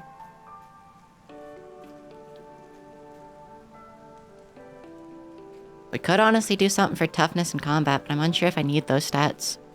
They would get me friendship with an enemy though, so...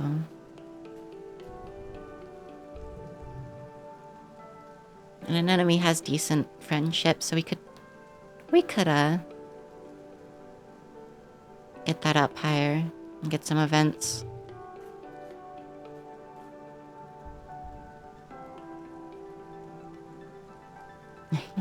Of course.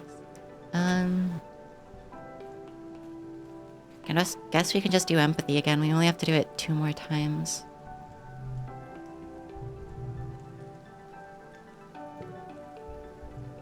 Pulling weeds in the garden when you hear raised voices coming from the barn. Sock's barn. Oh, well, it's good that we did this actually, because we get to see more about Socks. Cal is standing in front of the doors, blocking Face from entering. What do you mean I can't go in there? Face spits out. What? This colony has top secret clearance now. You just can't. Okay, Cal sputters. Face tries to get around him. Cal wedges himself between Face and the door again. What do you even need to anyway?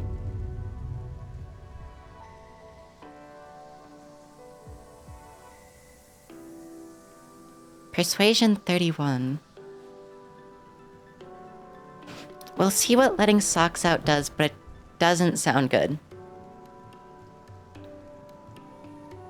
Also, Jenny, Sockies, is sock moments.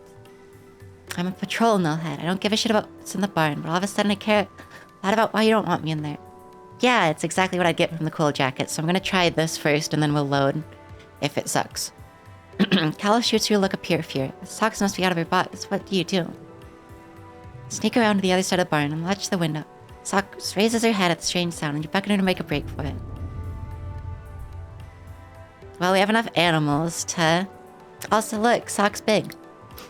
We have enough animals to, do this. Sock shoots past you. Oh, she's huge. You're buffeted as she pulls her long, long body up through the window and clatters up the side of the barn with the roof. You panic. Someone's gonna see her. Oh, Socks, come down and hide. Ah, I hope.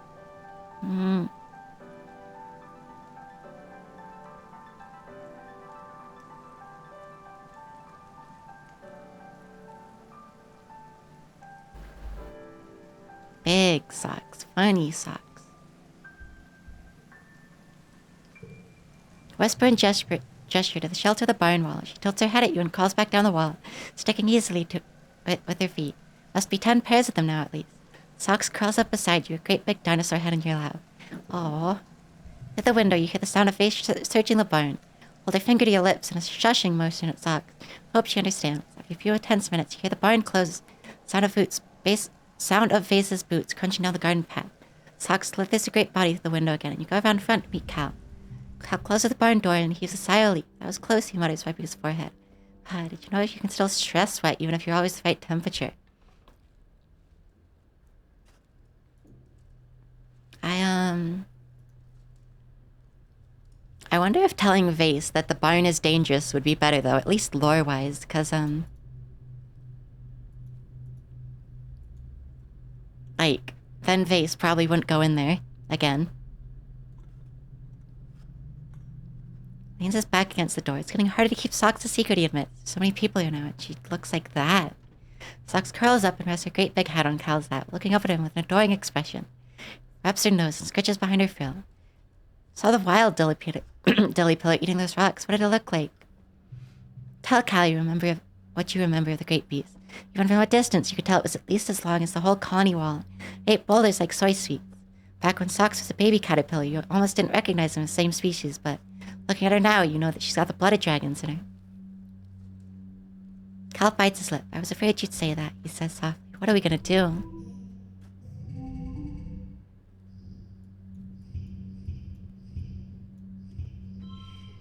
Extremely inconvenient.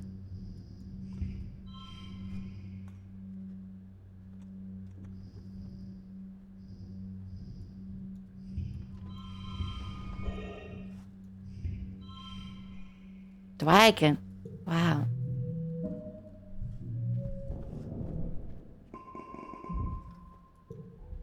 We only need to do that one more time to get enough for,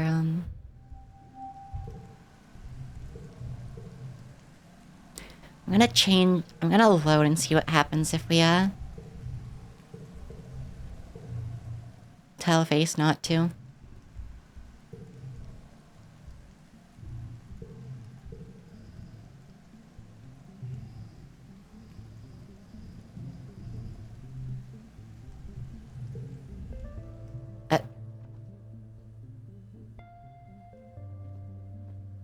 Oh, I loaded an autosave that was already in late wet? Okay.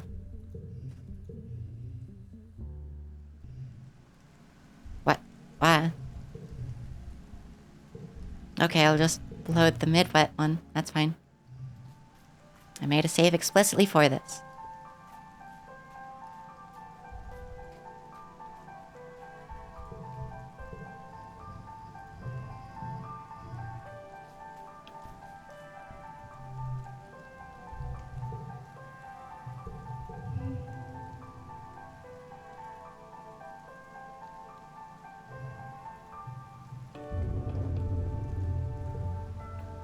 Jog over and ask Cal if the barn is safe yet, because you need to grab a shovel from it.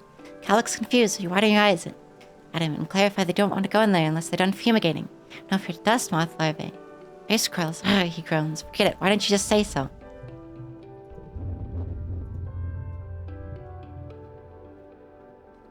Oh, except we get this cute little dialogue about how big she is.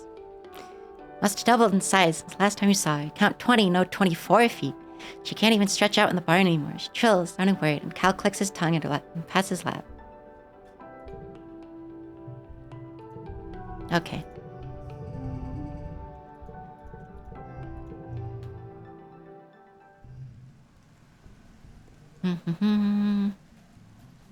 Go give birthday gifts, and then we do one more animals to get the empathy we need.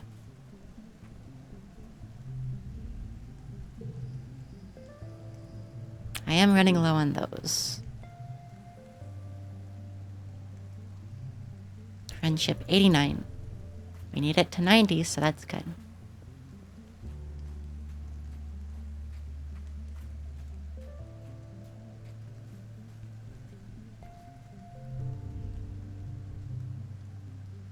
Tange frowns. A unit of soldiers from the heliopods jog past her. Tire ship, a thick-skulled, warmongering idiot, she sneers. What a relief. Surely all of our problems will go away if we fire lasers at them.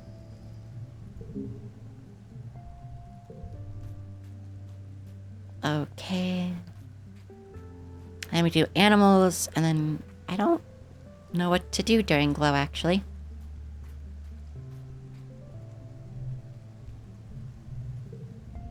Working with the bristle slugs this week. There's a whole herd of the slug seal porcupine bees. Lumbering through the fields and rubbing against their scratching posts. Walk right up to them and they don't mind at all. Empty the berry catching buckets and sort through the berries, picking out loose stones and planting any that have sprouted. Some have grown up bristle slugs too one day. It's wet season, but they're all fully bristled, so sometimes you have to separate out anyone who gets too territorial. They're cranky, they're still pretty docile. Come back from lunch one day to find the door to the pen wide open. Whoops. Left forgotten to lock it. Good thing bristle slugs don't tend to roam. You do a head count. 15, 16, 17. You seem to be short one bristle slug. Luckily, they aren't very stealthy. Slime trail leading towards the ruins of the stratosphere, decorated with little clusters of berries. You usually find the bristle slug. It's gotten itself wedged between two panels, scratching back and forth. The most perfect scratching position possible. Laugh and fill your shirt with berries like a bowl, and gently nudge it back towards the herd. Slow going, but eventually everyone's back together again. Yeah, Jenny. God, we can make a straight just from value as wildcards. Holy shit.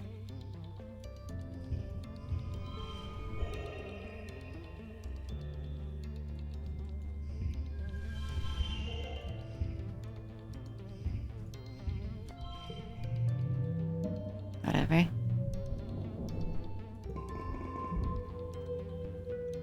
And now is glow. But we get the perk where you can pay to remove cards. And luckily, we have a shit ton of kudos for that.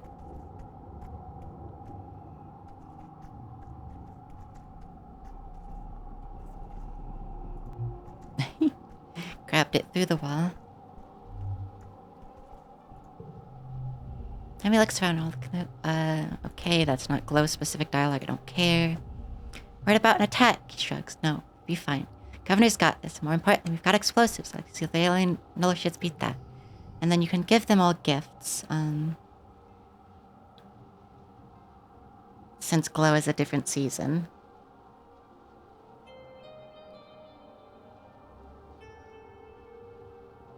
You're fine with sticks, so... I'm not sure if it's really worth giving him gifts because it's so slow. I don't think it's ever really going to affect friendship.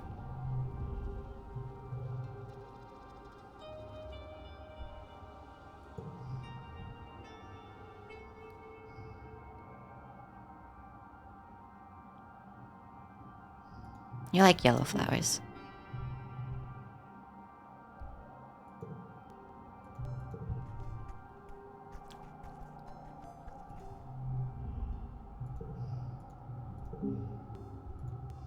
And we're at 100 friendship with him.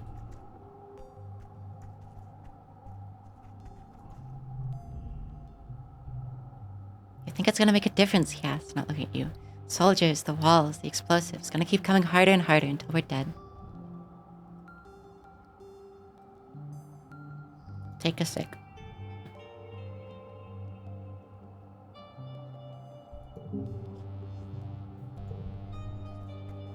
I don't think anyone else is out.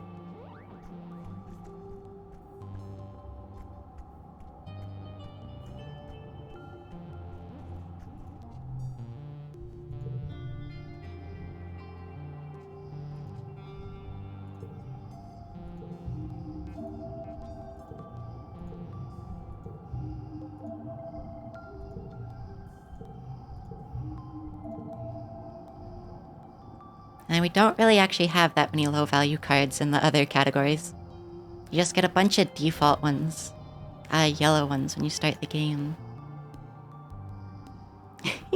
Jenny. Like, we could get rid of 2s, but I'm not sure if it's really worth it for 50 kudos.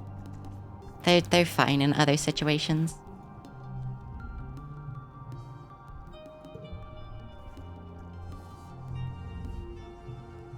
If you paid attention to the planet during glow, it feels different. It's like a hum. Maybe from the plants. Heck, maybe the wormhole. I could just, like, relax, I guess, because I am fairly high stress, but... I'm just gonna get more stress from the glow.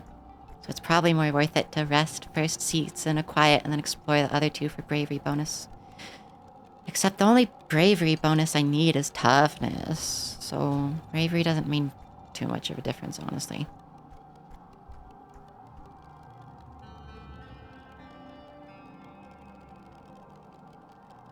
Well, I guess I can just work on engineering.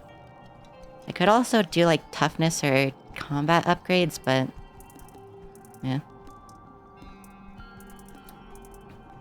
I guess we'll do depot for trying to get organizing up. Or wait, no, I have the robotics lab. Except if I wanted to get stuff with Rex like this. Since I have the robotics lab, that gives me a lot of organizing. I think it gives you organizing and engineering. Maybe organizing and reasoning. It's very good though. Like +2 of both. Past the construction yard, you way to work at the depot. Rex waves you over. Hey, come take a look at this, he says, leading you over to where a portion of the old heliosphere of the heliosphere is married to the old living quarters with scaffolding of mushwood. This wild, it's like our two ships are actually becoming one.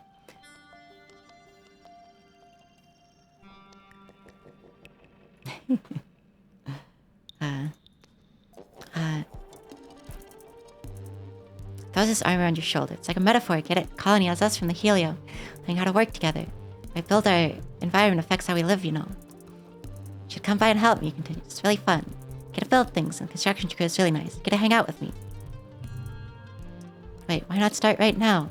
This unlocks construction maybe though, so I might as well do this. Hands you a plasma cutter, a gun-shaped tool that's with a thin beam of pseudo-heated plasma. Kind of like the present, right? He says we all need more workers here. Do you have another job that you promised to do? Help Rex hold up a part of a wall while he fits a bracket in place. A lot of pounding and wiggling to get it fit. She delights Rex every time he gets to make a joke about it. Sweaty, rewarding work. You learn something about engineering while you're at it. You've been a cheeks. I'm storming out of command to find you. Solana say this now. Where have you been? I expected you hours ago. Yeah, I got construction from this, so I guess it's fine. Oh, it's my bad, Rex says. I'm having to stand between you and Zeke. Had a tail, it would be between his legs and the perfect picture of an apologetic puppy. I asked her to help out. Super short on hands around here. She did a great job. Zeke grudgingly accepts that you did, in fact, do good work. Now you have to clear to help out in construction if you like. It's entirely commenting you. Better suited manual labor than job you were actually supposed to do today.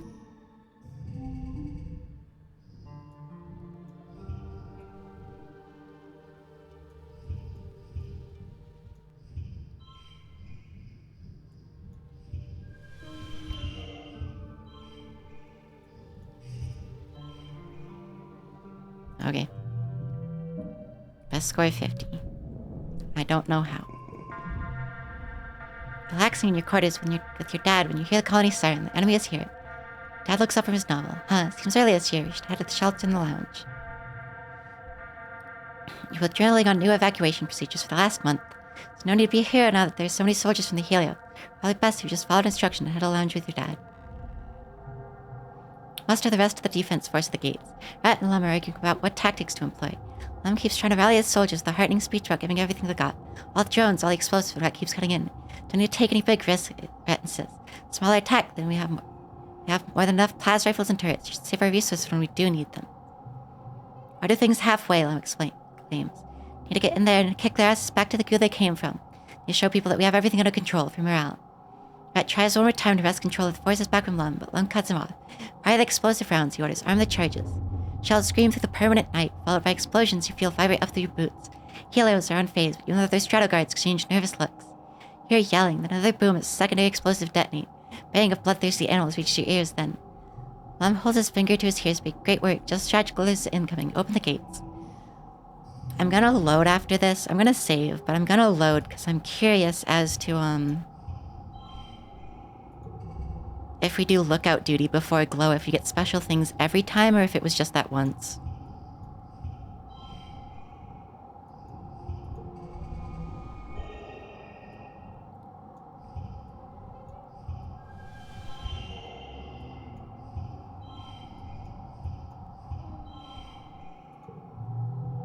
Whatever. +3 combat.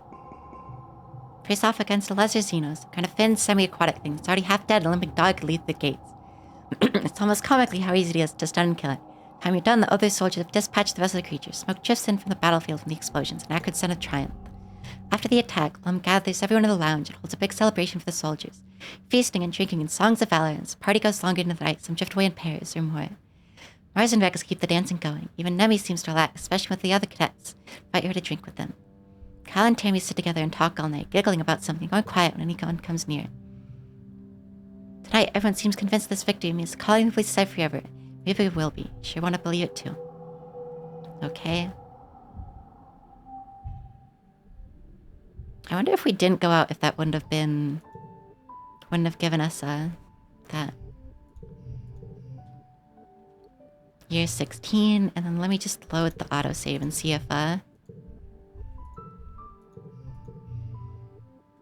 doing lookout duty would have changed it.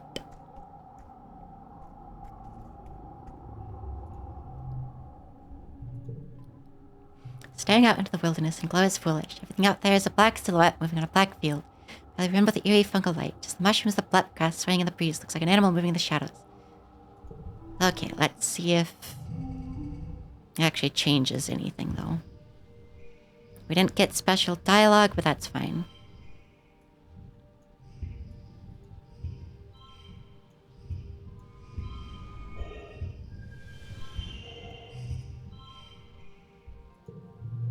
That was the best score. Nice.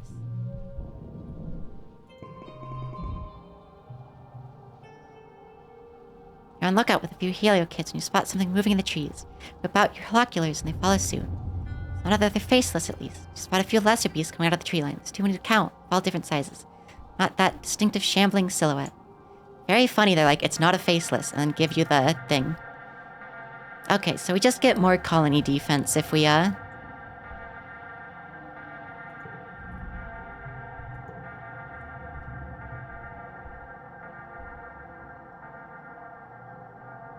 that dialogue might change a little bit.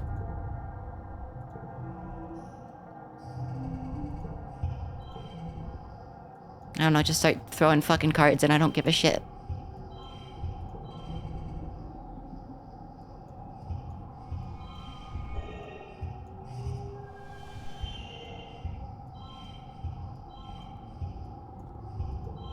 I really don't care. I'm probably gonna load. I think I got much more combat, but... yeah, like we got one more colony defense, but we have enough colony defense, it literally does not matter. Also, yeah, art's so pretty.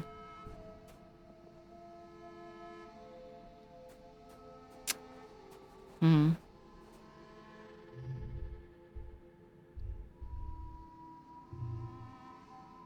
know, I think I might stop here. Because, it's been 4 hours and I'm hungry. And I was kind of wondering if I wanted to go outside today since it's cooler. And it's not sunset yet. We didn't do terribly much in the game.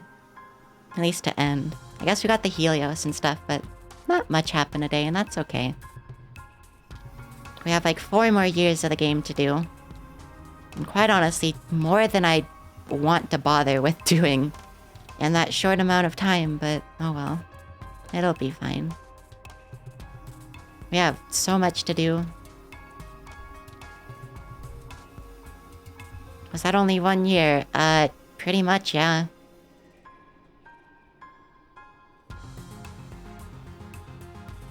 Spent like 3 hours on 1 year. But, yeah. I go over here. I'll keep the game music on for this. I don't know when next stream will be. Probably next week. I have an appointment I have to go to on Friday. I might do something tomorrow. Saturday I might be going to the gardens because there's an event I want to go to. So like Sunday or later. I'll check if there's anyone I want to raid, but I don't know if there really is.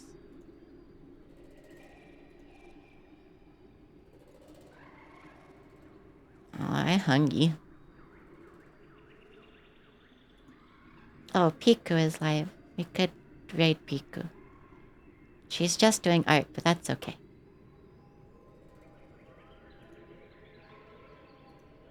Okay, let me quit the game so I can use that other monitor.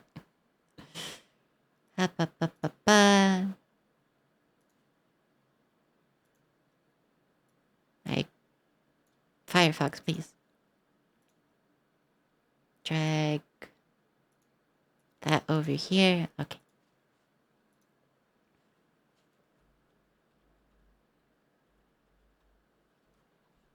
Okay. I'll see you all in probably Sunday or later. And we'll probably be doing more Exocolonist. I know there were other games I wanted to do, but it felt weird to interrupt this for other games because it feels weird. That's enough reason. But yeah, thank you everyone. I'll see you. And yeah, of course, Jenny. I really like it. Bye bye, Shalal and Jenny and Lynn, Manic and everyone else. Ow, ow, ow, ow.